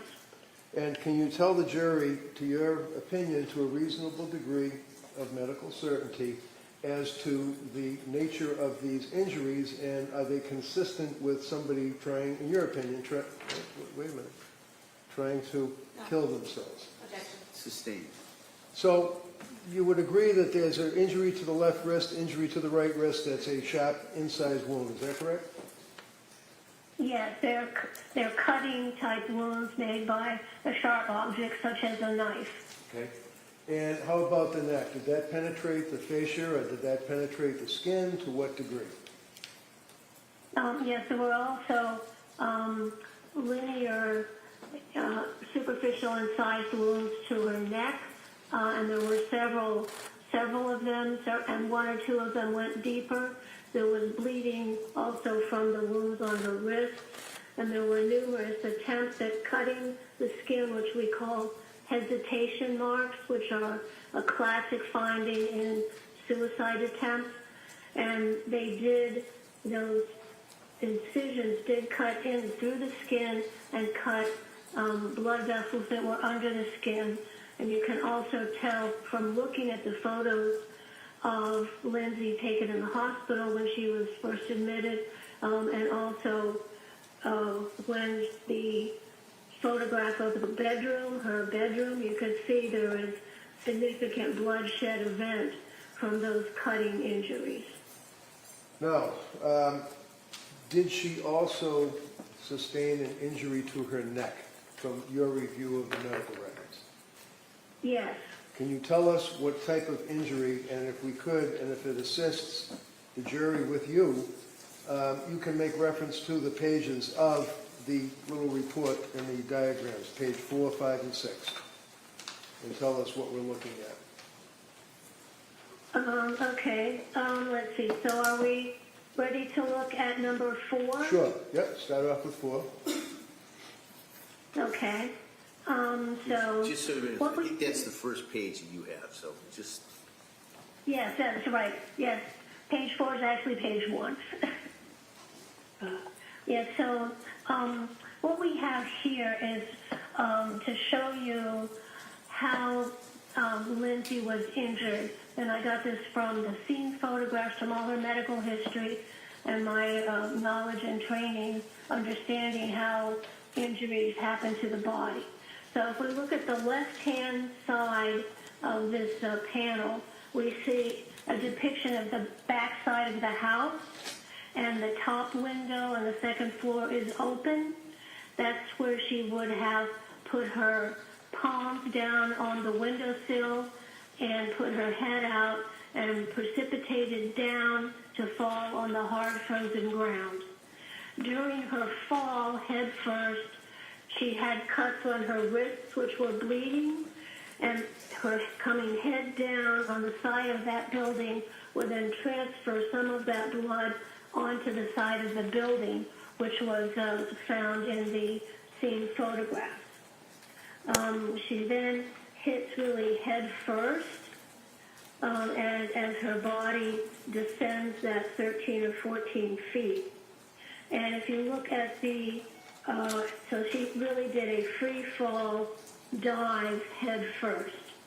Then if you look on the right upper 2 diagrams that just show a skull, this illustrates the forces then that were applied to Lindsay's head from hitting the ground and then her head bending a little bit.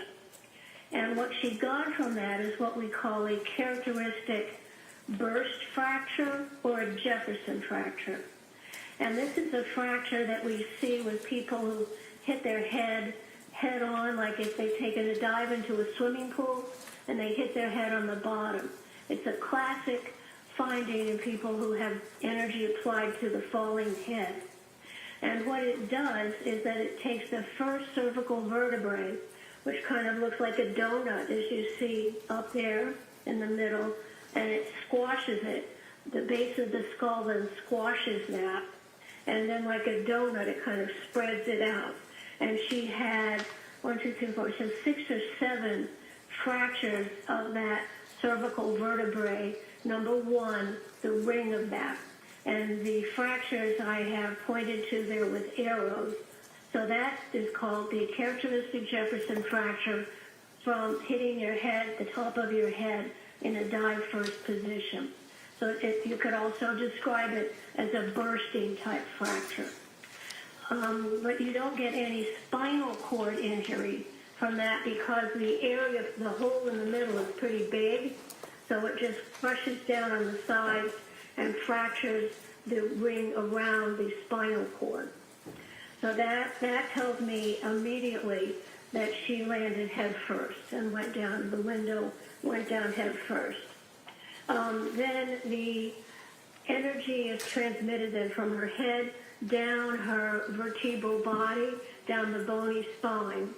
And that then fractured and compressed C1, the lower right-hand panel there, puts that cervical vertebral body in the context of the rest of her skeleton. The left upper hand, we see her jaw, and then the C1 is pointed out there, and there are little springs there to indicate they were squished and compressed together and fractured. Now, looking at the next page, which would be 5, does that assist us in looking at the illustration of the injury to the spine? Yeah, so this is after her head hits, so she hits her head first, then there is some flexion of her body, and the energy from the impact is transmitted down her vertebral column. And what that did was it crushed the number of her thoracic vertebrae or vertebrae in the chest area, and actually made thoracic vertebral body T5 be compressed and move over the top of the lower vertebrae, and that is what injured her spinal cord.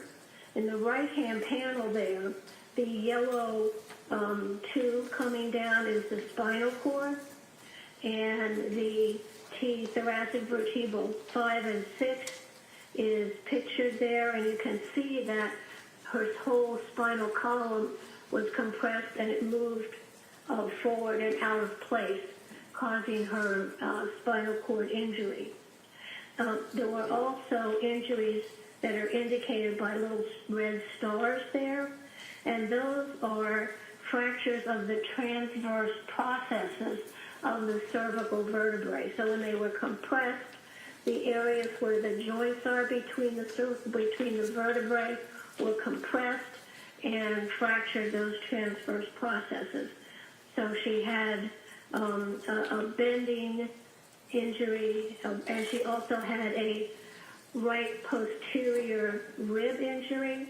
You can see on the left-hand panel, her shoulders are also hitting the ground, and that caused a fracture of the right first rib in the back, and the flexion of her neck also damaged her thyroid gland and some of her voice box cartilages.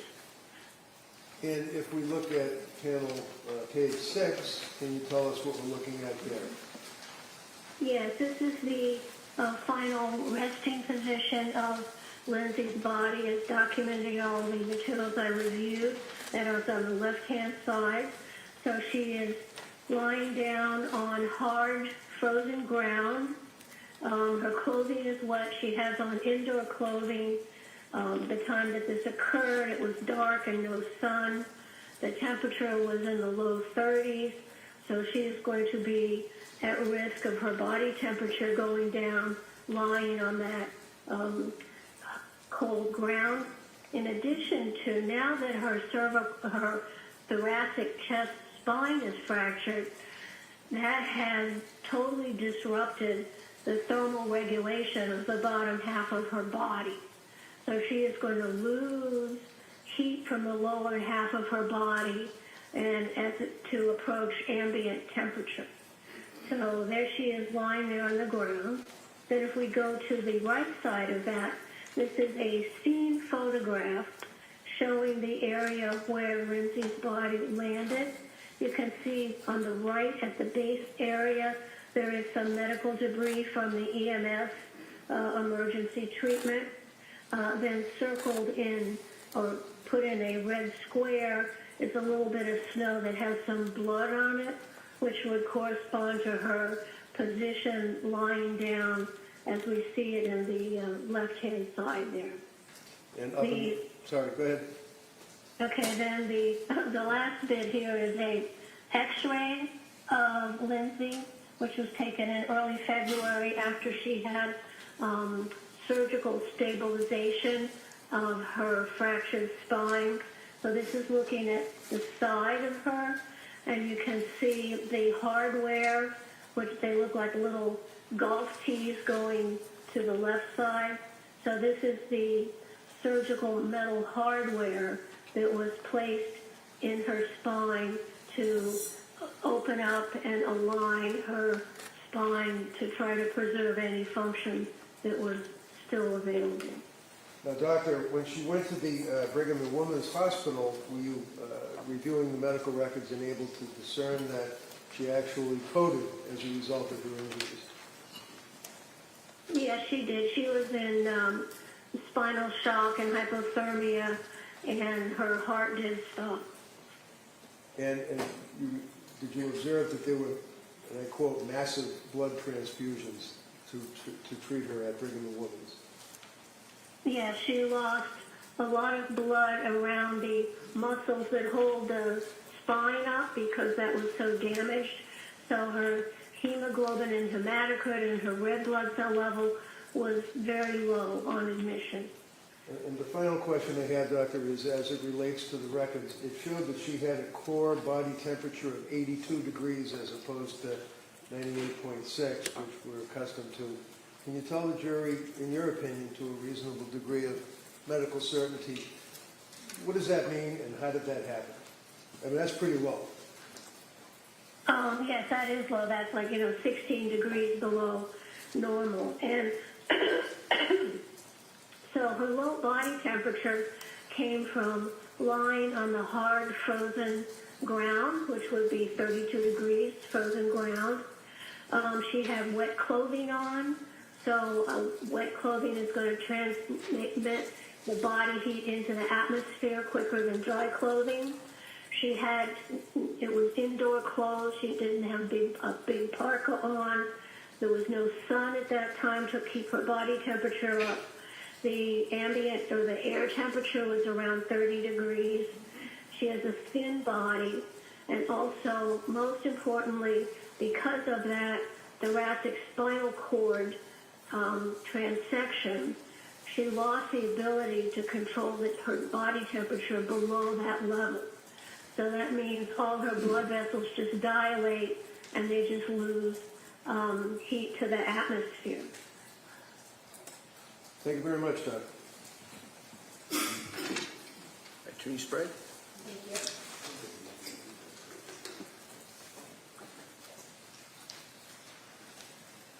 Dr. Luxon, yes.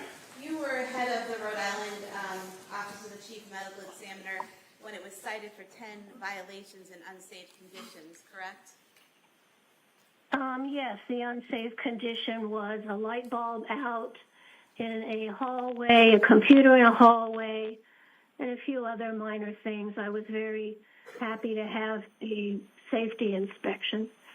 Right, those were the unsafe conditions, but there were also 10 other violations, correct?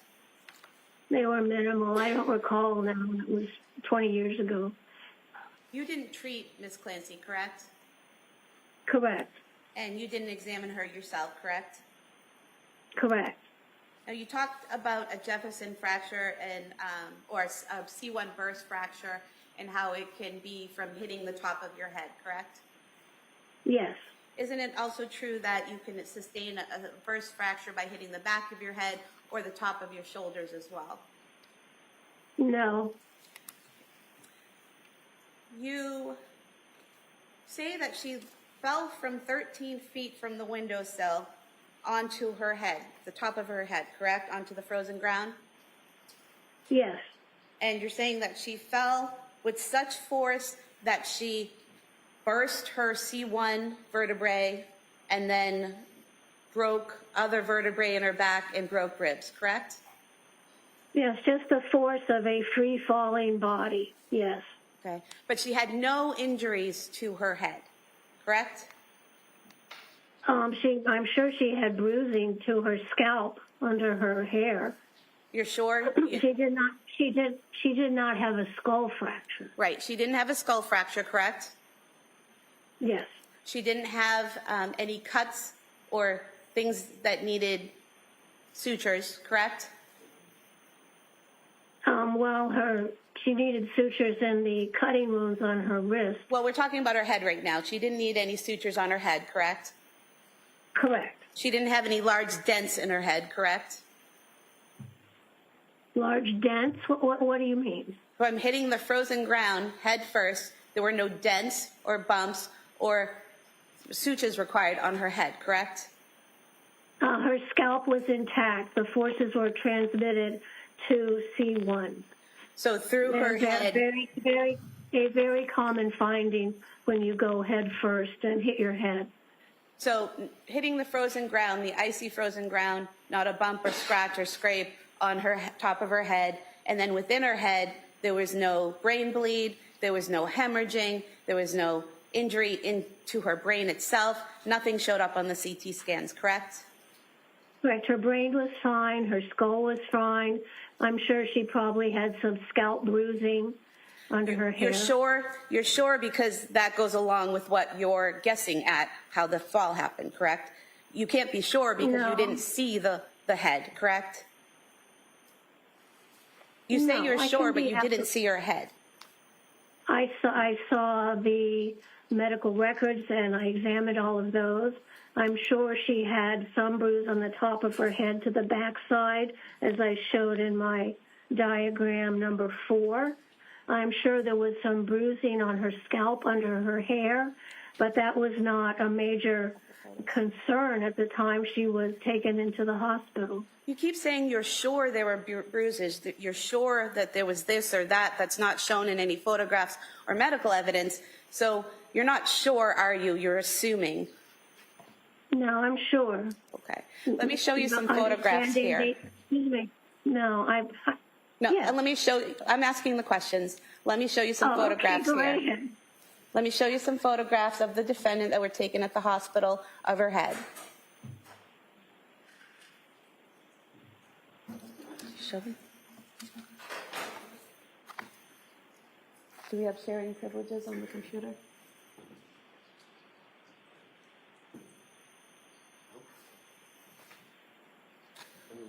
Whatever you want, we'll do it.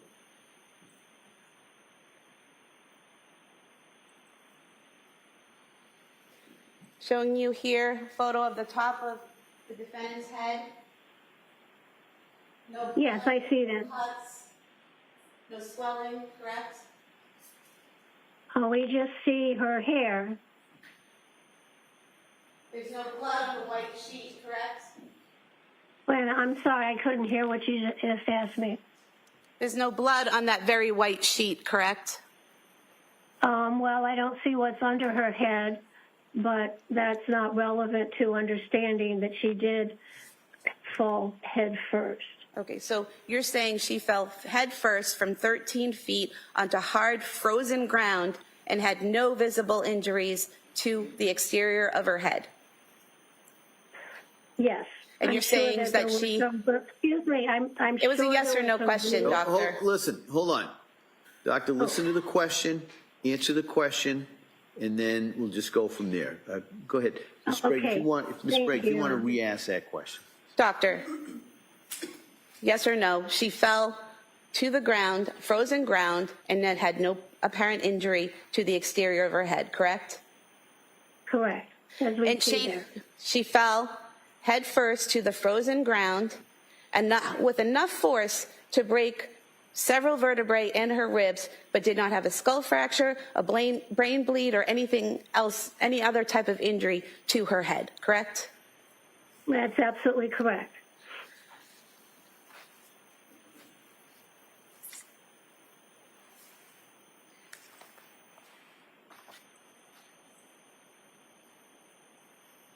Move to put the photographs we were just showing into evidence. Any objection? All right, they may be admitted. 1682.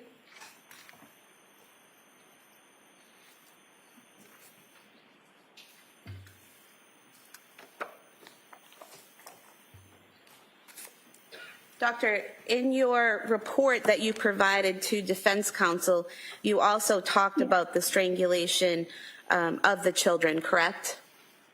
I did. And in your report, you wrote that it would have taken 5 to 10 seconds for unconsciousness to occur, correct? Yes. Okay. Now, do you recall testifying previously in State of Rhode Island versus Kimberly Fry, case number W1/2010-0413A? Do you recall testifying previously in that case? No, I don't.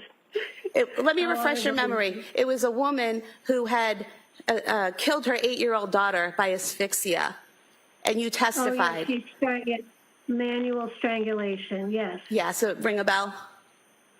Yes. Okay. And so you testified back in 2011 in that case, and you were asked, if you have a very complete compression, strike that. You were asked, unconsciousness due to oxygenation can occur within 10 to 20 seconds. And you said if you have a very complete compression of the blood vessels of the neck, you can become unconscious within 10 to 20 seconds. And then you were asked, I'm just saying hypothetically, just strangulation alone is 10 to 20 seconds. And you said if it is effectively and continuously applied, like in a lateral vascular neck restraint, most times there is a struggle going on, so you can't quite get that. So in that case there, you didn't testify that it was 5 to 10 seconds. You testified that it was 10 to 20 seconds, and that if there's any struggling, it could be longer, correct? Yes, but that case was... Well, that was a yes or no question. It's not a yes or no question. All right. Defense can follow up. Hold on. She's answered the question, and then we'll have a redirect if counsel would like to. Well, I don't remember Hold on, what Doctor. I said. Why don't you, Doctor, sorry. wait for a question. You were also asked in that same trial, Doctor, the question put to you in that trial was, but once that unconsciousness set in, you agree with me that there had to have been a consistent application of pressure, either suffocation, strangulation, or compressions of the chest for 2 to 3 more minutes continuously while the child was unconscious, correct? And you answered, I think that's a fair statement. And the question was, you said that before yourself, correct? And you answered yes. And then the question was, I'm asking your opinion, and you said, the question was, after Camden became unconscious, after 2 to 3 minutes of continuous application of one of those 3, and you answered correct. Is that right? I have no memory of that. I'm sure you're reading it correctly. Well, you have memory of your medical knowledge, correct? Sure, I have memory of my medical knowledge. And so at that point in time, in 2011, you testified that you would have to strangle someone 10 to 20 seconds at least to unconsciousness, and then you would have to continue to strangle them for 2 to 3 minutes for death to occur, and you said correct. Is that still your medical knowledge? That's a different case. That was not ligature, that was a manual. So either way, you're talking about the compression of the neck causing a loss of oxygen and blood, correct? I'll allow this question. Go ahead. Yeah, there are many ways that can occur, and the way the pressure is applied is very important in understanding how long it takes to become unconscious. These are the children here were the victims of what we call ligature strangulation. The Fry case that it's coming back to me a little now, that was a manual strangulation and also a body compression, which is a totally different type of asphyxia.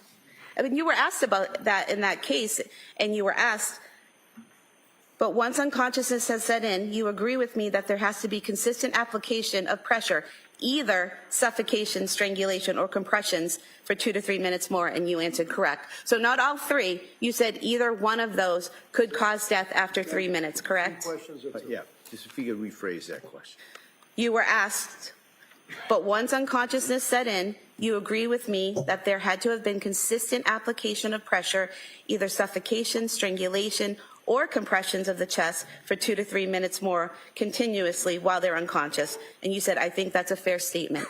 So that's what you said, correct?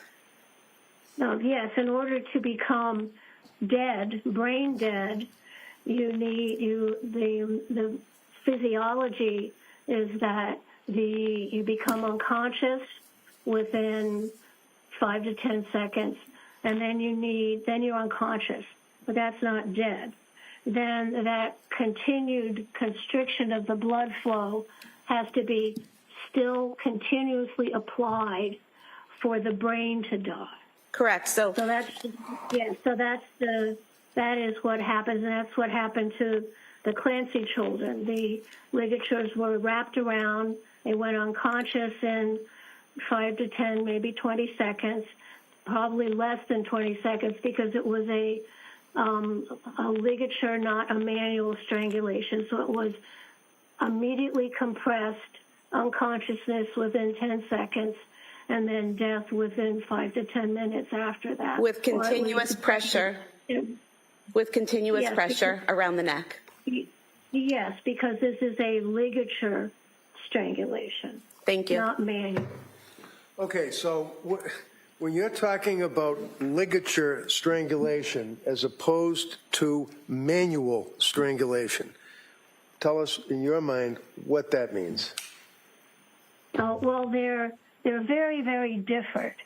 Manual strangulation means that somebody's used their hand and they've pressed either side of the neck. Okay, that the hand is manual strangulation. Strangulation means that you have stopped the blood flow that comes out of your brain, and the carotid artery continues to pump oxygenated blood into your brain, but it can't drain out through the jugular veins. So with continuous pressure, then the blood can't get in because it can't flow out. It's kind of like stopping up a pipe. And then so you go unconscious within 5 to 10 seconds, but then with continued pressure, your brain dies. So the difference between manual and ligature is that manual can be kind of an off and on thing. You may you have a jugular vein on either side of your neck. So if you're using a hand, you might compress one greater than the other. You might let go. The person that you're trying to strangle may struggle and remove your hand a little bit. So it's a very different sequence of events to end up with brain death and asphyxia. Whereas wrapping a round loop resistance band, which is a ligature, immediately compresses those vessels. There's no coming off, there's no putting back on. So it's a very complete, one-time, immediate, non-varying compression with those exercise bands ligature, which causes unconsciousness effectively within 4 to 10 seconds. And in reference to the manual strangulation, where generally somebody would use their hands and perhaps press with their thumbs, that has a very common, that you see many times, fracture of what's called the hyoid bone, correct? Yes, that can happen, absolutely. A little U-shaped bone up underneath the jaw. So they both cause, brain death from lack of oxygen to the brain, but the way they get there, that's leading up to that, is a totally different pathophysiologic process. So when counsel went through the Rhode Island case, whatever that name was, and was reading from a transcript and asking you questions about the time that a person through manual strangulation, and then she made reference to suffocation, she made reference to strangulation, she made reference to compression of the chest. That has nothing to do, in your opinion, with the ligature strangulation. Is that correct? It's a totally different mechanism of injury. Thank you. Right. Doctor, as you said a few moments ago, the ligature causes unconsciousness, and then the pressure has to continuously be applied for several minutes to cause death, correct? Thank you. All right. Anything further? One other question. On the ligature, doctor, and we discussed this, is the ligature, does that require a person to stand over the body and continuously apply pressure to the ligature, or walk away leaving the ligature? No, in this case, these were elastic round loops, like that were put around, somewhat tightly, pinching the skin. You could see little lines where the skin was pinched, and it just stays there.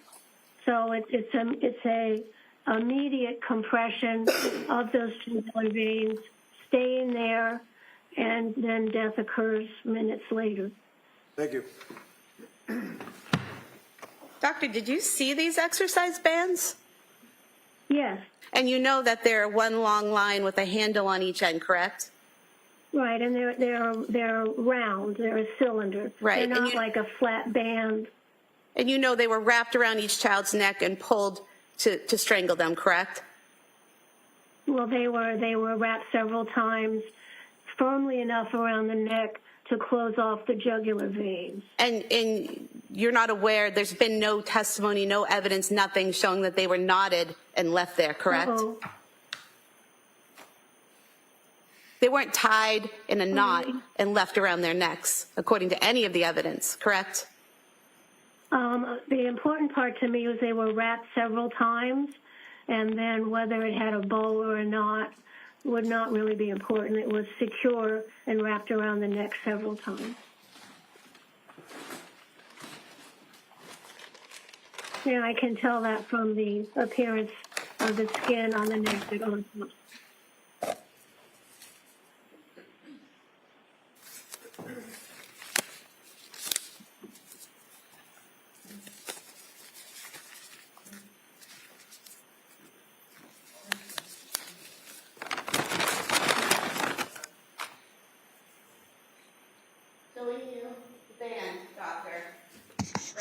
Child's neck several times and then left there.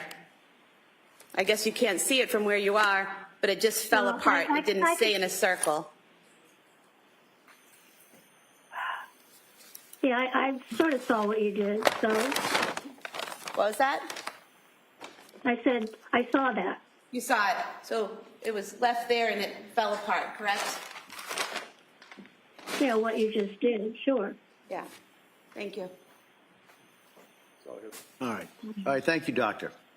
All right. Oh, thank you, Your Honor. Can I see you just for a second?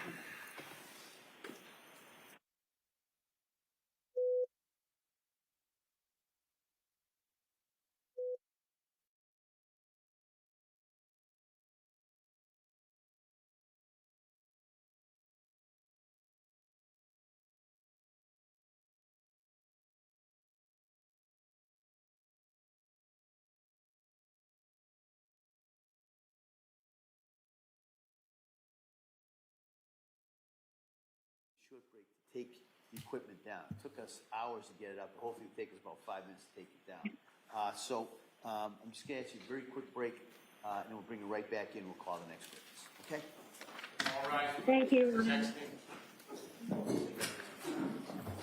Therese, leave everything right on the chair.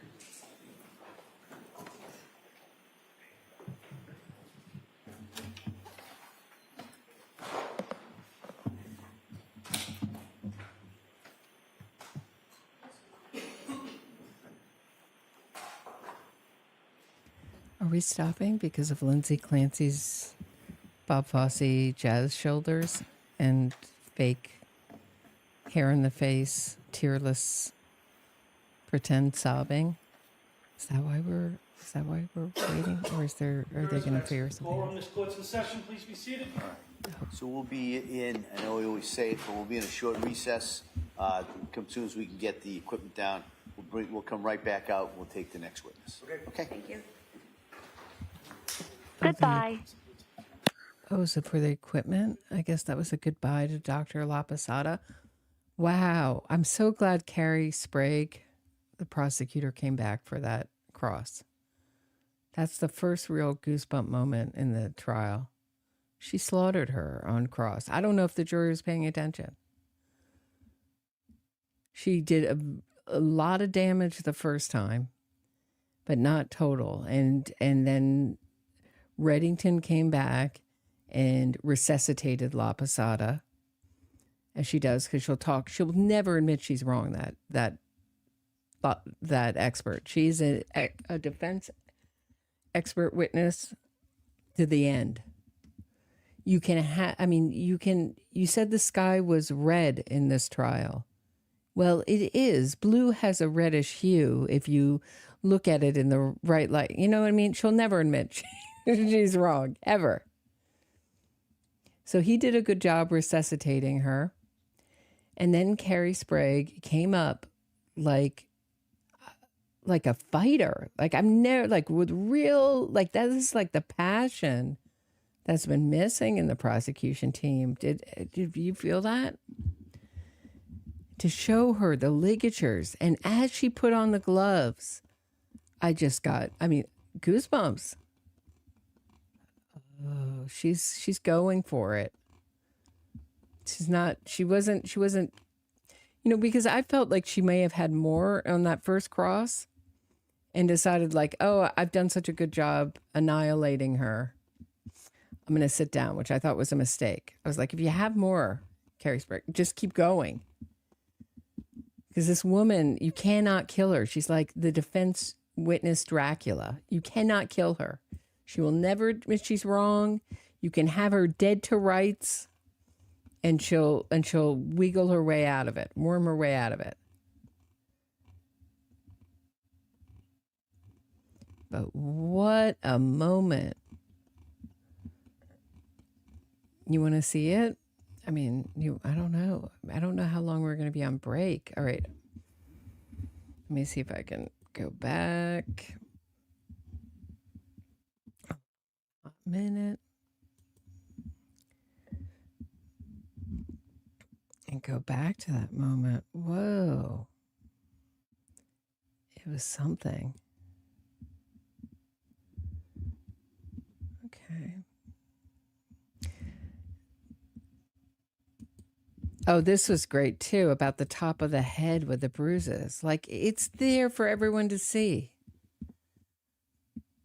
What are we talking about here? Look at this. This was a great moment too. I thought she did a great job here. Actually, a good job. The great job was at the end with those ligatures. Whoa. But it wasn't just about the ligatures. It was that you care so little about what you say, Dr. La Posada. We're talking about 3 young children's lives. And you're describing the way they were killed like it was nothing. And you're getting paid to do it. And here it is. Here's the ligatures. This is really, you want to see it? I know it's an idea to you, but here, I'm going to put my hands on it. Woo, goosebump moment. I'm no fan of this prosecution team, but boy, that was a goosebump moment. Showing you here a photo of the top of the defendant's head. No Yes, I see that. cuts, no swelling, correct? Oh, we just see her hair. There's no blood on the white sheet, correct? Well, I'm sorry, I couldn't hear what you just asked me. There's no blood on that very white sheet, correct? Well, I don't see what's under her head, but that's not relevant to understanding that she did fall head first. Okay, so you're saying she fell head first from 13 feet onto hard, frozen ground and had no visible injuries to the exterior of her head? Yes. And you're saying that she... Excuse me, I'm It was sure a yes or there no was some question, blue- doctor. Listen, hold on. Doctor, listen to the question, answer the question, and then we'll just go from there. Go ahead. Ms. Sprague, Okay. if you want to re-ask that. Any other judge would say just answer yes or no. It's a yes or no question, and you can answer it yes or no.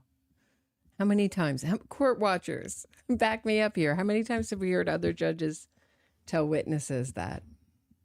She's an expert witness. She knows. She just knows she's losing. And badly. This was I thought, and they didn't even go into the nightclub stuff where she didn't show up for hours and hours and hours and hours and hours and hours. Didn't she show up like the next day? That question. It's like the worst fire in Rhode Island when she was the Rhode Island medical examiner. They were all calling her and just say, I'm going to show up in a few hours. And they were all waiting there. Doctor, yes or no, she fell to the ground, frozen ground, and then had no apparent injury to the exterior of her head, correct? Correct. As we And see there.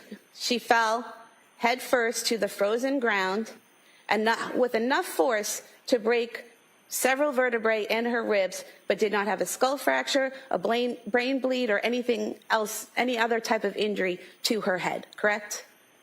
That's absolutely correct.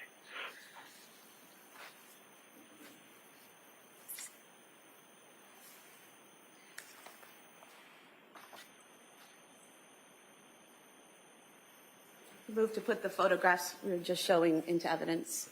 Any objection? All right, they may be admitted. 1682.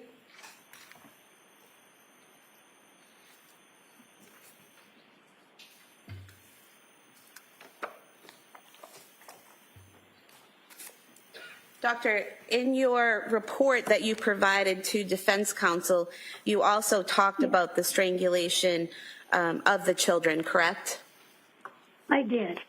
And in your report, you wrote that it would have taken 5 to 10 seconds for unconsciousness to occur, correct? Yes. Okay. Now, do you recall testifying previously in State of Rhode Island versus Kimberly Fry, case number W1/2010? This is where they started to go wrong. All right, I'm going to move forward past when Weddington comes back and resuscitates her image. I really just want to see that end. Many ways that can occur. It takes heat and strangulation and all. Asked, but once unconsciousness has sedification, set in continuously while they're unconscious. And you said, I think that's a fair statement. So that's what you said, correct? Yes. In order.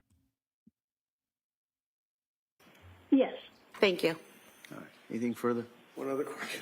On the ligature, doctor, and we discussed this, is the ligature, does that require a person to stand over the body and continuously apply pressure to the ligature, or walk away leaving the ligature? No, in this case, these were elastic round loops like that were put around, somewhat tightly, pinching the skin. You could see little lines where the skin was pinched. Excluding the jury. All right. Counsel, we ready for the jury? Yes. Yes. Okay. Yeah.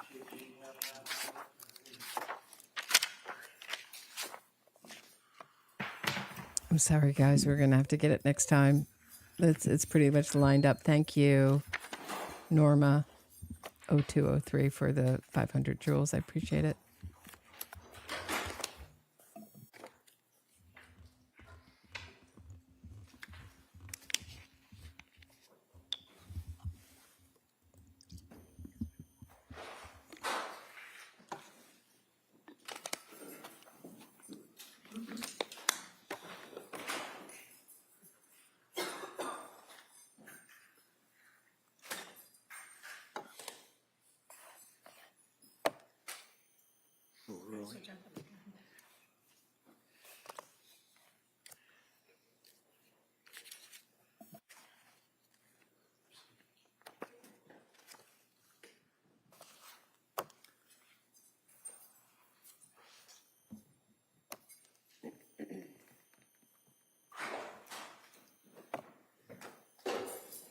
All rise, please, your center.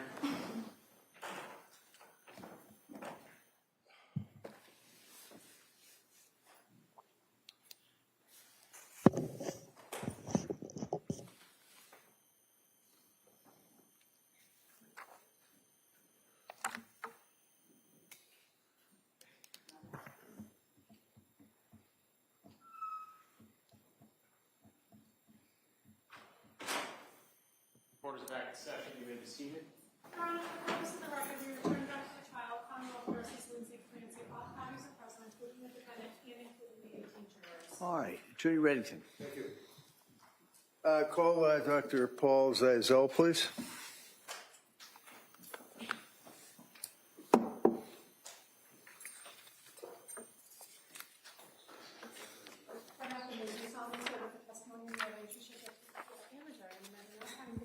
Little Whisker says, thank you, Roberta. I'm hoping you are gaining more faith that justice will prevail All right, good for afternoon, these Doctor. innocent children. I hope I'm wrong. Mr. Reddington. Thank you, Judge. Thanks, Little Good Whiskers. afternoon. Tell us your name and spell your last name for the record, please. Good afternoon. Paul Zeisel, Z-E-I-Z-E-L.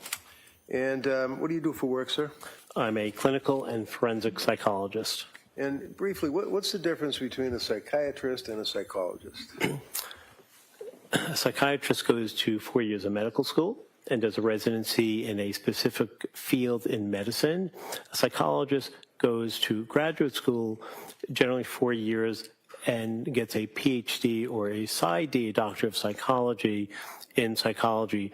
The difference in terms of clinical practice, psychologists are trained very extensively in counseling, testing, interpretation of testing, and that then continues to various treatment modalities, working with children, adolescents, couples, families, and it can extend beyond that. Neuropsych testing, issues of guardianship, child custody cases, and there are many variants in that. So psychologists are in the domain of treatment, testing, and evaluation of mental health conditions. Can psychologists prescribe medication? Generally, no, but the Department of Defense will allow psychologists in the military and overseas to sometimes prescribe medication, but 99% of psychologists do not have prescription privileges. As far as the testing that you referenced, what is it you referring to regarding testing? So there's testing across various domains.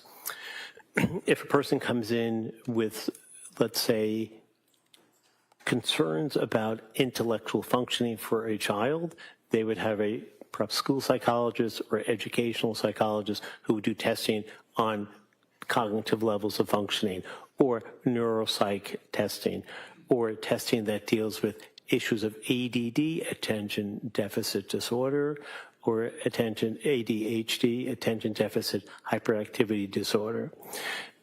There's other testing that would include, for example, forensic testing. That's the integration of mental health and the law. That requires a psychologist to know about the different types of forensic testing issues that might be there. So this would often be things that would be pertaining to deception, malingering, personality assessment, and sometimes sociopathy, or what's known in the DSM-5-TR, which you've heard about, antisocial personality disorder. In addition, as I briefly mentioned, guardianship, conservatorship, custody issues with parenting, risk assessments for certain jobs that individuals might have, working for government and top secret positions, police officers, military as well. So, for example, some of the testing, what is the MMPI? So, yes, it's called the Minnesota Multiphasic Personality Inventory, and there are various iterations. There's MMPI 3, there's the RF. Some are focused on forensic assessment. It is a test that has been around since the 1940s, that was originally used to determine a sample size of white men going into the military who would be good leaders. Today, the sample is based on a much more diversified population, including women and different racial ethnicities, and it's divided into two parts. One part has what we call a validity and reliability scale and a lie scale. Validity. The lie scale, is that also referred to as the scale? Yes, it could be considered part of the K scale, and it's whether someone is being dishonest with the test, but it will change slightly because people on some tests, psychological tests, will want to come across as faking good. Some people will want to come across as faking bad. Faking good would be a mother whose children were taken away. She would like to get them back, so she wants to come across as the healthiest person there is. Conversely, faking bad is someone seeking a, let's say, a workman's compensation claim, and they may have a tendency to exaggerate the nature of their injuries. So in this case, for example, forget about workman's comp, let's talk about a murder charge. If a defendant submits to a psychological test, such as the MMPI, and the interpretation by a psychologist of the results of that test, if the person wanted to pretend that they were suffering from a disease or defect, would that test ostensibly be able to tell the psychologist that? Yes. Was an MMPI administered by the government's doctors on this case to Lindsay? Yes. Did that have a K scale as to whether or not she was lying or exaggerating or malingering or trying to fake that she had some disease or defect? Yes, it had a case. And what were the results of the government's doctors' tests on the Minnesota multifaceted personality as it relates to the K scale? Objection. Yeah, can I see counsel over here?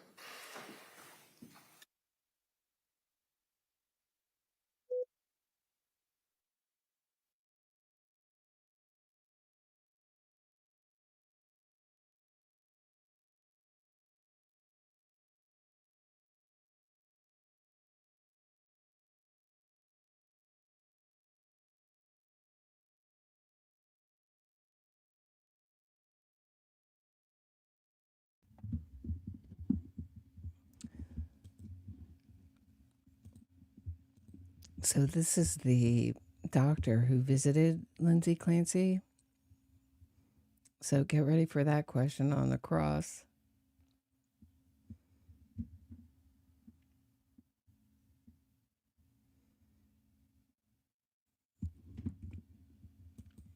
Another, these sidebars. Thanks, boss lady, for the 100 joules. High five. Yeah, do we have time to show this? This is such a goosebump moment. Hold on, let's see. I'm going to keep an eye on the other one, but check this out. So he comes and he asks this question, this one question, and then Carrie Sprague. So I didn't remember it quite right. There's a little bit more back and forth. That occurs minutes later. Thank you. Just look at the way she got up. She was like meant business. Let's just see that again. Veins, staying there. Doctor, did you see these exercise bands? Yes. And you know that they're one long line with a handle on each end, correct? Right, and they're round. They're a cylinder. Right. They're not like a flat band. And you know they were wrapped around each child's neck and pulled to strangle them, correct? Well, they were wrapped several times, firmly enough around the neck to close off the jugular veins. And you're not aware, there's been no testimony, no evidence, nothing showing that they were knotted and left there, correct? Uh-oh. They weren't tied in a knot and left around their necks, according to any of the evidence, correct? The important part to me was they were wrapped several times, and then whether it had a bow or not would not really be important. It was secure and wrapped around the neck several times. Yeah, I can tell that from the appearance of the skin on the neck. It was reported that it was left on the neck, so I guess you think tied. I think I even made that mistake. Wow, God, goosebump moment though. Watch her, and then the gloves, still on break. God, the way she puts on these gloves. I said, oh, we're going into different territory. Look, she's shaking while she's doing it. She knows what she's doing. She knows this is a moment. Showing you the band, doctor, wrapped around the child's neck several times and then left there. I guess you can't see it from where you are, but it just fell apart. It didn't stay in a circle. Yeah, I sort of saw what you did, so. What was that?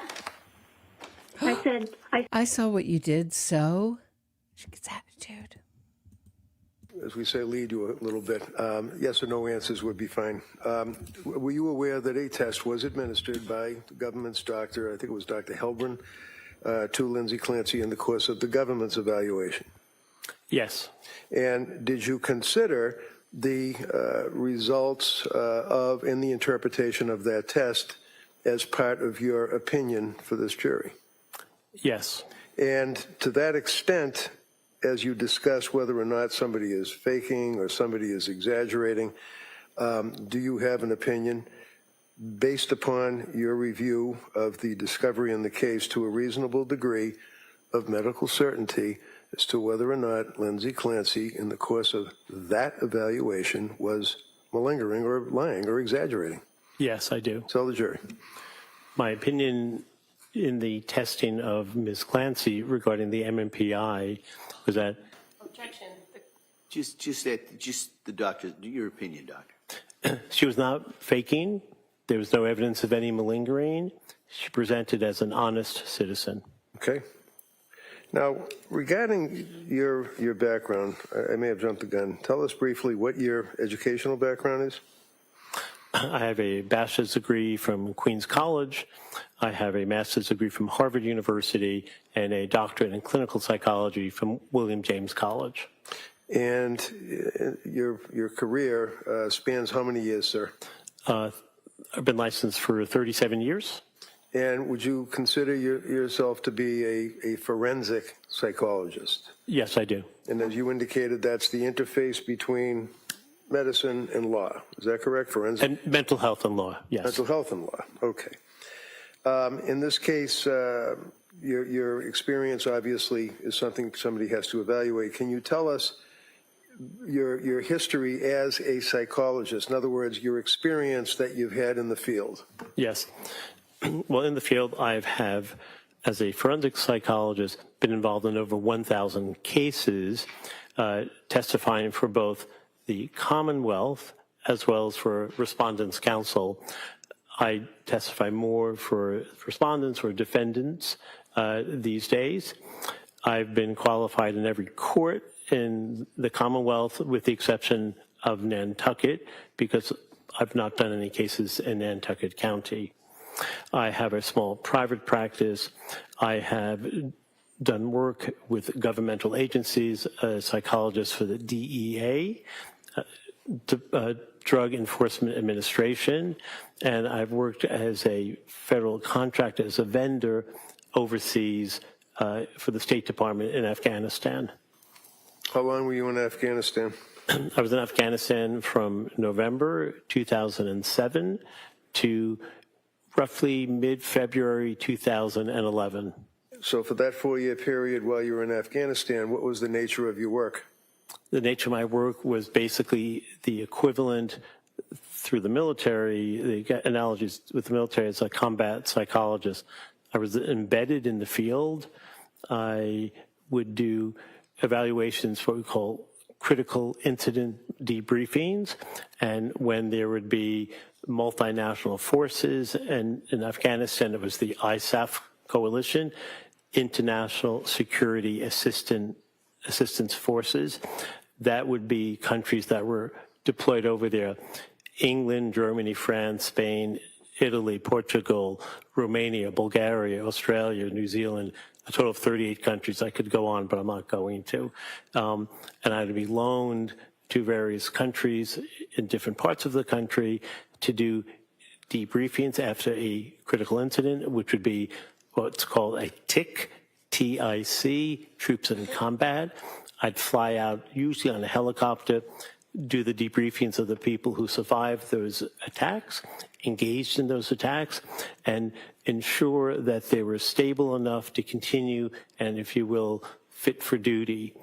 I would also do evaluations on violence assessments, individuals who had problems maintaining their ability to function safely in a war zone where everyone carries at least one weapon, usually two, to ensure that they were able to be healthy for their work. and I would do various types of training and debriefing. I was also loaned out to other governmental agencies, the U.S. Marshals, the FBI, the CIA, and with each of those agencies, there would be various issues that were necessary. People getting hurt, people killing individuals who attack them, and when that occurs, as one would imagine, there's great trauma that goes with that, and these people were not necessarily negatively impacted in the moment, but we would make sure that they were healthy enough to continue their work. If need be, if they were psychologically impaired, I would be involved in helping get them sent over back to Europe, to Landstuhl, Germany, sometimes to Dubai, and help with individuals who suffered themselves with issues back from the United States. So I would have to do death notifications with the military. I would help with issues of conflict with other soldiers and contractors and agencies, dealing with all the issues that one might expect could come up in various parts of a war zone. I was often sent to what are called FOBs. Those are forward observation bases, generally about 100 people, more or less, in those bases, multi-international. And I was also sent to COPs, COPs, combat outposts, very remote, in the middle of nowhere, on mountainsides where you walk up goat trails just to get to where your small base is. And the billets were often cots in tents that were erected on rocks and no electricity, quite remote. And I was on many, many dismounted patrols with the belief that having a psychologist or someone psychologically trained to deal with what it's like to be in a war zone would be therapeutic, if not therapeutic, explainable and helpful. I did many of those events. At some point, did I ask you to become involved to some degree in this case, Doctor? Yes. Can you tell the jury when that was? I received a phone call from Attorney Reddington late in the evening on February 3rd, 2023. It was late because I was already in bed sleeping and the phone rang. It was about 11:30. And without getting into the details, did I advise you that I was representing a young woman by the name of Lindsay Clancy and that she was severely injured and she was in a hospital? Yes. As a result of that, what did you do? That next morning, I went to Brigham and Women's Hospital, went to the front desk where one would normally check in, and there was a woman there who I felt was a volunteer. I explained who I was. I explained that I was asked by Attorney Reddington to evaluate Ms. Clancy on the surgical ICU unit. Were you able to access her to speak to her? Eventually, yes. And when you say eventually, what's the time frame we're talking? I was initially told I couldn't go. I had to wait 30 minutes. Attorney Reddington called the chief counsel of the hospital to enable me to have access to the unit where Ms. Clancy was staying. When was it that you were able to get into the unit to see her? 12:30 in the afternoon. What day? February 4th. So it would be January 24th, 7, so this is almost 11 days later, right? Yes. You're also aware that I needed a court order to get you into the hospital. That's correct. And were you able to ultimately get in the hospital, go to the surgical unit, and meet with Lindsay? Yes. Jurors have had a chance to look at photographs of her laying in the bed with tubes and wires and all of that. Is that what she looked like when you first saw her? Yes. However, she was also, with her right arm, as I recall, shackled to the bed with handcuffs. So they're not little soft little things that tie her hands to the side of the bed with their handcuffs?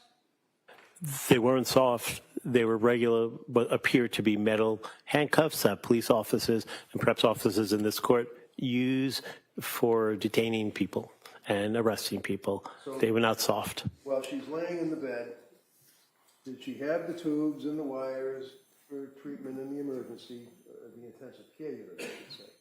Yes. Was she intubated at that point, if you recall? She was not. So she was able to speak? Yes. Was she able to move obviously she's chained to the bed, so she couldn't get up? She could not get up. She couldn't move below her sternum, the chest bone. At that point, had you and I met and talked about this case at all? No. What was the reason I asked you to go to the hospital? You are worried about her mental health, given the significant event that had just taken place a few days earlier. You were concerned that she had absolutely no ability to have visitors. Visitors were not permitted to meet with her, from family members to friends to a priest. No one was able to see her. So as a result of that conversation we had, you went to the hospital, went into her room, and you were able to speak to her. Is that correct? Yes. Can you tell the jurors, if you recall, what type of law enforcement presence? Uniform cops, guns, stuff like that. What did you notice? I noticed literally outside of her hospital room were 2 state troopers in their blue uniforms, sitting each in a chair on either side of the doorway to Ms. Clancy's room, with a nurse sitting in the corner of her room. When you went in to see her on that date, was it your understanding she had recently been extubated? In other words, they removed the tube from her mouth? Yes. And do you recall the conversation that you had with Lindsay at that time? Yes, I did. Tell the jurors what your memory is. The conversation I had with Ms. Clancy at that time was one where I asked if she knew where she was. So I did what's called a mental status exam, a brief mental status exam. It's orientation to time, place, location. She didn't know where she was, wasn't quite sure what time it was. She knew who she was. And she told me that she remembers what happened, but it was very fuzzy and foggy. At the time, she had been on medication for the significant pain post-surgery while in that hospital room. And during the course of that interview with her, did she express any concern to you about her husband, Patrick? Yes, she did. Tell the jurors what she indicated to you. She said, since 11 days prior to my meeting with her, which would have been January 24th, 2023, she had no contact with Patrick. She wanted to know how he was doing. She wanted to know if she could call him and find out where things are with her and with him and how he was faring, and to just speak with him. She expressed concern about her family. Yes, she did. Did she express concern about what had happened? Yes. Did she ask you, or did you offer to her the ability to speak to her husband, Patrick? She asked me if she could use my cell phone to call her husband. Did she do that? Yes, she did. Did you hear the conversation? Yes, I told her we'd call. It would have to be on speakerphone. And tell us about that conversation. So that first phone call, I believe on the 24th, he did not pick up. She left a message. I did not leave a message. We then called back 2 days later on the 6th. And after the 2 days had transpired and the call was made on the 6th, did she have a chance to talk to Patrick? Yes. Were you there? Yes. Was she still chained to the bed? Yes. Were the cops still outside the room? Yes, not in blues. They were in civilian clothing, jeans, flannel shirts. And tell us what she said to Patrick in your presence on the speakerphone at that point. She had told Patrick that she loved him very much. She was unable to express a lot of emotion, but she expressed love for him. And she had said that she heard a male voice ordering her, telling her that she didn't have any choice, but she had to kill her children and then kill herself. Now, Doctor, have in mind your background, your career, Did you tell Lindsay Clancy to lie or make that up and pretend that she was hearing voices? No. Did you have any conversation or any suggestions to her at all that she should say she heard voices or anything like that? Absolutely not. Why did you let her call her husband on your cell phone? I let her call her husband out of human compassion.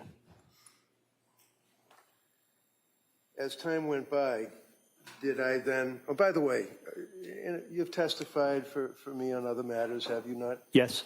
We go back about 20 years? Yes. And we socialized together? Yes. So we're friends? Yes. And as you worked on the case, can you tell the jurors what information you had access to that would allow you to continue with your investigation as a psychologist? I had access to her clinical records. Many of that were discussed here. Emergency room records, grand jury minutes. With the longitudinal nature of my evaluation, I had records from Brigham and Women's, South Shore, Spalding Hospital, and most recently, Tewksbury Hospital, which go back to, I believe, March 27th or so, 2023 till today. How many times have you seen Lindsay since that day in January of 24? So I've met with 2023. I've met with Ms. Clancy over 45 times since then, and that was at the writing and the issuance of my report to Attorney Reddington. That was in the middle of June, and I've seen Ms. Clancy since then 20 times probably, or 15, inclusive of being in this courtroom and sometimes meeting with her in the holding unit.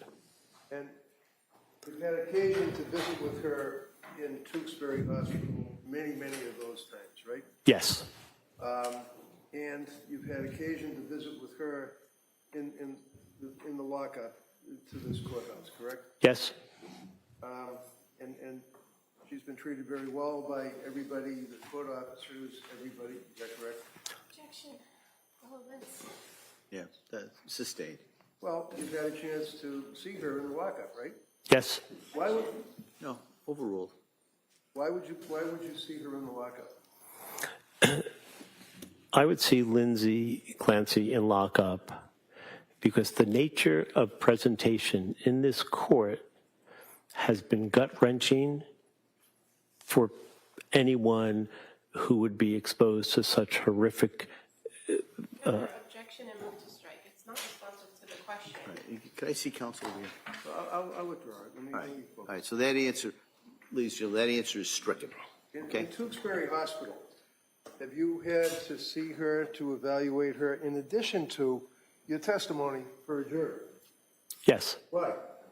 Because the nature of mental health is something that's not a static or what we consider historical piece of information. Static information means a date of birth. That's never going to change. Dynamic issues are things that are subject to change, like the weather, like your health, like your mood. So to do an evaluation for a case that Ms. Clancy's involved in, which is a triple homicide case, requires an examiner to ensure that she's competent to stand trial and that her mental health is stable enough to be able to go forward with court proceedings. Is there an additional component, and has there been an additional component of her suicidal ideation while she's been since she's been in custody at Brigham and Women's, and then, of course, transferred years ago to Tewksbury. Objection. Approach. Can I see counsel?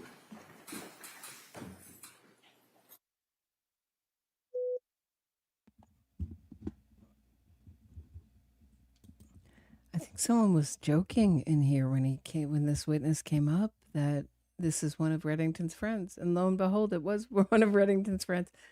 I mean, that's an excessive amount of time he's spending with Lindsay Clancy.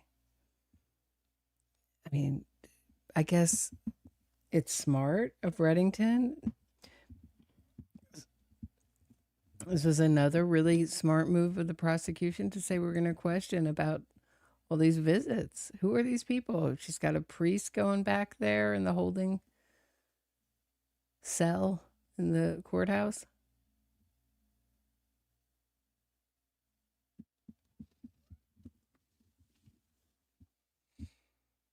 But this guy, I mean, you know, he's basically giving the jury their talking points.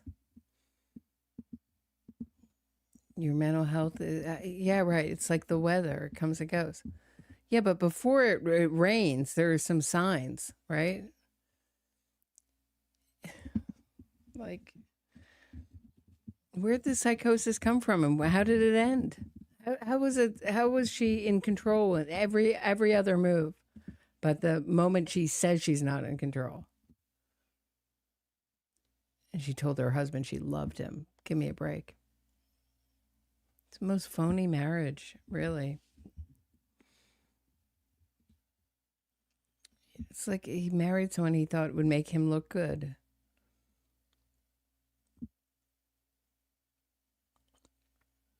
I mean, he's still protecting his image. Like, he just can't admit that he married a monster. If he really married, because he doesn't even believe it. If he really believes she's so sick and he married her till death do us part, why isn't he still married to her? Because he knows there's something deeply wrong with a woman who would murder her children. And it's not psychosis.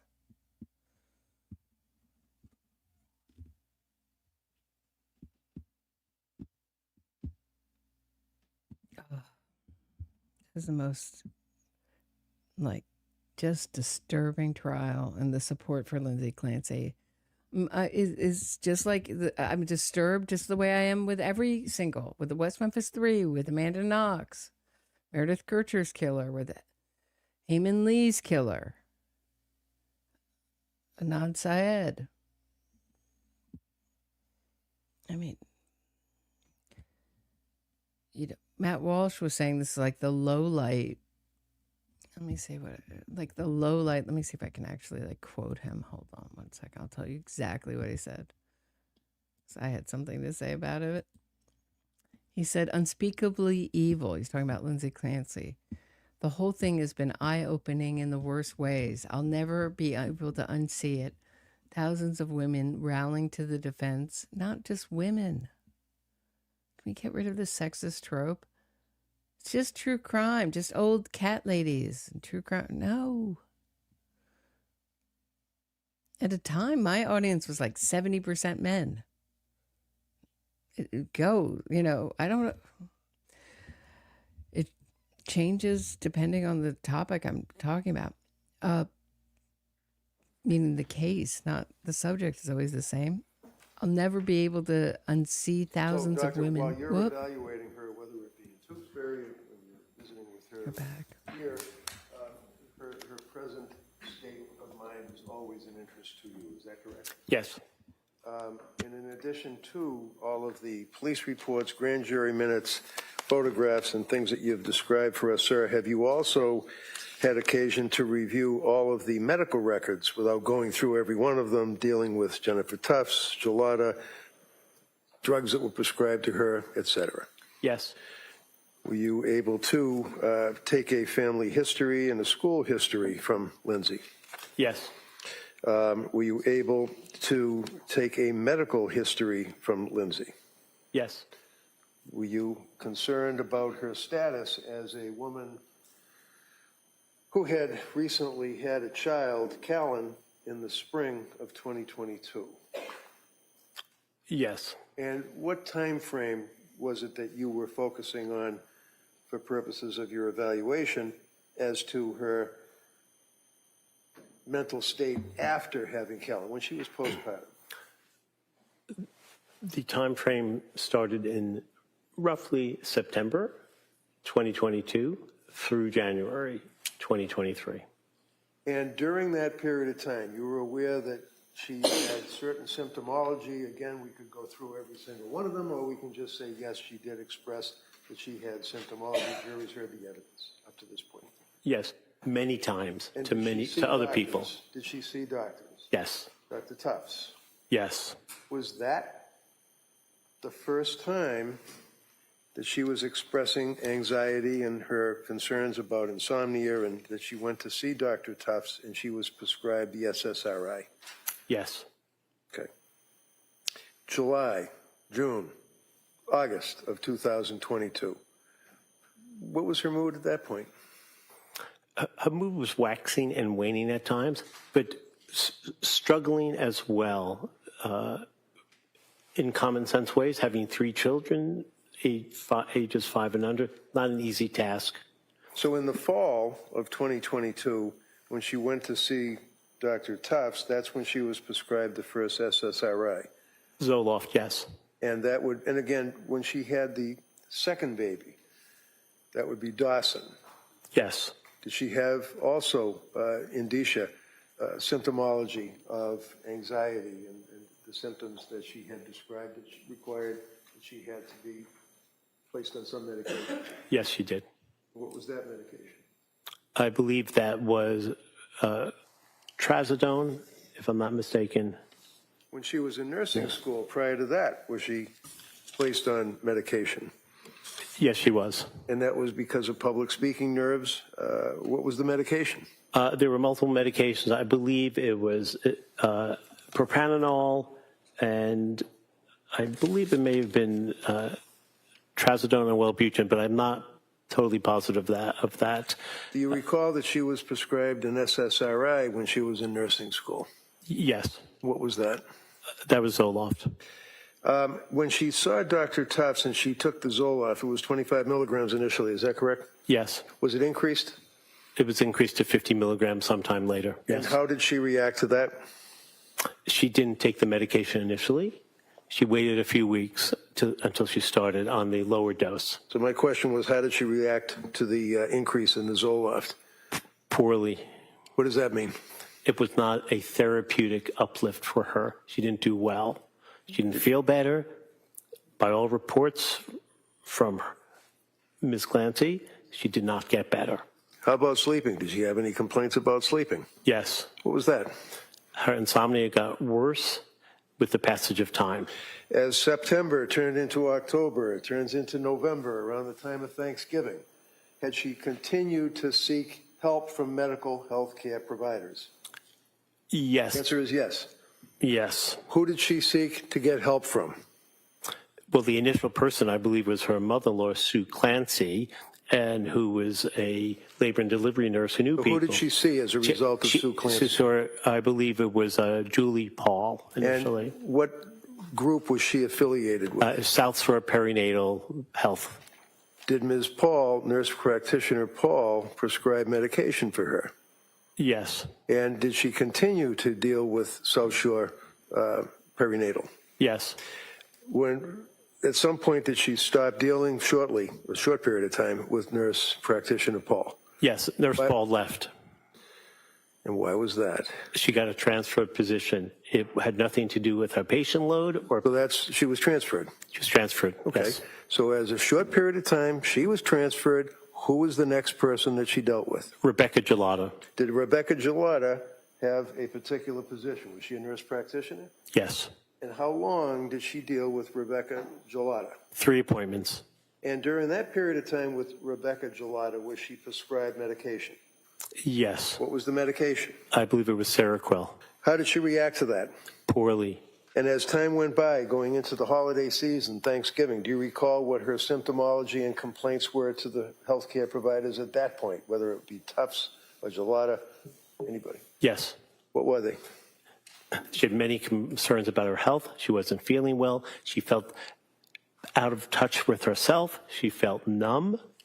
She experienced disassociation. All right, stop right there. What is disassociation? Disassociation is a psychological construct that means you feel removed from your body. You don't feel in touch with your body. You feel different than the way you normally do. You look back at your life and you say, something is wrong with me. I'm not feeling the way I normally do.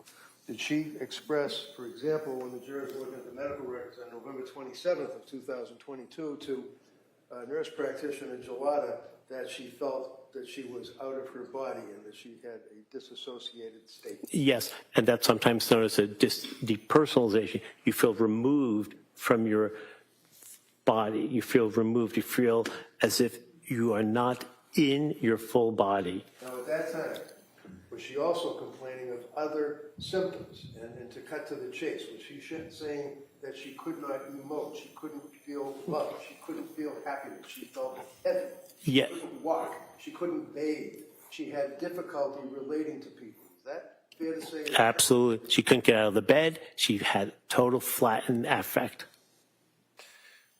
Did she then seek additional help? Yes. Where?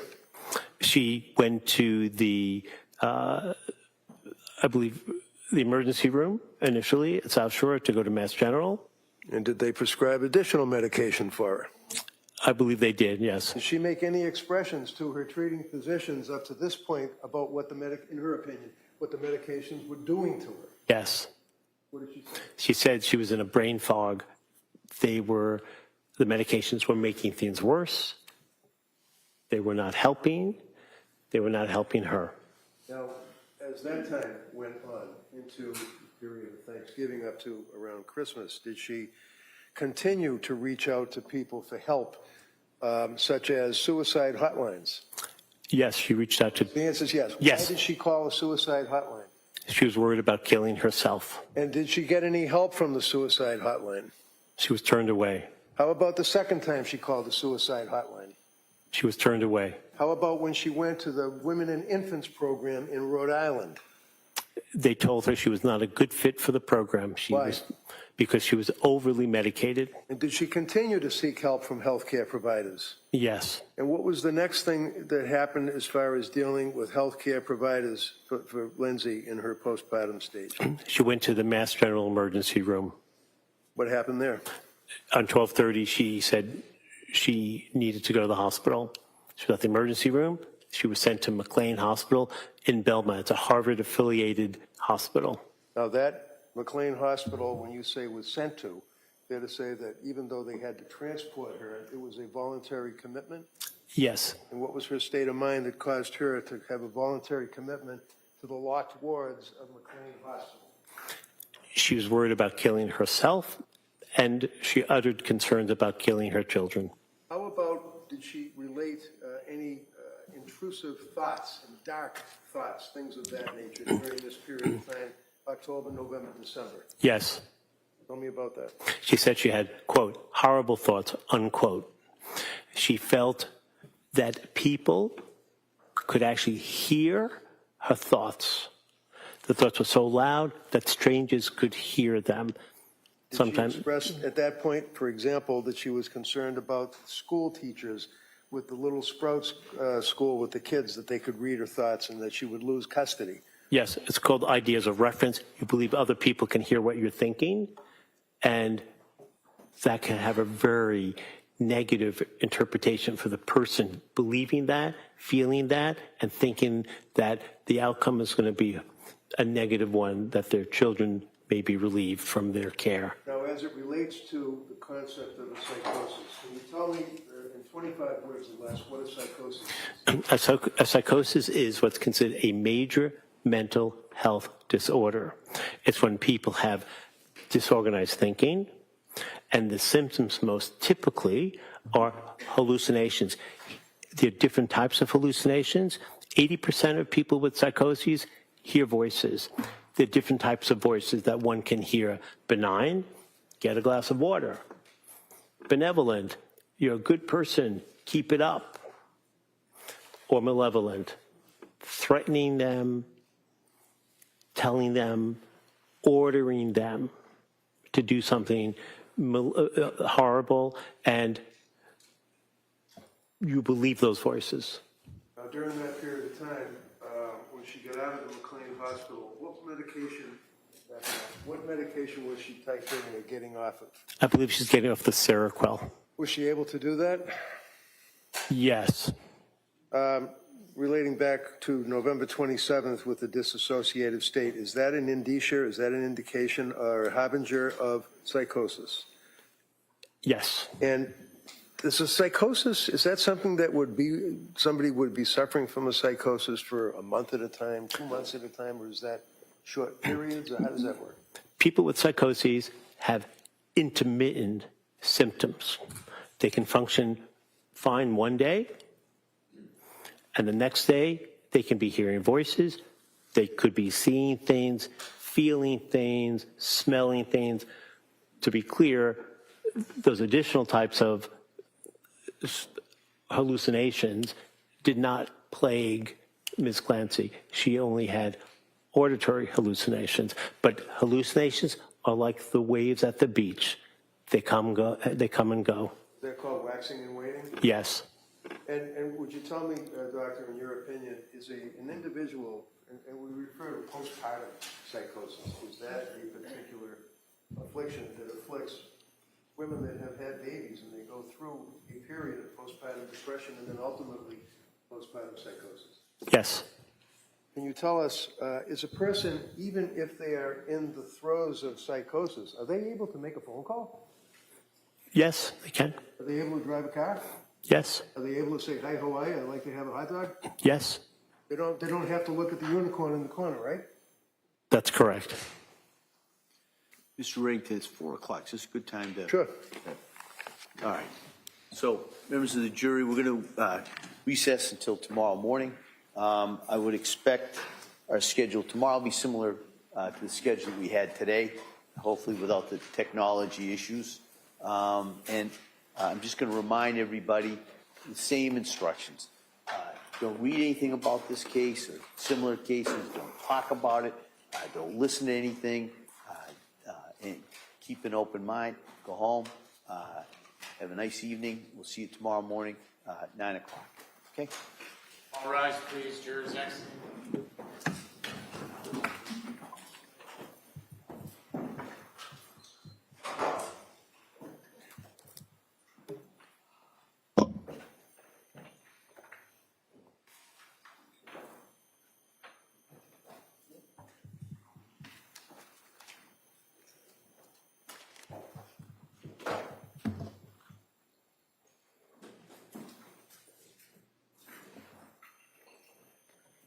All right, doctor, if you want, you may step down. Thank you.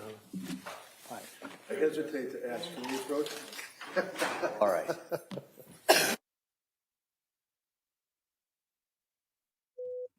Okay, this guy is looking like a total loser. I don't know. I'm not surprised he went after La Posada. I find him totally ineffective. I mean,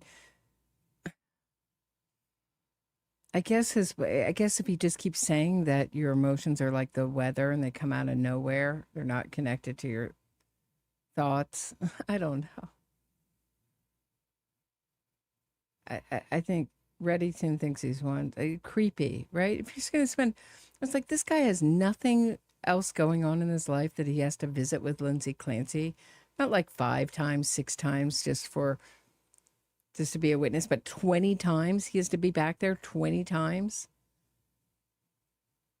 We're day 15. He's already seen her multiple times. He's going back there, sometimes twice a day to see her. It sounds like I'm talking in slow motion. Okay. All right. But I just want to go, as we're waiting, I want to, this was really, to me, the moment of the trial.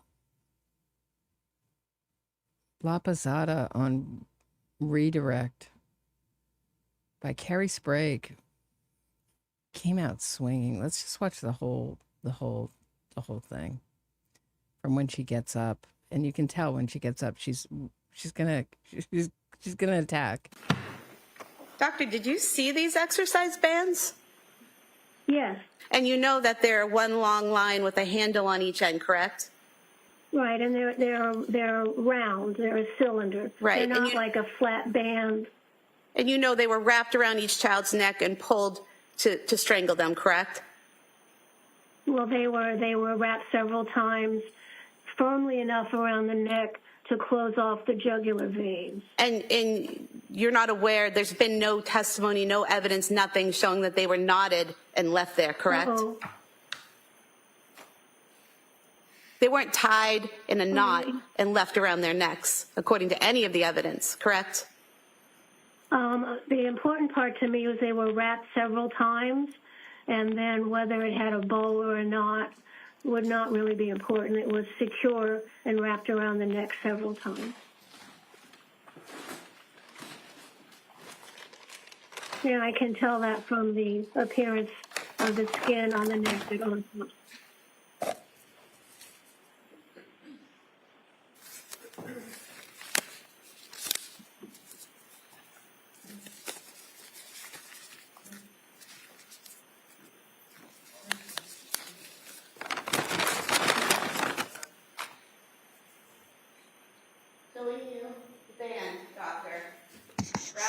Child's neck several times and then left there.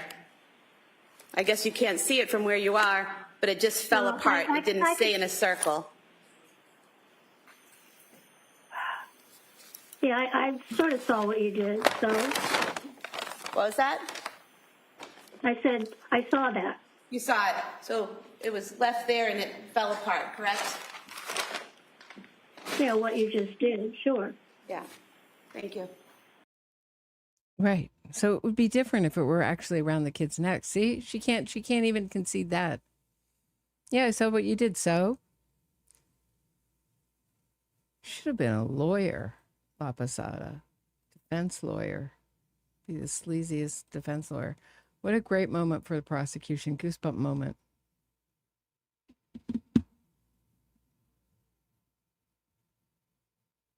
I mean, if I think that they have any shot, it's they need more like that, and they need to pull it together on closing.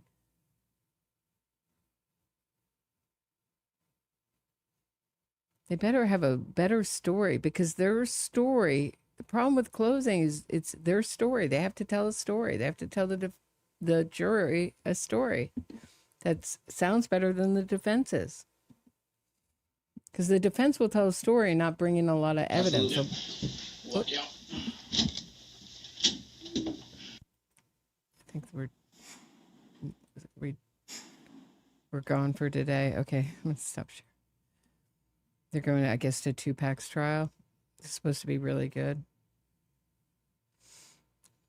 Sorry, I can't be watching that. But they better tell a story that, I mean, they'll bring up their experts and their witnesses when they tell the story. They won't highlight so much the prosecution's witnesses and the state's evidence.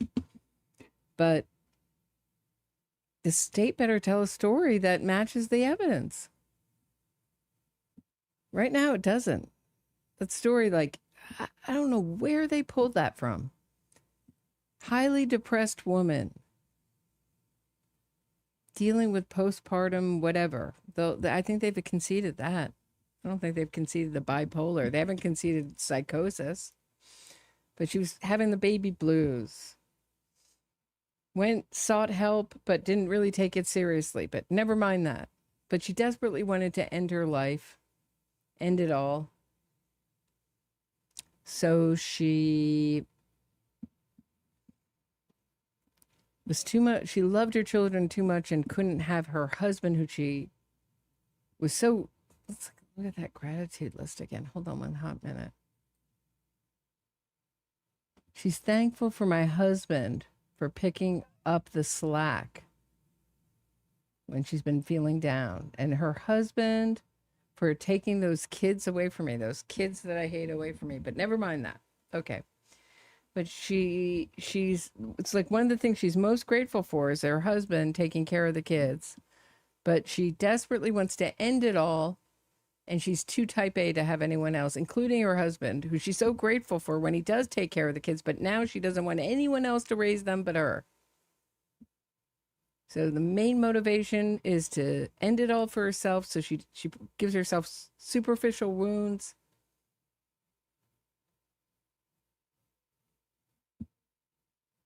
Makes a scratch the wrong way on her wrist. These things were dried before the paramedics got there. Superficial wounds on her neck. And she slid out the second-story window, 14 feet. 14 feet! She didn't anticipate the hard ground, and she tried to hold on to the window below, didn't work. This is the prosecution's story. I mean, does this make any sense? Does this make any... But that was a sincere attempt. A sincere attempt. They better have a better story than that. Because even the judge is confused. The judge is like, aren't you trying to prove X? Oh, no. I mean, the story I would tell is here's a nurse. I think I told this morning, but I'll say it again. Here's a nurse who knew how to fake symptoms and may have been upset about her life because she hated her kids and hated her husband and had no use for them. And as soon as she was paralyzed and murdered her children, things were looking up. If they don't bring this thing, if they don't understand the significance of what she's telling herself on October 24th, these are her affirmations. I love my kids. She hates her kids so much, she's got to tell herself multiple times a day she loves her kids. What loving mother does this? I love my family. She hates her family. She hates that husband. Some good days. Actually, the best days for the prosecution have been during the defenses. And ditto and opposite. This is the most bizarro world trial. All right, I'll see you guys tomorrow morning. Have a great one. Thanks so much. Please support the channel. All these streams are supported by you. They aren't monetized. I count on you guys to make them happen.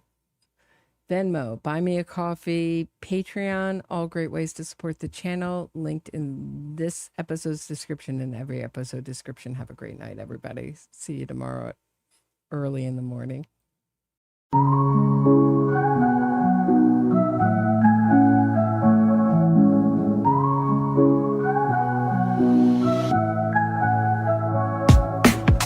Mic check, Roberta strides through the static haze. True crime Gotham where the shadows play their plays. Fraudsters fold when a spotlight beams. Fact-focused queen busting propaganda schemes. Glass shatter lies, echoes through the streets. Standing for victims, giving voice their beats. NYC Pulse, truth sharp as night. Roberta exposing, she's the anti-fraud light.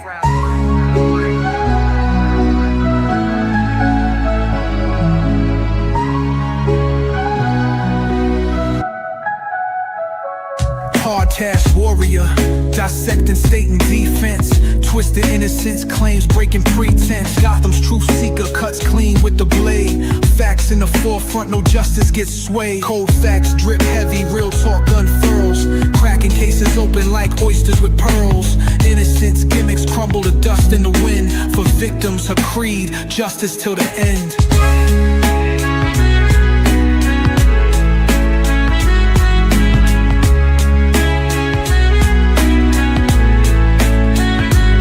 Headphones blazing, she drops heavy artillery. Narratives twisted, meet blunt object civility. Roberta got receipts that unravel the ploy. Exposing the lies these fraudsters deploy. Glass shatters lies, echoes through the streets. Standing for victims, giving voice their beats. NYC Pulse, truth sharp as night. Roberta exposing, she's the anti-fraud light.